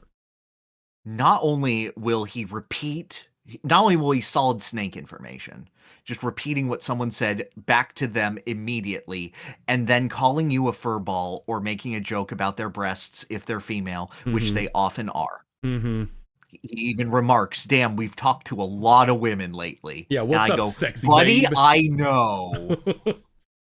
Can you shut up about women peeing in the ocean for 5 seconds? No, peeing on us in the ocean. Oh, God. Oh, that's right. When he's like, this woman is in danger, and he interprets it as, oh, you have to go to the bathroom. It's okay, babe. Let it all out. We're in the ocean. Yeah, we don't mind. I know. Oh my God. Oh my God. Oh yeah. I hope she drinks a lot of sake tonight. I'll jump in her dress. Issun, you're the worst. But yes, not only will he repeat information and add a sexual joke to it, he will also repeat that information when you have finished the conversation, so that you make sure that you know exactly where you're going, and then when you arrive at that destination, he will repeat it again. So you get all of the information in the game, usually about 4 times over. And it won't even be like a simple, we have made it to the grove. It will be like, huh, look at the trees here. This is almost as if this character described it. Do you think this could potentially be the grove, Amaterasu? Perhaps you should use your new brush technique that you got from the previous God Monkey. That one might be a good idea. What do you think, Furball? Oh my God, yes. Every single time. There was a time where I got the wind spell, and I saw, it probably puts out fires. There's a fire chest nearby. I'm going to use it. I use it, the fire goes away. I'm great. I approach the chest. Issun talks to me and says, look at that chest. It's on fire. Maybe you should use your spell to do it. And the chest has reset itself on fire so that I can do what Issun told me. He unsolved the puzzle so that he could take credit. No, player, you did not figure this out. Issun did, okay? Yeah. Yeah. The game and Issun is the representation of this, but the game really, really clamps down on your hand and squeezes and drags you everywhere. Now, late in the game, the grip is loosened, and we like that. Yes. We like those parts. Oh, I would say from Oni Island is one of the best Zelda-style dungeons I've ever played. Oh, I think it's absolutely fantastic, because the game just goes, we've given you all of these movement tools. Here is a floating piece of paper. This paper will race you through the dungeon. His one purpose in life is racing. He is the butter robot from Rick and Morty, but he's paper that races. Oh my God. And then when you beat him, he's like, I can now die. He's like, yes. It's like, no, I'm fulfilled my duty. Goodbye. Yeah. And you get to use every single technique that you've used in different ways. Sometimes the robot will throw, or not the robot, the paper will throw an encounter in your way, and you have to figure out how to beat the encounter most quickly before he gets to the other side of the room. Sometimes you'll have to figure out how to freeze things, and the game doesn't tell you how. Nope. And the time limits are decently stringent for that part.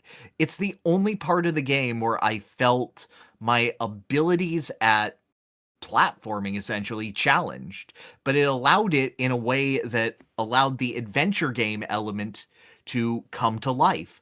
And that was absolutely fantastic. That entire time, I was not waiting for the dungeon to end. Yeah, when Issun shuts up and you can actually play, and are tested on what you know of Amaterasu's kit. Turns out Yes. pretty fun, especially when she run good and it race. That's fun. Exactly. Yeah. I didn't even mind Issun there because he was there to complement the dungeon NPC. We weren't being given new information. We were just being given story moments and jokes. And that's okay. He was allowed to be braggadocious. And I'm like, this is a good use of this character. Now, famously, there is a video that critiqued like 3D dungeon design in Zelda that said like one of the things in 3D Zelda is a lot of the solutions are look around a 3D space and find something to whack, right? Yes. Now, Okami does this so much better because it's not only about finding the thing to whack in 3D space, it's that you need to position yourself so that the actual screen, aka your celestial canvas, shows both things. And sometimes you need to like shoot ice through a door, but you need to have the line of sight so that you can actually use your brush on that. And that is such a better way of doing 3D puzzle design, I find.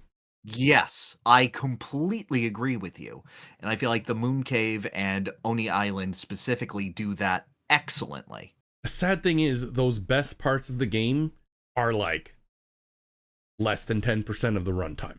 Like, they're the shortest parts of the game, yeah, unfortunately. Crazy that the shortest parts have no dialogue in them, or at least very little. I know, dialogue. insane, right? Yeah. And I get that, like, a majority of this game is getting lost in its world, and it's a beautiful world. It is. I imagine that the children who played this game, who grew up with this game, played it for years. I can't imagine a child spending less than a year on this.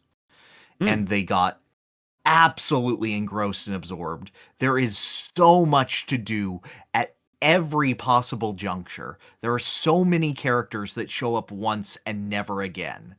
There are so many little interactables. There are 99 unique stray beads just scattered around the world that give you nothing until you get all of them.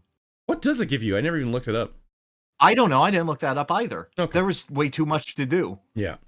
That was too much for me, kid. Yeah. Like, if you let yourself just exist in this game, I could imagine it, like, changing you. Because the ingredients that are going into this stew are brilliant and fantastic, and it's expertly crafted. My issue is that when I took a bite of this, I thought to myself, I could really go for a burger. Just like a regular ass good burger. Not the best burger I've ever had, but this is like, I appreciate everything about this.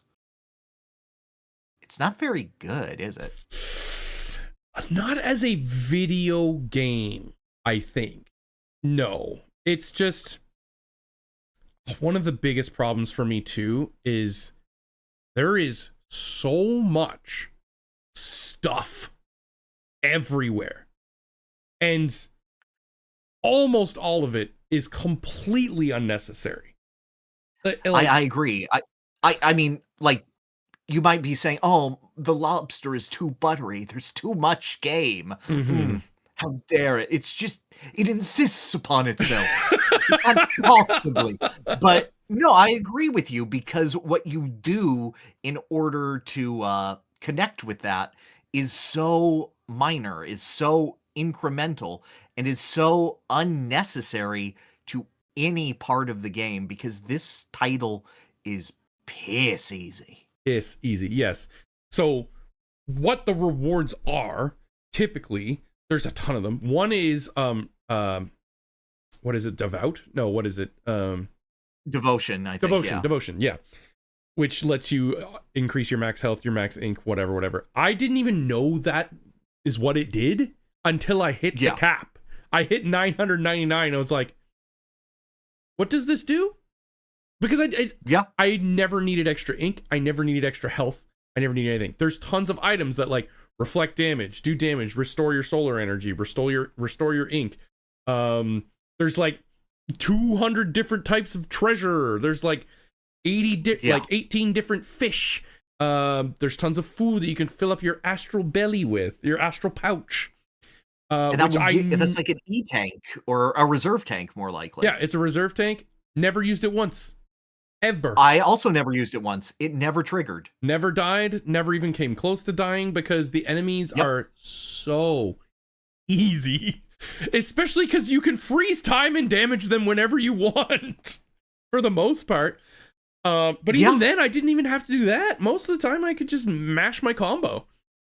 And just use the dodge roll. Like, spawn a bomb and it lands on them and they explode. The bomb does like massive damage. Yeah. The only thing you get it super early. Yeah, there's just so at a certain point I was like, yeah, I could do a lot of exploring and find all these treasures and stuff, but like I think none of this is worth it. There's nothing that I'm going to be excited to find. For the first half of the game, I was really hoping like maybe if you could find like a new weapon, that would be something cool. Or, you know, new additions to your abilities. Like in Castlevania, you get the bat. But then you get the bat that shoots fire. And then you get the bat that does a dash. Like maybe you do get that, but they're tied to either bosses or just buying them. They're not rewards for exploration. That's what I mean. That's what I mean. Go to a merchant to get the better, you know, shield or better rosary. The best pickup probably is the solar panels, like the pieces of heart, but there's so few of those. I agree. And maybe the gold dust, but even then, not so much. And you can just buy two at one point. You only really need like 3 or 4 the whole game. Like one for your primary, one for your secondary, and one for the other ones you fuck around with. I at the end of the game, I had this massive inventory of just shit that didn't matter at all. I just started using all of my items and fucking around with the final boss gauntlet. Oh yeah, I'm like, let's see how quick that can go, and it went quick. Yeah, so to me, that kind of unincentivized me to do a lot of exploring and going and digging up all the chests and, you know, feeding all the animals. Feeding the animals was fine, and if I ran into them, I'd feed the animals anytime I found one. Yeah, but I wasn't looking for them. I mean, like, well, no, same. But like, if I saw like the little gates that have the darkness, I would do those. Yeah, same. If I saw a corrupted piece of ground, I would heal the world, because the game wants you to connect to its world, and I felt like it integrates that pretty damn well. You are a mother to them all. So I totally understand that, and I never avoided them. Like if I saw something, I'd get it, but I also never went looking for them. I would grab the stuff on the path, and that's it. And yeah, by the end of the game, I just had a ton of stuff I never used. Like, no, I agree. I tried to do everything. Like I made a build where I would get like 5 demon fangs, which are bonuses that you get for like hitting an enemy and finishing off in a certain way, and also using your ability to piss on enemies. And shit.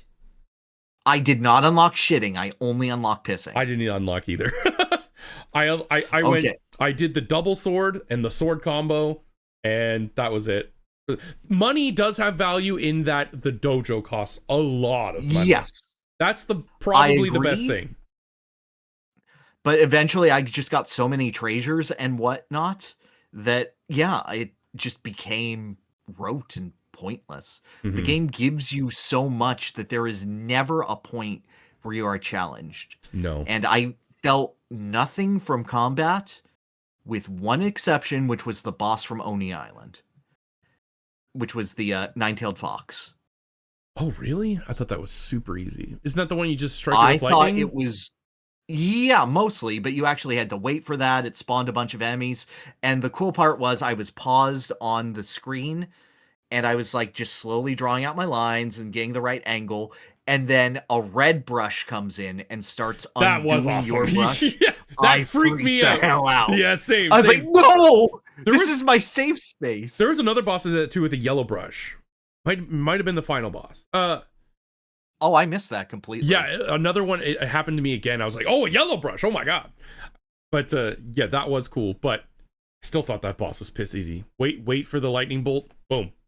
Oh, I thought it was easy as well, but like I was actually doing things. I wasn't just dodging one attack and drawing a line into his mouth so he drank the poison. True. I thought the owls were fine.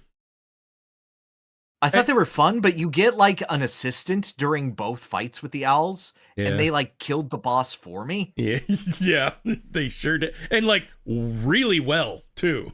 Yeah, yeah, yeah. Unfortunately, the combat just, while fun and feels good and it controls well, is just brain dead at a certain point. It really is. Yeah. I wish it wasn't. I thought it was brain dead immediately. Yeah. Oh, it was. Yeah, 100%. Yeah. It's just, but I think in the sequel, if they made the game more challenging and better paced, there's a lot of potential here for an amazing game. So much excellence in this. They've done such a beautiful job creating this world, creating this character, creating these systems. I just don't think the execution is there. No, me either. But I think the groundwork is. It's a very good story. I think it's told very poorly. I don't even like, the story kind of lost me at a certain point. I really loved the Susanoo arc. That was awesome. I agree. That was great. No, that was the best thing in the game. Then it just went, and getting up to the betrayal and the queen, I was on board for that. Then after that, I'm like, what are we doing here? Is this the lunar whale? By the time this is the lunar whale. By the time it introduces the warrior guy from the beast tribe who can turn into a wolf, Oki? I'm like, yes, him. By the time it introduces him, it's like trying to tell this story of, getting over yourself and accepting your place in the world. And I'm like, dude, this is the 4th time we've had this story in this game. And we are so far beyond your personal drama. You are causing problems on purpose in ways that people who have already caused problems on purpose have done better in this same game. What did you think of the whole time travel thing? Pointless. Yeah. Yeah, it added like an hour to the game for no reason. I was like, okay, this must be Orochi hard mode. It's the exact same fight. Yeah. Exact same. And I guess the story was this was always fated to happen, so this is kind of a loop. Like Amaterasu was always supposed to be there. Shiranui was always going to come to the future. I was like, we're doing time travel now? I know. I hoped it would do something better or be like, history isn't as it's always been told to you or something. But no. Nagi shows up and he does the exact same routine Susanoo does. Yeah, and then you have to fight the longest, slowest, most always invulnerable boss for a second time. Yes. And then a third time at the end, Mega Man style. Of course, it's a Capcom game. And I went, no, okay. I at the end, I was like, okay, maybe it's just the first phase. Maybe I just have to ring the gong and he'll be done. No, it's every phase. No, of course not. The fact that you have to kill 8 individual enemies is just utterly ridiculous. Twice. And you have to... Well, yeah.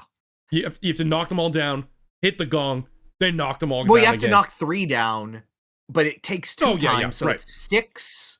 It's 6 feeds of the drink, then ring the gong, then 8 more feeds. So that's 14 times that you're putting sake into their mouths. And that's assuming this you is like knock it down in one combo. Ideal circumstances. Yeah. Because sometimes I would get hit by like another head, and then I wouldn't get enough damage to combo it all the way down. So I'm like, I gotta feed this one sake again. And again, you never feel threatened, so you're just sitting there waiting. That's all it is. Yes. And you fight that boss 3 times. That's crazy. The pacing. Yeah, the pacing is by far the worst part. The excessive dialogue from Issunny and just the fact that I never felt threatened and there's just so much waiting.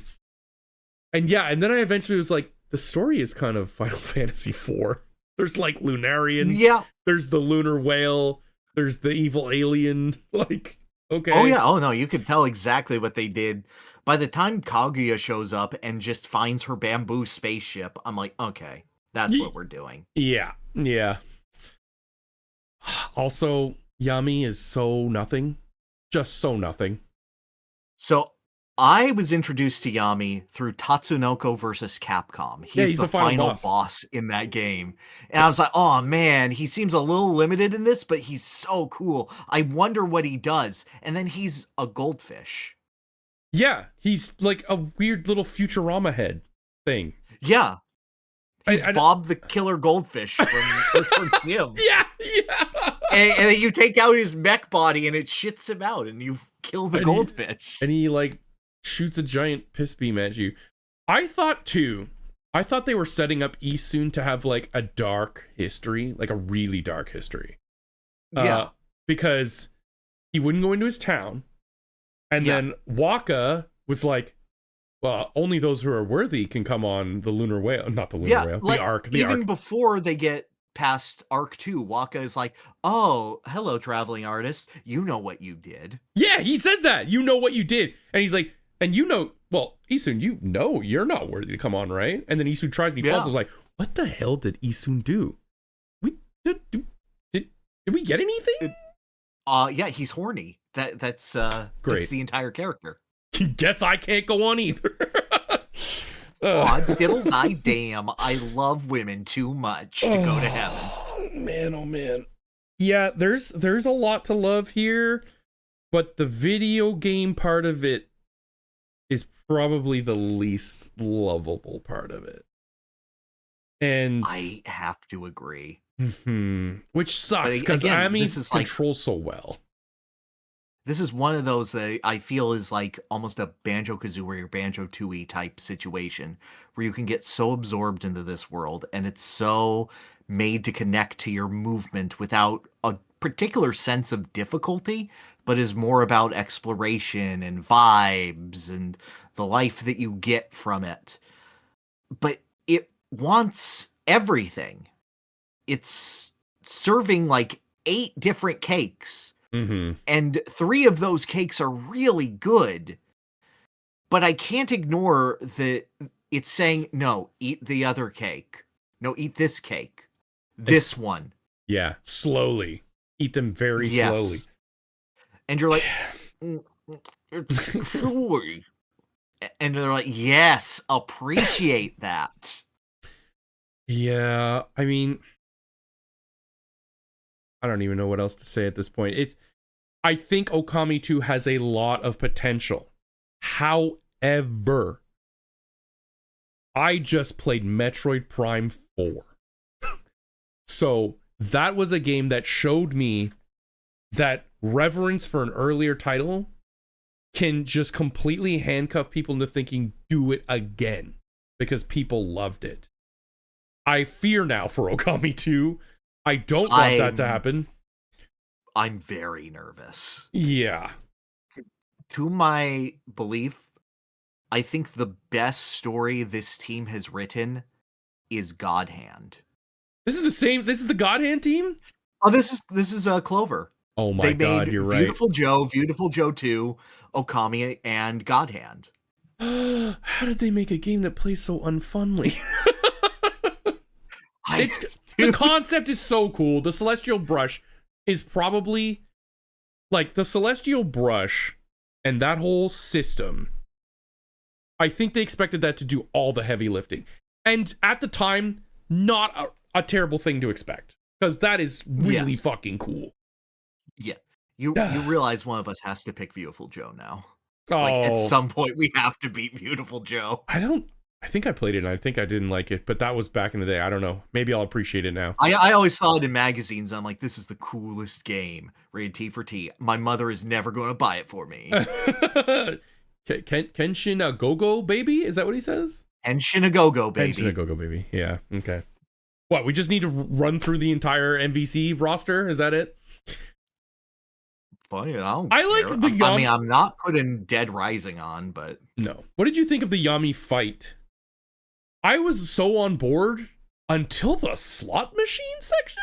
What the fuck? Oh my god, that slot machine section went on ever. What were they thinking? Like, what? How did this turn into a slot machine? I know, dude. Mind boggled. I was baffled at the amount of slot machine content at the end of the game. Because you get a frozen one, and then the owl is one, and then the final boss is one. Yeah. It's like all in the last 2 hours of the game. Yeah. I liked, the fight was kind of cool though. Honestly, I liked most of the fight, but until the slot machine, I was just. I didn't like any of the fight. I thought it was very boring. It was because even this, they had to drip feed everything. I also glitched it where I hit him with the cherry bomb, so he divided into a bunch of sections, and then he reformed, but he sort of pushed Amy, so Amy was like stuck hovering in the air, and I couldn't interact with anything for like a solid minute. She was just floating in the air. And I had to push her into the ball while it was on fire in order to get her unstuck. That's kind of funny. No, it was pretty funny. She looked like, when you pick up a dog by the scruff of their back. Yeah. I know her dropping animation is just like that. Yeah. Yes. Honestly, put Amaterasu as she controls in this game in another game. I'm in. Give me that. I agree. Like, she's so fun to control when you can control her. Which is, I think, less than half of the game, honestly. Yes, I really like Amy, and this game has solidified that. Yeah. But Yami, just even as a narrative villain, is just like Necron. It's just like zero. Oh yeah, no, he's there because he's the embodiment of evil right there. Yeah. I didn't really understand Waka's whole thing either. Fuck is Waka? He's a Lunarian. He's the one that was like, I'm going to bring everyone from the celestial plane down. Oh no, there were monsters in that. I learned that because they repeated the story 5 fucking times. At that point, I was mashing. I just wanted the game over. And I knew Yami was the final fight. I've heard the sunrises 100 times. And it was hype. It was great. Loved it. A lot shorter than I imagined, though. The second phase was really short. Yeah. Or at least I just had the super souped out double sword techniques and everything. Yep. Issun gets his moment, and I liked it. I even got a little choked up. That his plan outside. I didn't, but I went, yay. His only way to help Amaterasu was to increase the faith of all the people in her, or the devotion. I can't believe the final boss gets killed by the Duratagonist becoming a Jehovah's Witness. Yeah. You never have you heard the good word about Amaterasu? You never found his room either. I sent you a screenshot before we started the call. Yes. I found his room, which is just like him drawing boobs and butts and vaginas everywhere, and I went, okay, yep, that's who this guy is. That's it. No pictures of Amaterasu. Then again, I guess that was when he had abandoned his room. Yeah, I mean, I bet if you could fan mod out 90% of Issun's dialogue, might have something here. I found still a very easy game from 7 years ago that said, is there a mod to remove Issun from the game? Oh. And most responses were, no, I wish. Yeah. Honestly, you'd still have a very easy baby game, but at least you would have to figure it out for yourself. That's something. Yes. Honestly, and one of the treasures you can find is tutorial tips? Yes. Well, sometimes it would be lore. What? Yeah, sometimes it would be lore. Yeah, but sometimes it's just like pages from the manual that should have been included with the game. That's your prize for finding this treasure chest. Oh my god. Yeah. I found a tool tip. God. Game's beautiful. I'm very happy I played it. I am cautiously optimistic about Okami 2.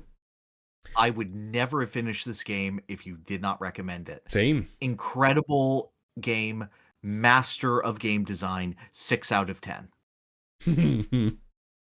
Yeah. Would you rather play Shinobi? Yes. Yeah, me too. Yeah.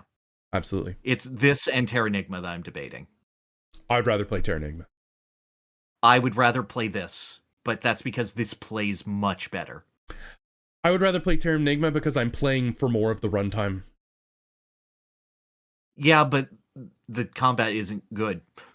It's not great here either, man. It's not great, but at least I could find things to do in this game. Now that I know I don't care about the main plot. Yeah. See, that's another thing. I love the plot of Terra Enigma. But anyway, we'll get to that big bridge when we get there. Yeah, I just want to say it right now to give feelings off the cuff. Yeah, same. Yeah. We'll have a full balanced resolution eventually, I'm sure. I can't believe we both just went, yes, Shinobi's better. That's crazy. It is. Yeah, it is. And Shinobi also oozes a lot of this very similar style, honestly. Maybe not like the blur or the thick, black outline cell shading, but still good. All right, let's head back to the main screen here. Alrighty. So we have enlisted one gamer bug to be our master of games. For this section, we're calling Skill Check. Skill Check. Skill Check. God, that reminds me so much of Star Fox Adventures. When you're doing one of the trials, and they're just slowly whispering into the mic, test stuff, strength, test stuff. I was thinking, oh, actually, no, that's not so much a whisper as it is just the smooth moves guy, the elephant. The elephant. But no. Elegant. Yes. Skill check, Gamerbug, he's up. All right, so this is the rules. This is to decide who curses the other or blesses the other with the side quest for next month, okay? I will read the rules that he sent me. Each player will choose a number between 1 and 20, and I will DM them their character that their opponent must guess. It's kind of like heads up. Take turns asking yes or no questions to each other to guess the character. Question 1 through 5 must only be vibes. It's so vague, but all right. Would my character be fun at a party? Would my character be a good parent? 6 through 10 can be appearance. Does my character have a helmet? Does my character have red hair? 11 onwards can be meta. Is my character from a Nintendo game, or has my character been around for more than 10 years? So, legit questions. Okay. Yeah. You may lock in a guess for your character. If you are wrong, as a punishment, your opponent gets to ask 2 questions on their next turn. Oh, we're going back and forth. No, that'll get too confusing. Mm-hmm. Let's just keep track of how many questions you ask. Okay. So yeah, exactly. I do want to ask, does trying to lock in a character count as a question or no? I think it does. Yeah. Okay. But then So I would say that counts. So it's like a -1 for guessing the character. Yeah, I'd say if you guess. So to keep the spirit of what he's saying, which is your opponent gets 2 instead. How about if you're wrong on the guess, that counted as 2 guesses? That's fine. That's still an equal punishment. Yeah. Okay. Yeah. Or 2 and questions. then we hard cut at 20. Or do we just keep going? I don't know. Okay, Gamerbug, give me character number 2. Okay. Yeah, exactly. Okay. All right. Okay.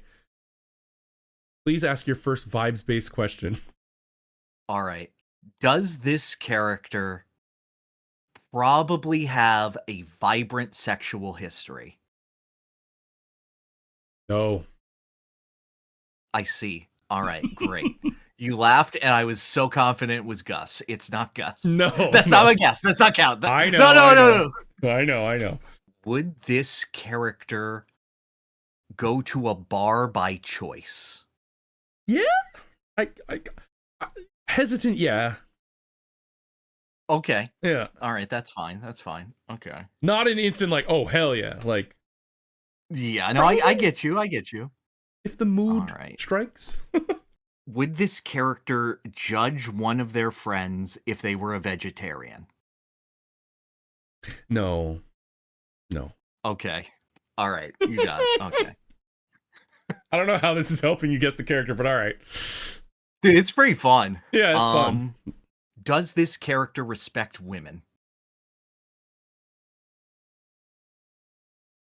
It's killing me, dude. You can't just say yes. I am not a huge lore expert on this character, but I think yes. Yeah, Okay. I think so. Would a person on Tumblr make this character their entire personality?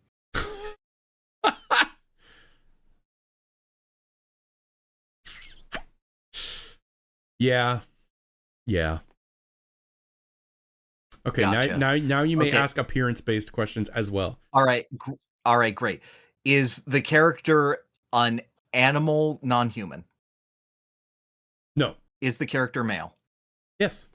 Does my character have a primary color associated with them, as in their design is predominantly one color? Yes. Is my character a protagonist? No.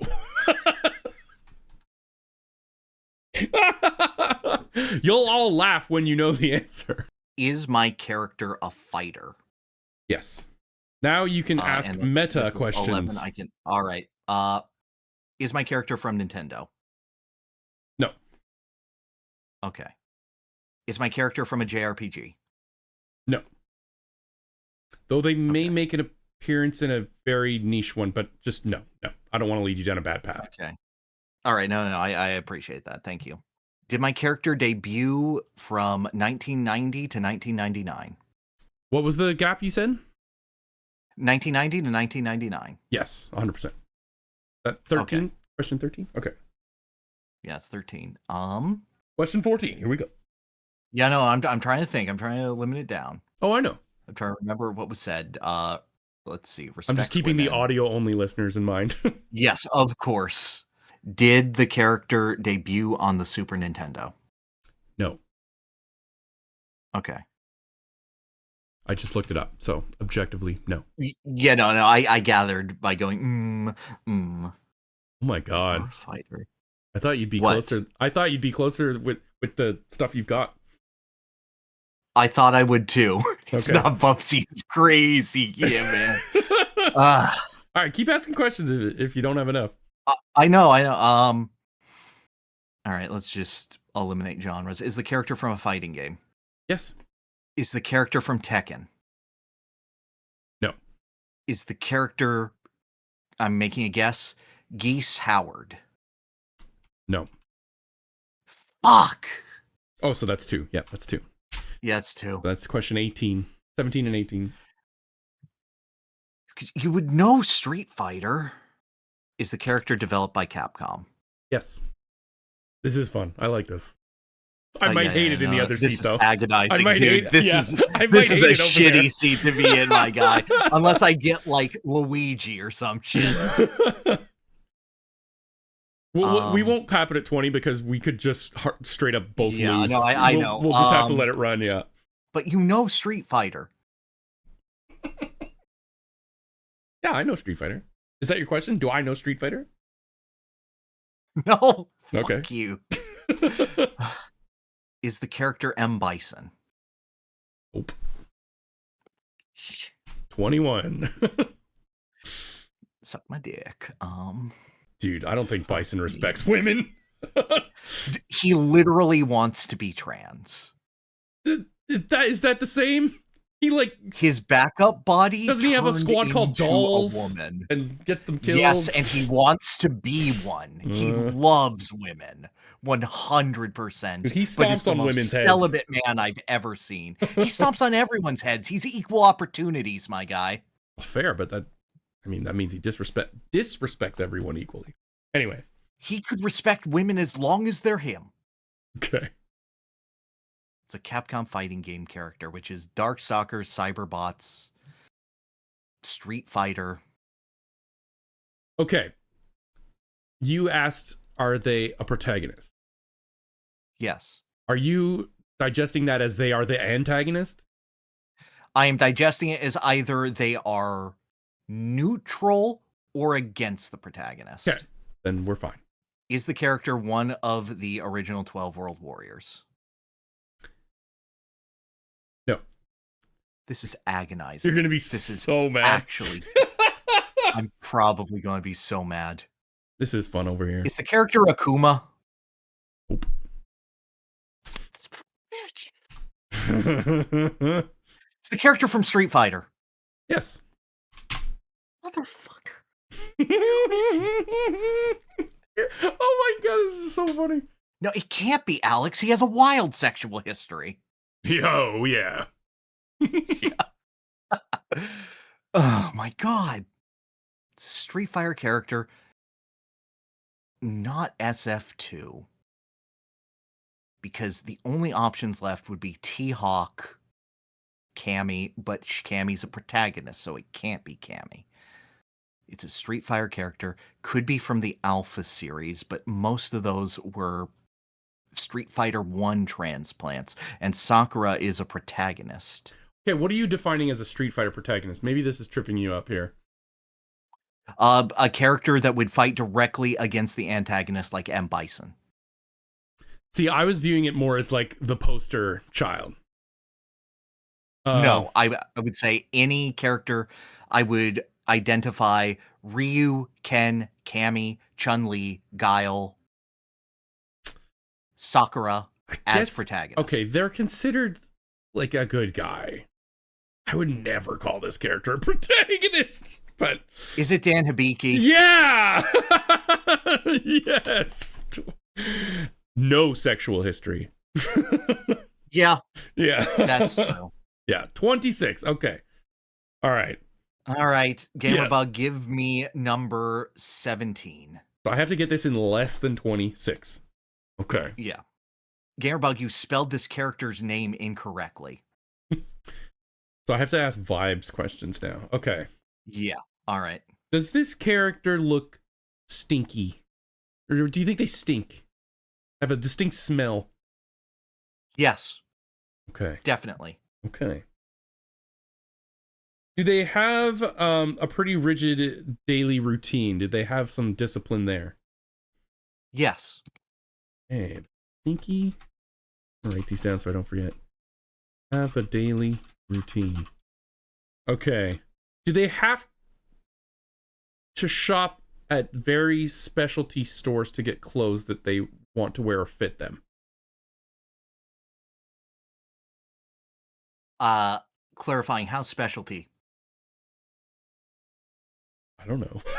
I don't know. Like, I'm going to say no. they have to get stuff custom made to fit their body. I'm going to say no. Okay. Somewhat normal body. Do they listen to Splatoon music? Or would they on their spare time? No. No. They like good music. Okay. Do you think they have to pee a lot? I don't know how to answer this. Yes. I'll say yes. Yes. They have to That's pee 5. You can now answer non-specific questions. Are they human? Yes. Human. Okay. Are they playable, controllable? No. Okay. Are they from a Nintendo franchise? That is something that needs to be asked later. Oh, sorry. Right. You're on question 7. Oh, I right. can't answer that until Appearance. you're at 11 onward. Do they have a lot of hair? You have to think about this. Yes, the definition of hair is very no compared to other options. No, compared to other options. Definition of hair questionable. Okay. Okay. Either an enemy or an NPC. Dude, it sucks. They, Like, you're going like, it could be anyone, but I don't want to ask a Yeah. bad question. okay. Are they an adult? Yes. Okay. Are they female? No. That you can now ask meta questions. Okay. Are they from Nintendo? Yes. Did they debut before the year 2000? Yes. Do they have... Are they from Mario? The Mario series? They're not from Super Mario. Okay. Are they from Pokemon? They're not from Pokemon. That's at 14 now. Damn. Did they debut on the Nintendo 64. No. Ooh. Did they debut on the Super Nintendo? No. Ooh. Did they debut on the NES? Yes. Okay. You're at 17. Are they a boss? Yes. Tentative. Tentatively a boss. Okay. Not every appearance has them as a boss. But they do serve as a boss, at least at some point. I was more so looking for like their debut game. Like on the NES. Oh, but is that another question? Are they a boss in their debut game? That was what NES? I meant. That was what I meant to say, but like. Well, you want to ask that question? I'll give it. I'll give it to you, not for free, but. Okay. They debuted on the NES. They're from Nintendo. They're not from Mario or Pokemon. I didn't say that they debuted on the NES. They just didn't debut from the Super Nintendo or Nintendo 64. Did you not say that they debuted on the NES? Oh wait, yes, I did. Never mind, I did. Are you second I forgot. guessing? I thought that you tried to save yourself a question. No, I'm not second guessing. Oh, okay. Are they from Zelda? No. God. What other classic? What NES Nintendo debuts for an NES game? Oh God, this is horrible. Yeah, isn't it? Yeah. Mm-hmm. Okay, you got 7 questions before you hit me. I know. I haven't made any guesses yet because I'm not even close to confident. Are they from Mother? No. Damn it. It's number 20. Are they from Fire Emblem? No. Fuck! It's What? agony because you want to say something to not just sit here and let the audience watch you steam. I know. And I'm thinking, You're like, I'm putting on a show. I have can't to edit just this later sit here too. and think. Maybe we shouldn't do first to 3. Maybe we should do first to 2. We'll see. All right. Oh shit, we're doing 3 out of 5? I thought we were just doing it based on this one. No, let's pare it down to best 2 out of 3. Not Dude, Zelda. no. That at minimum we're doing 6 more. It ends. No. with this one. First to 2 points. Oh, I see what you're saying. No, I think we should do first to 2. Well, now there's too much pressure. We can't change the rules midway in my thing. All right. Dude, I want to eat dinner. We can't do it just off this one, but I'll speed up. Do they have any special powers that a human normally would not? No, they're just normal human. Normal human in a Nintendo game from the NES. They debuted on the NES. And they're not from, oh my God. Are they from a racing game? No. What fucking NES Nintendo race? That was stupid. What a stupid question. It's because I'm being pressured for speed. I don't even know what series they're in. I just know what series they're not in. Yeah. Are they in? Is it Doc Lewis? You got it. Oh yeah! Oh, excellently baby! Done. Holy crap! Because what made me think of it was when you said he does serve as a boss, like at some point. I know it was so hard to say that properly because I didn't want to steer you wrong. Yeah, where did I pull that from? Punch Out, but the fact that I asked if it was boss, I immediately thought of Punch Out, and then everyone's a boss. I saw the P on your lips, so yeah, I went, oh no, I'm cooked. Yeah, I only just thought of Punch Out, and then by definition of all the things I've already asked, Doc Lewis was the only answer because Little Mac's playable and everybody else is a boss. Yep. Whew. Okay. And he's the only one in that game I think that debuted on the NES, except like King Hippo. Yeah. Okay, so I'm willing to go to 2. If you're not and you just want to throw it in, we could do that. I'm good to concede here, dude. Okay. I'm all set. That was worth it. I would hate to take the points away from you after you manage that. Okay. Whoa, man. Good. That was good stuff. I'm curious to see the rest of the list later, but we'll ask him offline. I am as well. Yeah. Yeah. Okay. So I have to hit another button here, right? Yes. Like, we can just keep them. Like, we can do this game any other time. True. We can just hold these. True. Okay, so I get to give you something. Okay. True. I have Tarv had less amount by 3. Yeah, I guessed it in 24. 23 to 26. Oh, 23? Yeah. Well, 24 Well, I was didn't count the correct guess. Yeah. Either way. Okay. So, we like video game music, right? We kind of like video game music, That's right? True. Yeah. I think we like video game music a bit too much. I'm going to give you some musical homework, okay? Now, okay. I'm going to give you 5 albums that mean a lot to me and that are a diverse selection of music that I really want you to absorb and listen to with full attentiveness, okay?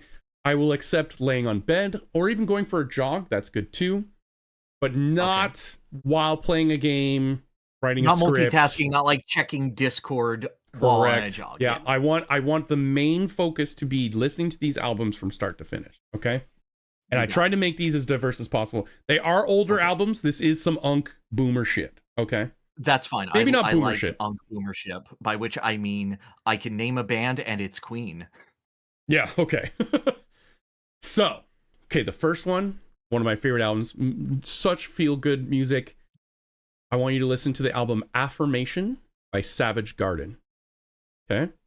Ooh, okay. I know Savage Garden from JoJo's Bizarre Adventure. There's one song on there that might hit hard. Yeah, I was listening to it the other day and went, oh, man, okay. Next one is one of my favorite R&B albums of all time by incredibly talented. Do not listen to this too loudly. Okay. Make sure the headphones are on. I want you to listen to Outkast, Stankonia. Stankonia? Yeah, Stankonia. Stan, Konia. Okay? Okay, like Tales of Stankonia. Got it. That's right. Very good album. Lots of diverse like musical genres in it. They are extremely talented. You might not like that one.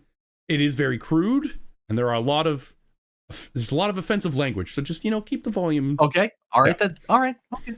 Okay, this next one is one of my favorite forms of anime because they turned this entire album into a anime music video series. I want you to listen start to finish to Daft Punk's Discovery. Okay. Do you need me to listen to as well or watch the music videos as well? If you want to. Optional. Okay. They are very cool. Right. It's about like a band and they're all like blue anime people. All right. Okay. So we got some pop, we got some R&B, we got some EDM. This is like some alt rock, okay? And this is Canadian Treasure. And I want you to listen to Jagged Little Pill by Alanis Morissette. Okay?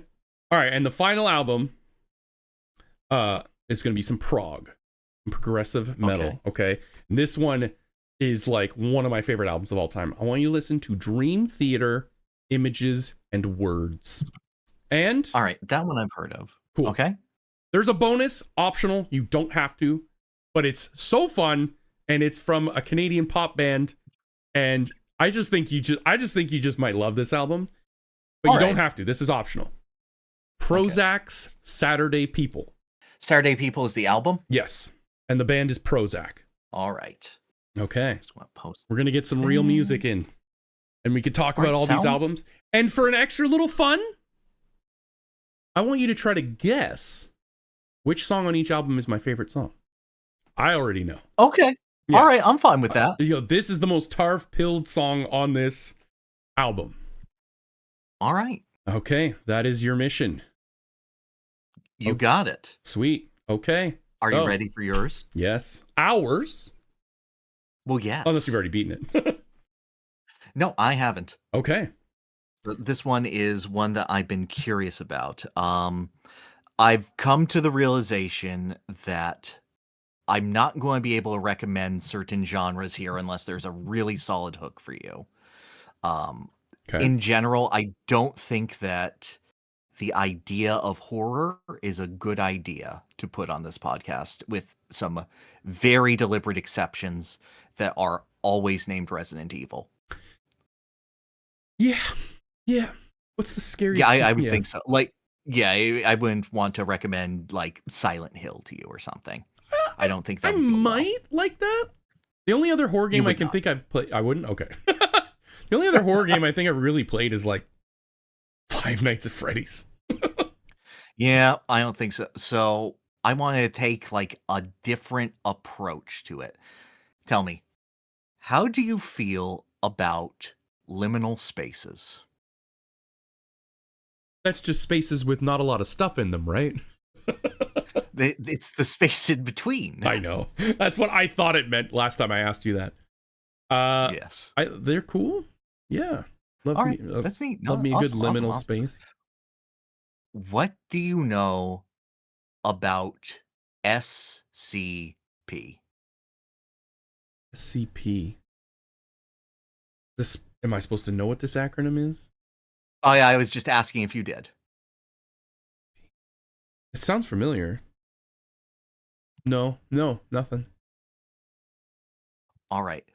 It stands for Secure, SCP, Contain, Protect. Yes, that's the order of the letter. Secure, Contain, Protect. They are objects of power within the world that warp the world into their being. These are the conceit of the game that I am playing. Okay. That we are going to play together. We are going to take a journey because you have been promoted as the director of the OOP Bureau for these objects of power. And you are going to take control. The game I choose is Control. Control. Okay. Control. I don't know. This game is developed by the team that made the Max Payne series. Oh.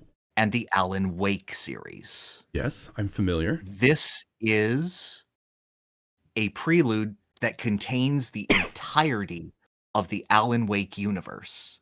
And in fact, if you are so interested, this is completely optional. I am not requiring discussion of it. But if you want, there is a DLC called the AWE. Alan Wake expansion. So you're saying this is a prequel to Alan Wake 1? I am saying that it is a game where the events of Alan Wake are a footnote to this game's broader scope. So this is like a Drakengard Nier situation? Yes. Okay. Exactly. Okay. This is the Nier to the Drakengard. Or the other way around, but this one plays much better. Okay. Interesting. It should be nice and brisk, about 17 hours. It is riddled with copyrighted music, so I didn't think it would be a great stream game. Yep. But it does it excellently. And I am looking forward to having a nice, long discussion as we take control. Okay. I will say my immediate reaction is nothing. I know nothing about this. So, all right. I actually got 2 copies of this game from Best Buy. I only ordered one, but a second came later. So I was like, oh, okay. It's just been sitting on my shelf for years. Oh, I would have just returned it. You get a free game. Nah, dude. It was a sign for this game specifically. Okay. I've duplicated a clone. Yeah, you've taken control. Okay. Yes. Well, chat and those who come after and the freaks, join us. Play Control through the month of May, and we'll come back and talk about it in June. Let us know. If you got to the end of it, leave your words in the bottom of the thing about Okami. What did you think of Okami? Did it change your life? Did we hurt your feelings? Let us know. Throw things at us. It will be great. Not in person, please. Just lift things intimidatingly. Yes. And Pyrr, you can go eat, because we're going to hit that outro button. Thank you all so much. Beautiful. Thank you, Pyrr, for chatting once again for our record longest now, over 5 hours. Oh yeah, absolutely. We kind of figured this would happen. Everyone. Oh yeah, absolutely. We knew we had a lot to chew on, but yeah. All right. Yeah. We got to get going. Bye, everybody. We'll see you next month.